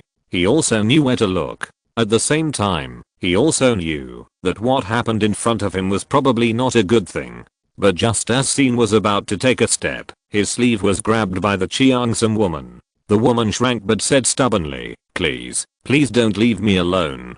Please." Scene had already guessed where the woman's fear came from, so he didn't ask much, just nodded and let her pull his sleeve. After that, Scene followed the direction of the bloody smell and walked through a snow-white corridor. On the wall at the other end of the corridor, there was an exquisite fountain statue, carved with a slender and graceful girl. The girl was holding a kettle, and a trickle of water flowed from the kettle. If it weren't for the water in the kettle being stained with a faint blood color, this fountain statue would be a rather elegant and luxurious work of art on a desolate asteroid like DUI 4399. Freshwater resources should be very precious. The Cheongsam woman took a half step forward, one hand still pulling Seen's sleeve, and the other hand stretched out to the forehead of the statue, pressing it above the temples on both sides. After a moment, the metal wall beside the two of them suddenly sank inward, revealing a spiral staircase winding downward. Please follow me. No need, I'll go ahead. Seen didn't make things difficult for the woman who was wrapped in fear beside him. He took her hand and walked down the stairs first. As he walked forward, Seen felt that the bloody smell coming from the front was getting stronger and stronger, almost suffocating. He felt heavy in his heart and couldn't help but doubt it. What did Enping and Zubo do? The Red Apricot Squad has never been an extremist organization. Now they only need to take hostages. Why make it so tragic? When Seen finally walked down the last step, his eyes suddenly opened up, and a magnificent scene came into view. It was a fountain square like a desert oasis. The surrounding walls, the floor under his feet, the pillars in the square, were all expensive special stones. And each stone was hand-carved with exquisite patterns and designs. In addition, various colorful silks and blankets were luxuriously spread on the ground, which contrasted with the texture of the floor.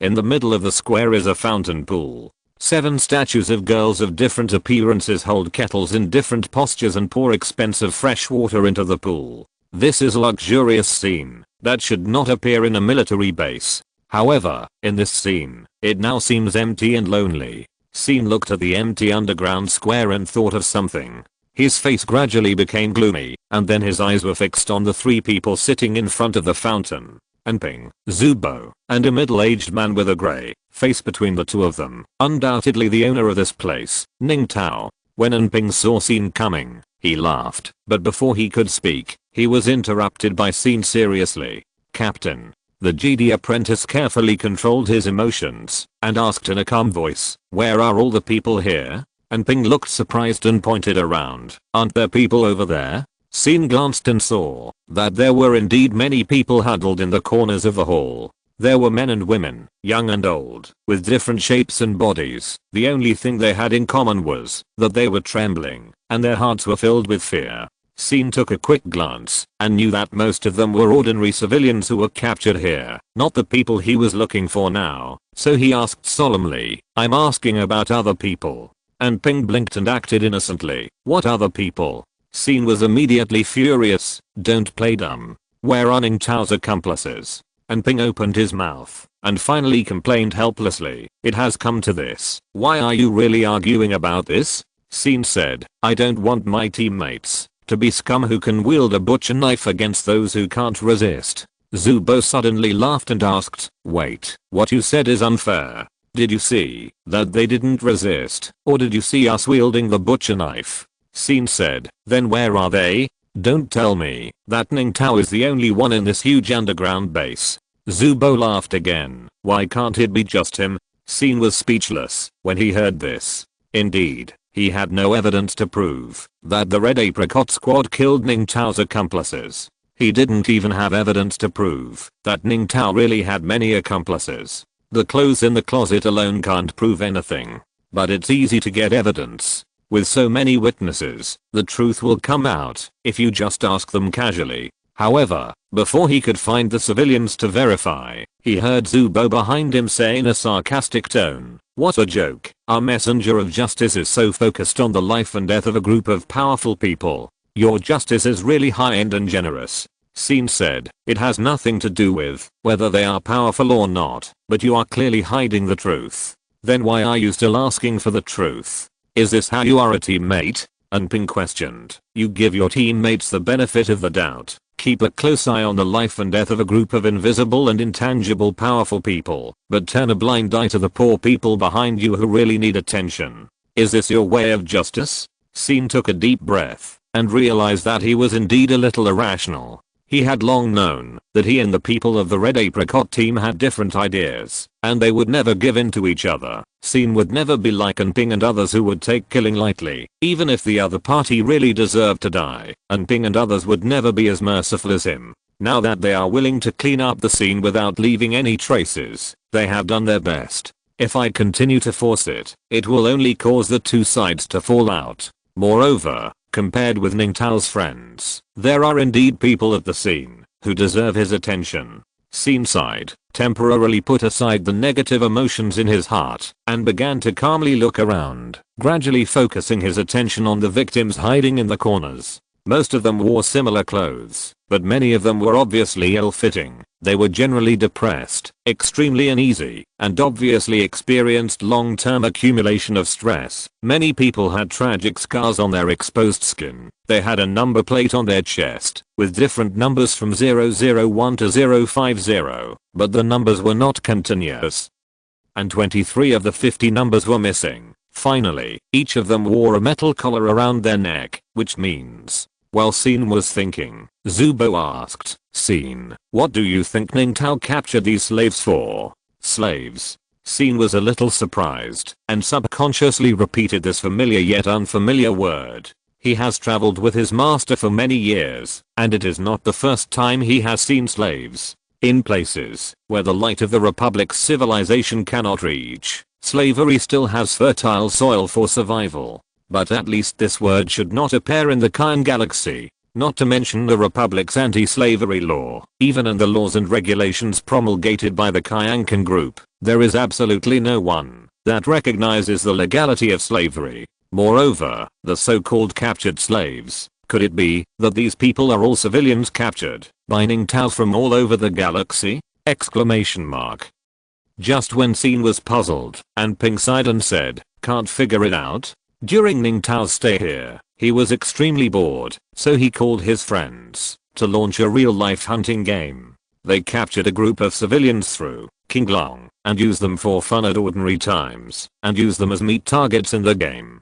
They would hold competitions every few days, hunting at least 5 people each time, and they have already competed 4 rounds so far. Murder, competition? Scene's breathing stagnated, and he felt incredible. Zubo chuckled, and his laughter was full of heaviness. Tell me, was the girl who greeted you at the door scared by a gentle boy like you? Ning Tao has a perverted friend, and every time, before he takes action, he would whisper to the victim, don't be afraid, I'm not a bad person. Then a whoosh, and when we came in, we happened to see him performing. Scene only felt his breathing getting heavier. He thought the woman's fear was because of the Red Apricot squad, but it turned out and that man is just a newcomer among this group of beasts, and his degree of perversion is not even as good as the average. I don't want to say more without dirtying my tongue. Anyway, most of the people who died here, oh no, the people who mysteriously disappeared, are this kind of people. Do you still want to confirm their life or death now? Scene wanted to speak, but found that he had nothing to say. Seeing that Scene chose to remain silent, Zubo no longer had the heart to ask any more questions and sighed. To be honest, we were also shocked when we came down and discovered all this. In the Kyan star system, even someone as lowly and shameless as Suzaku could not think of such a perverted game. And Ping sneered, so it is these perverted dignitaries who rule this galaxy, not Suzaku or Azure Dragon. After all, how can one rise step by step in the Kyan star system without being perverted, right, Mr. Ning? As he spoke, the sleepy man seemed unable to suppress his anger, and his smile turned into a grim grin. The cold murderous intent in his smile made Ning Tao tremble all over. The huge middle-aged man didn't dare to sit there and wait for death, and screamed, what do you want?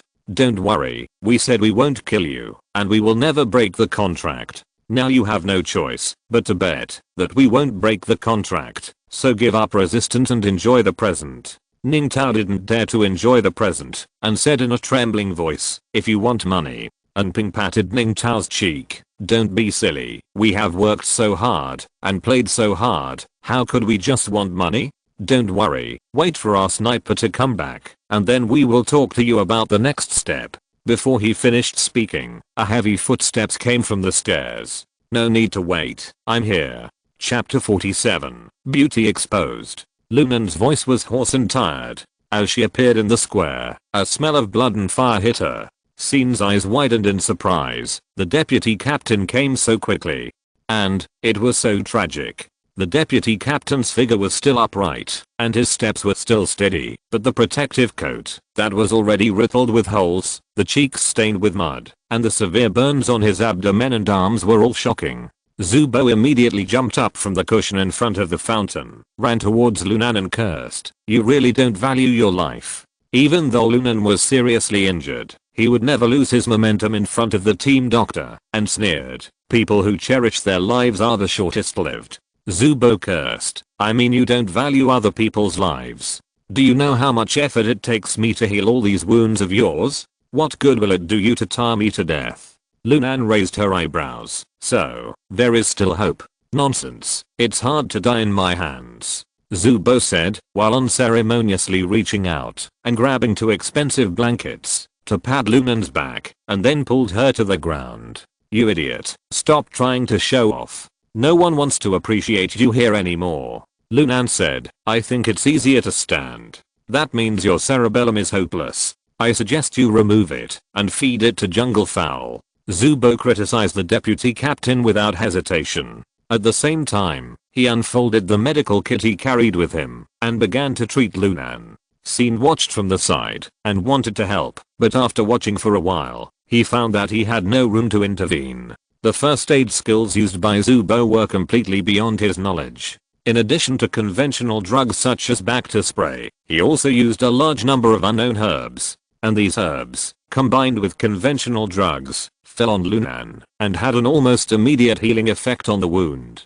"Don't be too obsessed and don't think about learning," Unping said from the side. "This kind of deadly thing, it's enough for one person in the team to know it." Syn was a little puzzled. First aid technology is related to the life and death of the team members. Isn't it better to have more people who master it? Uncle Zu is playing with fire, Unping explained. If the ingredients of the herbs are a little off, the life-saving medicine will turn into a deadly poison. So he must be fully aware of the patient's condition and extremely familiar with every physical indicator in order to accurately prepare the required powder and ointment on the spot. And this set of technology is most proficiently applied to Lunan, so if it were someone else, he wouldn't be able to use it with such high efficiency. Uncle Zu chuckled and said, "Captain, if you are willing to cooperate with me in drug testing, I can guarantee that my efficiency will definitely not be inferior to that of the deputy captain." And Ping said to Syn, "This is the second problem.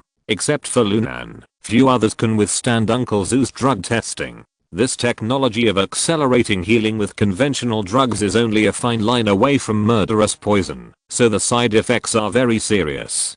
Don't look at Lunan's calm face now. In fact, the pain she endures is enough to make most people mentally collapse. Syn looked at Lunan and saw that the deputy captain's face was indeed a little stiff, and he was obviously forcing himself to hold on. The cold sweat that kept oozing out of his forehead had long been mixed with blood and could not be distinguished. But even though Lunan was enduring such pain, he still did not forget to sneer with his signature voice. "Those who are afraid of pain can only be herbivores forever."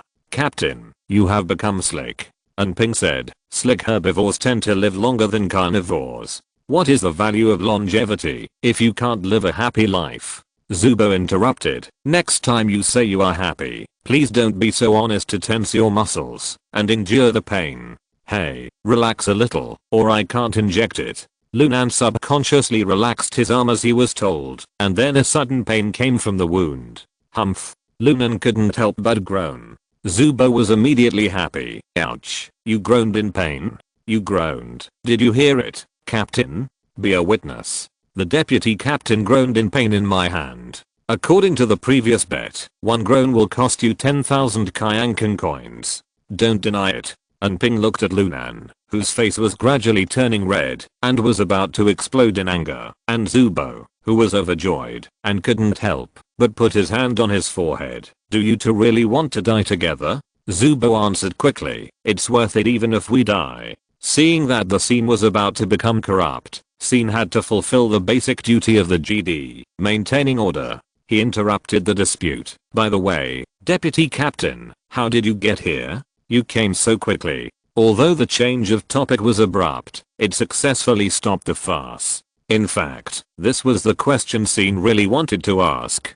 Because now thinking about it, he still felt a little incredible. It was a miracle that Lunan could survive under heavy firepower and a large number of security soldiers, and provide timely sniper support. What's more, she actually broke through the siege in such a short time, and came to the small building. It's not difficult. When I saw you let the heavy artillery position self-destruct, I knew that the matter was basically done, and then I started to rush over here. The rubbish that wanted to get close to me just happened to send a flying boat for free, and it was quite easy for me to drive over. And the small fish along the way gave up resistance after receiving the order, so of course I came quickly. Lunan said it calmly, but it was reasonable. It's just that the courage and judgment required in it are admirable, even after reviewing it afterwards. Zubo said, speaking of which, the most incredible part is that you, Kit, actually managed to get into the heavy artillery tower and cause such a big internal conflict.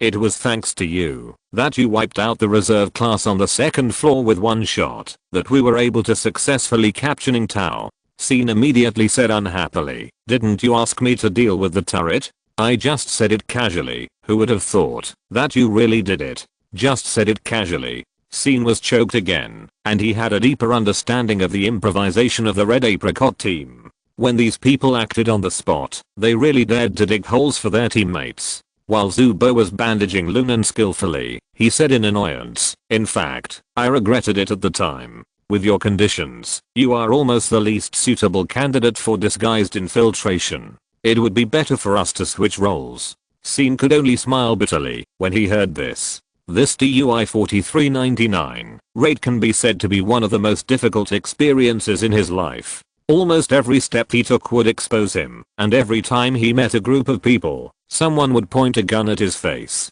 Scene still didn't understand, was his disguise so poor? Although many details were done carelessly due to lack of prior preparation, were the people from Kyankan security so sharp-eyed and observant? Seeing Scene's puzzled expression, Zubo laughed again. Oh, you don't understand what your problem is? Scene sighed, please teach me. In any case, Zubo was wearing a medic's uniform at the time, and he rushed into the enemy camp without paying attention to anyone else. His swift figure who came to his side left a deep impression on Scene. Because there is no harm without comparison.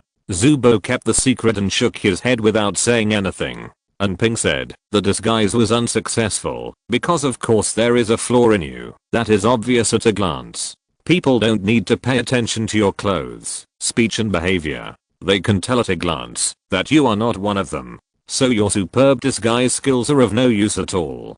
Zion was even more puzzled when he heard this. Where is the flaw? Zubo said faintly, Captain, it is better to hide it from him. He is still young and needs to be polished. Lunan laughed and said, jealousy, ridiculous. What a joke, a famous doctor like me who makes a living by his skills, why should I be jealous of him? Zion became more and more confused, so he had to stare at Ping, waiting for him to reveal the answer. And that answer was like a heavy hammer, hitting Zion's eyes with stars. You are too handsome. There was a dead silence in the square. And Ping sighed and said, think carefully, do the security soldiers we met along the way have one thing in common? They all look particularly fierce. Scene nodded woodenly, although he didn't remember many faces in his mind, let alone judge whether they were fierce or not. And Ping explained, I told you before that the troops Ning Tao brought here are all his confidants. And to become Ning Tao's confidant, in addition to being in cahoots with him as an ally before, the most important thing is to be fierce enough to scare children to tears.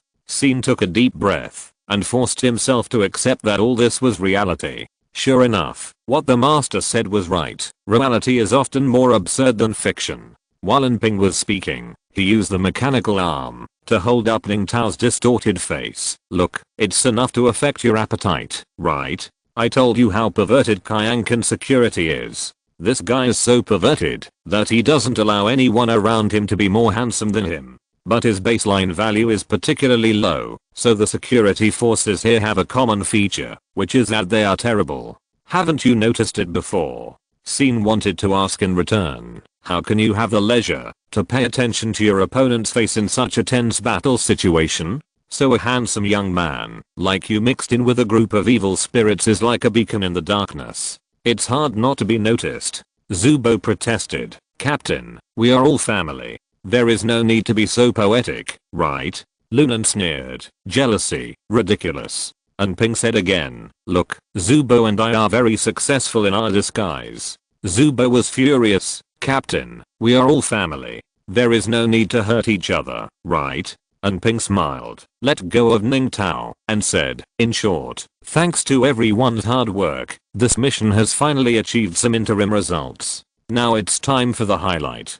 President Ning? Ning Tao trembled all over when he heard the word President Ning. What for? Contact King Long, and ask them to return Zhu and Ming. Ning Tao was stunned for a moment, and blinked his two slender eyes. Zhu and Ming? And Ping smiled. It's not wise to play dumb at this time. We are not afraid of you delaying time. Well, you really don't know? At the end, and Ping was extremely surprised to see Ning Tao's body shaking like a sieve, as if he really knew nothing about Zhu and Ming. He even looked up at his teammates with a bit of confusion. Chapter 48, Famous Paintings of the Galaxy. And Ping had a lot of questions in his mind. Ning Tao didn't know about Zhu and Ming? What a joke. If he wasn't here for Zhu and Ming, why did he come to this remote place? Wouldn't it be good to enjoy the meticulous care of the orderly in his own office? Could it be that he came here specifically to play the killing game? Although this makes sense. After a moment, and Ping shook his head and decided not to care about these meaningless details.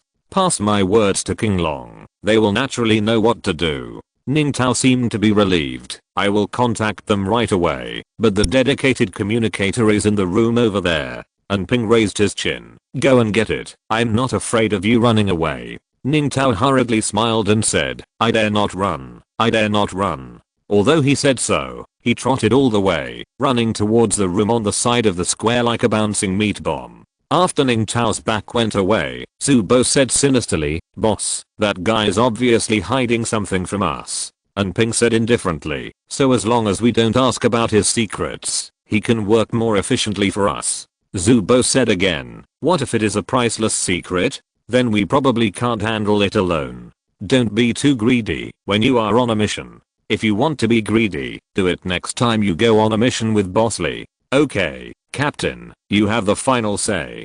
Zubo felt a little regretful, but it was just a regret. He quickly shifted his attention to the work at hand. Hey, don't move while I'm bandaging it, okay? It's hard enough to save you, and you still want to make trouble in the hospital? Lunan said angrily. Stop talking nonsense, take off this bow for me. While the two were arguing, Ning Tao ran back with a four-way communicator in his hand. After a few steps, he was already out of breath. This, warrior, I have something to ask of you. And Ping said, tell me slowly, don't be afraid, we are not bad people. However, the gentler and Ping's tone, the more frightened Ning Tao was, and the flowery speech he had prepared immediately became dry. Although I can command, King Long, I'm essentially just an agent. Those pirates have never been very obedient to my discipline. If they knew that I was held hostage, I'm afraid they would not pay attention to my request at all, or at least they would pretend to obey but disobey.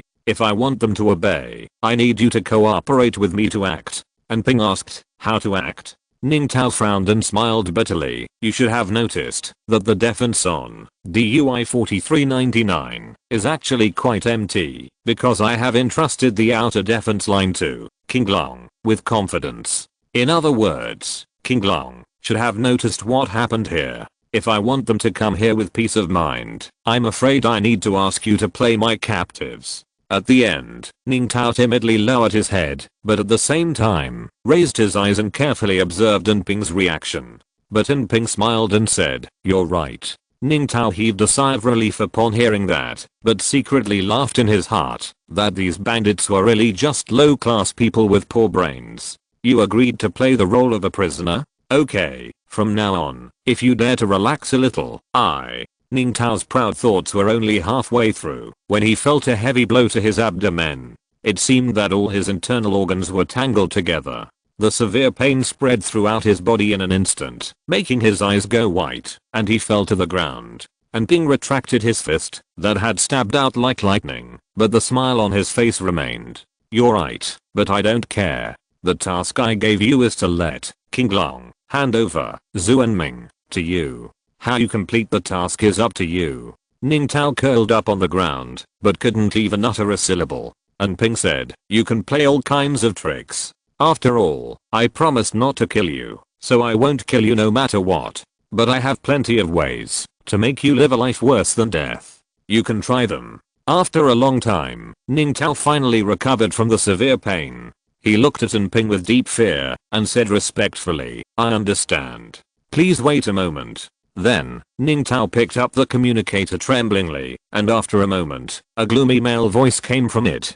Mr. Ning, I heard that you encountered some troubles over there. Are you looking for me for help? Ning Tao's face immediately sank, and he gritted his teeth and said, yes, someone broke through your King Long's outer defense line without anyone noticing, and attacked the military base, causing heavy losses to the elite warriors of Kyankan security, and I was also taken hostage. If you still want to continue to be your leader, put away your ridiculous airs. Showed you loyalty to your master. Ning Tao was submissive in front of Ping and others, but when he shouted to the leader of King Long through the communicator, it was like attacking with a heavy punch, and his tone was full of hatred and murderous intent, and the power of the superior was undoubtedly revealed in just a few words. The communicator was silent for a while, then a hoarse laugh sounded. You're right, King Long is ultimately a running dog of the Kyankan group, and a disobedient dog won't live long. Ning Tao said, that's good to know.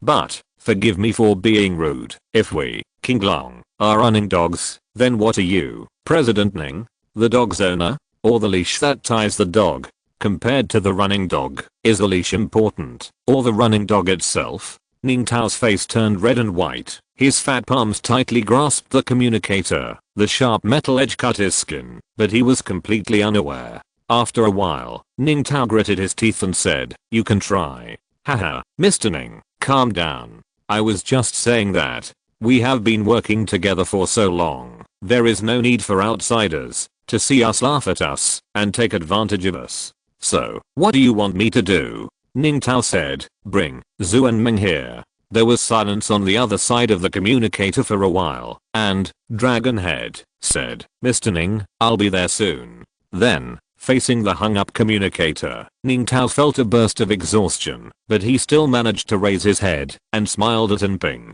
Please wait for a moment. The moment Ning Tao said was almost literal. Less than 2 hours later, a green space fighter landed in the manner of DUI 4399. Its outline was long and narrow, and it was equipped with powerful engines at the tail and between the two short wings. It was obviously specialized for maneuverability, similar to the red apricot. However, its length was only about 10 meters, making it particularly short and powerful. Zubo was in the basement of the headquarters. He saw the fighter plane through the surveillance equipment and couldn't help but whistle. The Dragonhead actually came here in person. Captain, what if we take this opportunity to shoot him down with one shot? And Ping said, then the new Dragonhead will lead all the members of the Azure Dragon to come here and tear all of us into pieces. Zubo sighed, what a pity. And Ping added, besides, it's more beneficial to let this Dragonhead live than to let him die.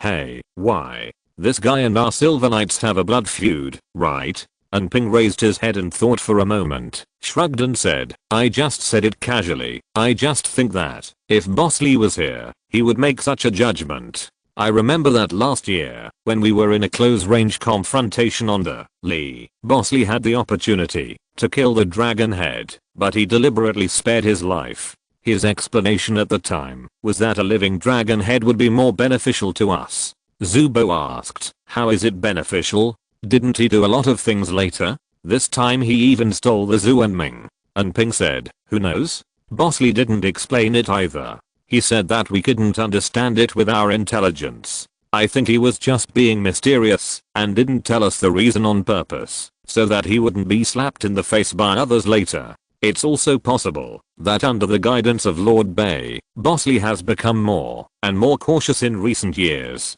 But overall, Boss Lee's judgments have hardly ever been wrong, so let's just spare the Dragonhead's life. Zubo nodded. There's no other way. Let's spare his life. While the two were talking, Lunan sneered, "Listening to you guys seriously discussing something that can't be done, I'm almost laughing to death." The two ignored this kind of spoiler. At the same time, the hatch of the green fighter slowly opened, and the leader of the Azure Dragon, a man known as the Dragon Head, walked out wearing heavy armor. The moment the Dragon Head appeared, Ping and Zhu both stopped talking and laughing at the same time, and a hint of coldness appeared in their eyes. Dragon Head seemed to be relaxed, and he stretched his limbs, and stretched his muscles. Then he waved to the cabin, and two pirate warriors in heavy armor came out, each carrying a huge metal box. The two men followed Dragon Head, holding a gun in one hand and a box in the other, and walked in the manner as if no one was around.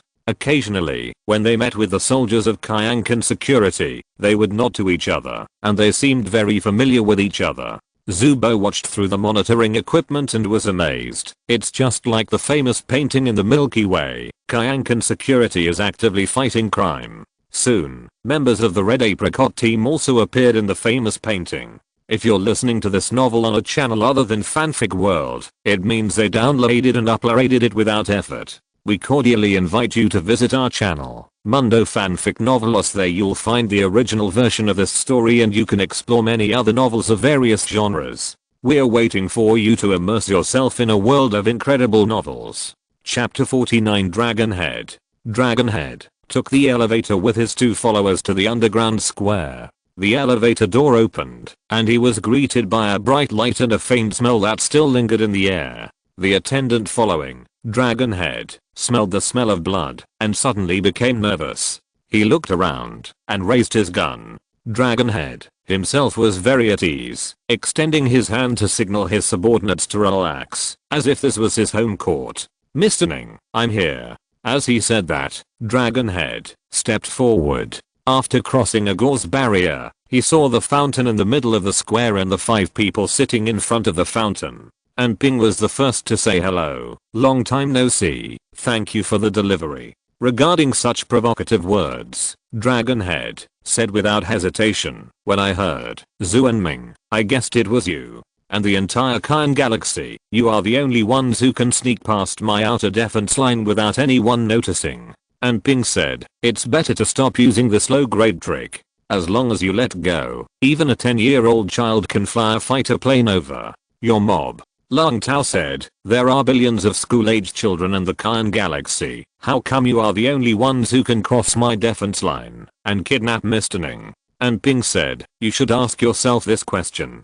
You set up the defense line, and you also left the loopholes. It's up to you to decide who to let go or not. Maybe you want to take this opportunity to deal with the enemy and the annoying boss at the same time." Ning Tao just listened, feeling distracted for a while. The two people were quarreling with each other, all because they wanted to use the power of Kyankan Group to suppress their opponents. But the problem is that for Ning Tao, these are all nonsense. As long as he can free his hands afterwards, he will not let go of either party. "Okay, let's do the handover as soon as possible. You guys have made a big fuss about what's going on here, and you can't hide it from the higher-ups for too long. Once the higher-ups know about it and take it seriously, none of us can run away." He was interrupted by Ning Tao. After the argument, Dragon Head smiled slightly and made a hoarse voice, "You're right, hand it over as soon as possible. This is the Zhu and Ming you want, and now it returns to its original owner." One of the attendants put the heavy suitcase away. It opened on the ground, revealing a silver metal can. After Uncle Zhu stepped forward to check, he nodded to Ping. And Ping signaled Uncle Zhu to put away Zhu and Ming, and then said, "Okay, we will take the goods next." At this moment, he heard a bang. It turned out that another follower brought by, Dragon Head, seemingly intentionally or unintentionally, dropped the suitcase in his hand to the ground. Dragon Head glanced at him and said, "Why are you so clumsy? Check to see if anything is broken. If it's broken." The attendant did not dare to wait for Dragon Head to finish speaking, so he quickly lay down and prepared to open the suitcase for inspection. The goods, and just when the lid of the box was about to open, Scene suddenly felt a strong impulse, as if the things in the box had an unusually close connection with him, which made him break his previous stance of watching the whole process and involuntarily stepped forward. Half a step forward. At the same time, Anping seemed to smell the danger and interrupted sharply. Close it. However, of course, Dragonhead's followers would not obey the orders of the Hang Seng team. The metal box opened in his hand, revealing several golden yellow injection. The air in the square suddenly condensed. Everyone stared at the injections in the box. Ning Tao was the first to make a sound. He pointed at Dragonhead. His horror was palpable. How dare you bring this thing out? Dragonhead shrugged. Of course I don't want to take the group's valuable treasure either. Bring it to such a dangerous place. But Mr. Ning, you ordered me to keep this thing under my personal care, and I won't let it go for a moment. I just asked you to take strict care of it. You are misinterpreting it. My order. After all, we are just a group of scum of society with no academic qualifications. It is inevitable that we sometimes fail to understand the orders of important people. However, before Leap finished speaking this pretentious line, Anping's robotic arm suddenly blossomed. The electric light, driven by electromagnetic force, hit the suitcase with a heavy fist like a meteorite, crushing everything into pieces. Golden liquid seeped out from the fragments and quickly evaporated. Dragonhead put on a regretful expression. What a pity. This Zuanhuang blood is a legendary elixir for prolonging life, and it can't be wasted like this. As he said that, he looked around again. Speaking of which, you guys didn't the little mechanic follow? To be honest, I thought she would be happy if she saw her relatives. Before he finished speaking, a figure suddenly flashed in front of Dragonhead, and a body of flesh and blood came towards him. The heavy punch was imprinted on Dragonhead's hastily raised arms. The tall Dragonhead stumbled back a few steps with his heavy full body armor before barely absorbing the impact. Then he immediately raised his hand to stop the counterattack of the two followers. Okay, it's not me who was injured. Dragonhead waved his arm indifferently, and a string of blood beads suddenly fell from the armor. The blood droplets came from a right hand that was bloody and fleshy, with wounds deep enough to show the bones. Lunan's entire arm was twitching involuntarily due to the heavy injury, but the expression on the woman's face seemed as if she could not feel any pain, and there was only boiling anger in her eyes. Dragonhead faced the anger directly, but still said slowly and calmly, using flesh and blood to beat steel, your fighting spirit is worthy of being a former special soldier of the Security Bureau. I still remember you siblings. Before he could finish his words, Anping had already stepping forward. Before the two followers could react, he grabbed the faucet by the throat and lifted it into the air. You really want to die? Dragonhead made a voice with some difficulty. Of course I don't want to, but I know you won't kill me, because the famous Red Blood team will never let anger overwhelm reason, so even if you hate me, you will still let me go. In this case, why can't I make up for my losses? Thanks to you, I, the lackey of the Kyankan group, will shed my skin, even if I don't die, and you are it's just a psychological trauma caused by my trivial words. At this time, Anping also calmed down his anger, and slowly put down the Dragonhead. The team leader once again returned to his sleepy posture, with only a little coldness remaining in his voice. To make up for the loss, I think you are fishing in troubled waters. How many injections were there in the box just now? Do you need me to report the number and compare it with Ning Tao? Leader said, you can't say anything about the unverified numbers. Some people will believe it. Ning Tao just realized it, and his fat cheeks turned red with anger. How dare you take Zuanhuang blood? Dragonhead said, Mr. Ning has misunderstood, and this is absolutely not the case. How dare I embezzle the treasure of the MO group? I kept all the collected Zuanhuang blood with me until it was unfortunately destroyed in DUI 4399.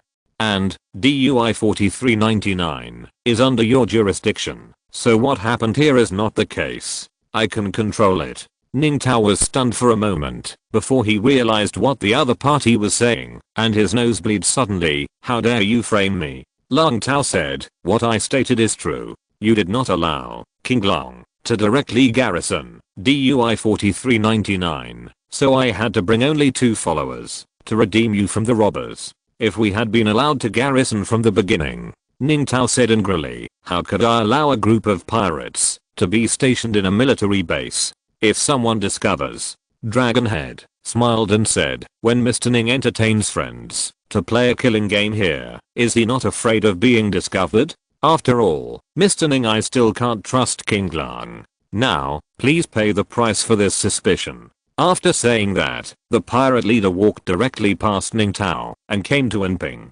Anyway, I have delivered the things. I hope that the members of the Red Blood team can keep their word and give Ning a way out. Anping stared at the Dragonhead coldly and said, I remember I said I hate that name. Dragonhead said, so I have to say it a few more times. A group of murderous butchers named their team Hang Xing, just because they each had some psychological trauma, in exchange for peace of mind and being a good person. Is there such a cheap thing in the world? Then if we, King Long, change our name to Zia King, can we become a public welfare organization? And Ping sneered, compared to that, the last time we met, you talked more. Leader said, if I can't defeat you, I can always outsmart you. Anyway, you don't dare to kill me now. Why don't I say more? I don't dare to kill you? It's true, but there are many ways to make your life worse than death. Please try it as much as you can. Leader was not afraid. I'm really curious about the way to make my life worse than death. And Ping was silent for a while, sighed, turned around and said to Lunan and others, nothing, I can't defeat him. Lunan sneered, a real waste. Uncle Zhu comforted, don't worry, we didn't count on you from the beginning. You can say we won. Boss Lee is not here, so we are really weak in terms of quarrels. Anyway, we are making a lot of money, so it doesn't matter if we lose some face. And Ping looked at Scene again, newcomer, what can you do? No? When his name was called, Scene did not respond immediately, but looked a little dazed. His eyes wandered, as if he were looking at something that didn't exist. Scene. And Ping was a little surprised. Are you feeling unwell? The next moment, he saw the figure of the new member of the team rushing towards Dragonhead, like lightning.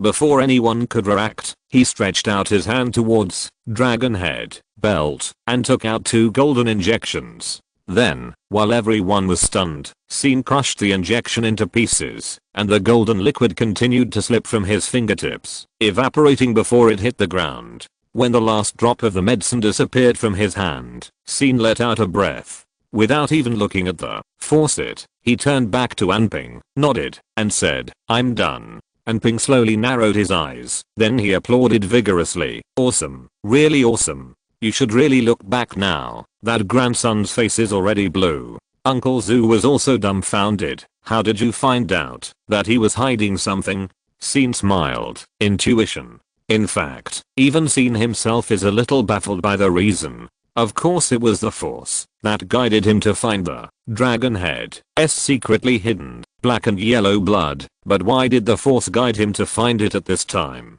Zuanhuang blood, but it is still difficult to understand. The Jedi apprentice once again lamented in his heart how great it would be if his master could be by his side. At the same time, the voice of Dragonhead came from behind.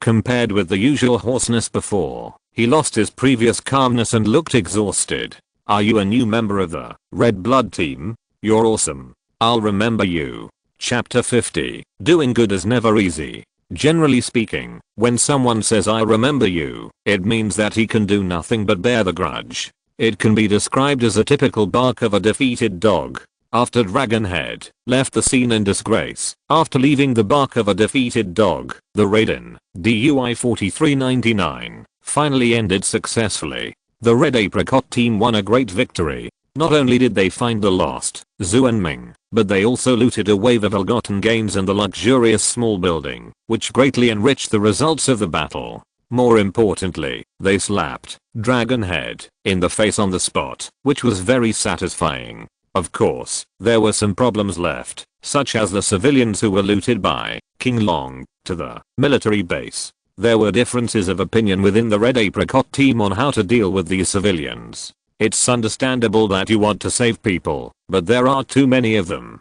Captain and Ping shook his head repeatedly. There are a total of 27 survivors, and the red apricot is currently limited to 6 people, which is just enough to fit a few of us. There is no extra space. Scene raised his eyebrows when he heard it. 6 people. Captain, how does this count? But Ping nodded in the direction of Lunan, so Scene immediately understood. Lunan is tall and strong, and he likes fully armed firepower hands, so 1 person is enough to fight 2 people. And Ping added, in order to improve its mobility, the red apricot has drastically reduced the available space inside, so we have to be selective when we search for spoils, otherwise the cargo hold will be full immediately. Even if these 27 people are crushed into pieces, they will definitely not fit into the red apricot. Well, at most 5 or 6 pieces can be stuffed in.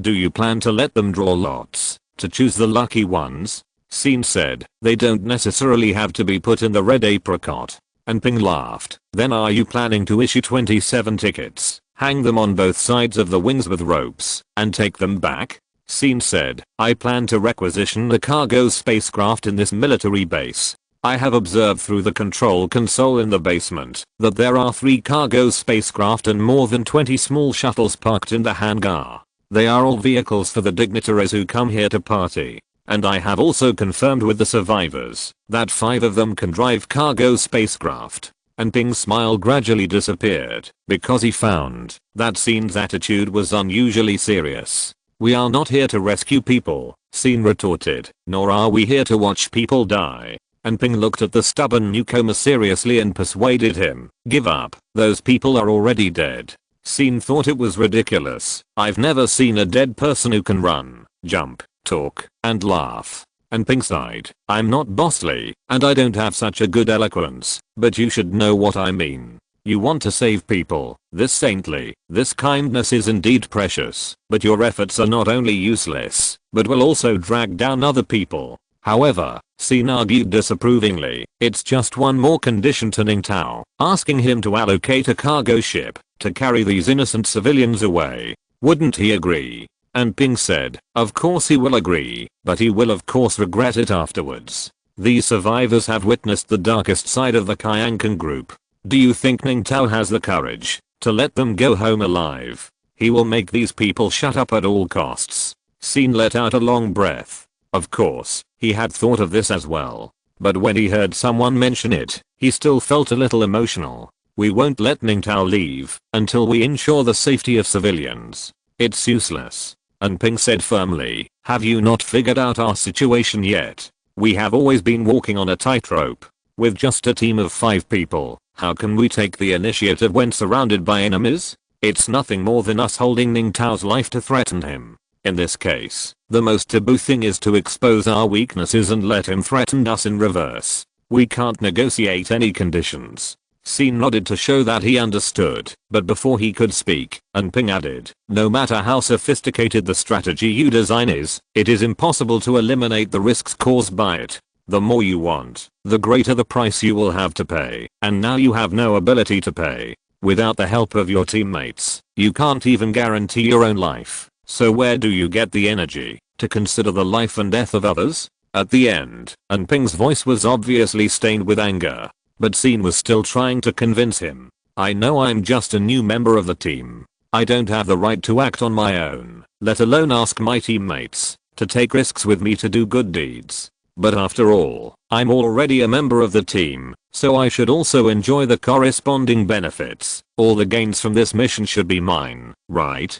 Ping was stunned for a moment, then realized Scene's intention, and couldn't help but gasp. Are you really crazy? Scene said, the Red Apricot Squad is responsible for its own profits and losses, so I hope to use all the profits from this mission as a reward to hire you to help me. What if your reward can't hire a few of us? Scene said, then let's buy on credit. Even Captain Lee, you can let me owe him 1 million without hesitation. I think the Red Apricot Squad shouldn't be stingy. At this point, Ping was really speechless. Scene was really determined to save people, and he was almost insane. Zubo couldn't listen any longer, so he stood up and said, Scene, is the Madonna syndrome so unbearable for you? Scene thought about it and smiled. What if I asked you not to take banned drugs for 3 months? Damn, is it that serious? Fourth scene. It was indeed very serious. 27 innocent lives were in front of him, and he stood by and watched when he had the opportunity to save them. It was almost the same as committing murder with his own hands. Scene would never forgive himself for his momentary indifference. Perhaps this mentality was indeed what Zubo called the Madonna syndrome, and the word Madonna was indeed a derogatory term in many cases. But in this world, as long as you are not generous to others, then it is always better to have more Madonnas, right? Scene didn't think there was anything wrong with his choice. Of course, he also respected the values of the captain and others, so he only hoped that both sides could seek common ground while reserving differences and try to reach an agreement. And Ping was stared at by Scene with his bright and spiritual eyes, and he felt powerless. Well, since it concerns the entire team, let's take a vote. Uncle Zu, you go first. Uncle Zu cursed. Captain, you are really good at picking people. You want me to go first to play the bad guy? Okay, I object. I have a lot of trophies on me now, and the dividends from the mission settlement are enough for me to take banned drugs for half a year, so I don't want to take any more risks. And Ping nodded with relief. Count me in. There are 2 votes against, and Xiaoxiang is next. As he said that, he took out a small communicator and connected to the Han crossing. Xiaoxiang, you heard the conversation just now. Give some advice. Friendly reminder, the captain hopes you will vote against it. Zhuang Yuanying was silent for a while and did not immediately stand on Anping's side, but whispered, if those people can be saved, I think. And Ping interrupted, okay, I get it. You choose to stand on the side of the young and handsome newcomer. Zubo gritted his teeth at the word young and handsome and said, Captain, can my vote against it just now be counted as 2 votes? If you cut yourself in half and let your lower body learn to speak, it will count as 2 votes for you. And Ping evaded the ugly jealous doctor and turned his eyes to his greatest hope, Lunan. Now both the approval and opposition are 2 votes, so the key to victory lies in Lunan. And based on his understanding of Lunan, she will most likely vote against it. After all, it can be said that her loved ones died because of the inaction of those around them. And Lunan is definitely not noble enough to repay evil with virtue. She almost has an instinctive rejection of the so-called courageous actions. Especially when the issue concerns the so-called innocent lives, Lunan's standards will become particularly strict. Being looked at by Anping with extremely expectant eyes, Lunan sneered unhappily and then asked Scene, Newcomer, do you know that, even if those people really survived by chance, they are already socially dead? Scene nodded. The reason is not difficult to guess. Anping has just warned that the people of Kyankan group will never let these victims go home safely. Now Ningtao is trying every means to silence them. If Ningtao fails, it is nothing more than replacing other officials to silence them, and the essence of the matter will not change. Even if these survivors really return home, they will find that their identities have been cancelled, and the certificates of accidental death have long been issued to their families by Kyankan group. The security soldiers in the city who are supposed to protect the people will raise their guns to them without hesitation. Seeing Scene nod, Lunan asked again, do you know that these people will not thank you for saving their lives? Some of them will complain about why you can't save people more thoroughly. Some will suspect that you are in the same group with Kyankan group and King Long, and some will simply hate everyone out of cynicism. Scene said, but there will be people who sincerely thank me, right? Besides, I don't save people just to make people thank me. Even if there is no grateful person, what does it matter? Similarly, I don't think only noble people are qualified to survive. Even if they are ungrateful, in my eyes they are still innocent people who were robbed, and they shouldn't die here. Hearing this, Lunan sneered and said, this is a classic answer from a saint. I give you minus 100 points. It makes me sick. Scene shrugged. Although this result is disappointing, it is also reasonable. Scene can't force everyone to accept his values. He also understands that those who have been traumatized may have a stress reaction to doing good deeds. If Lunan insisted on voting against it, there was nothing he could do. Scene would not blame her, just as he would not blame Anping and Zubo for voting against it. However, before Lunan actually voted, please allow him to make one last struggle. End of this chapter. Thank you very much for reaching the end. Don't forget to like. Looking for more exclusive content and immediate access? Subscribe to our Patreon. Remember, every like, subscription, or donation encourages us to continue. Thanks to everyone. See you in the next video.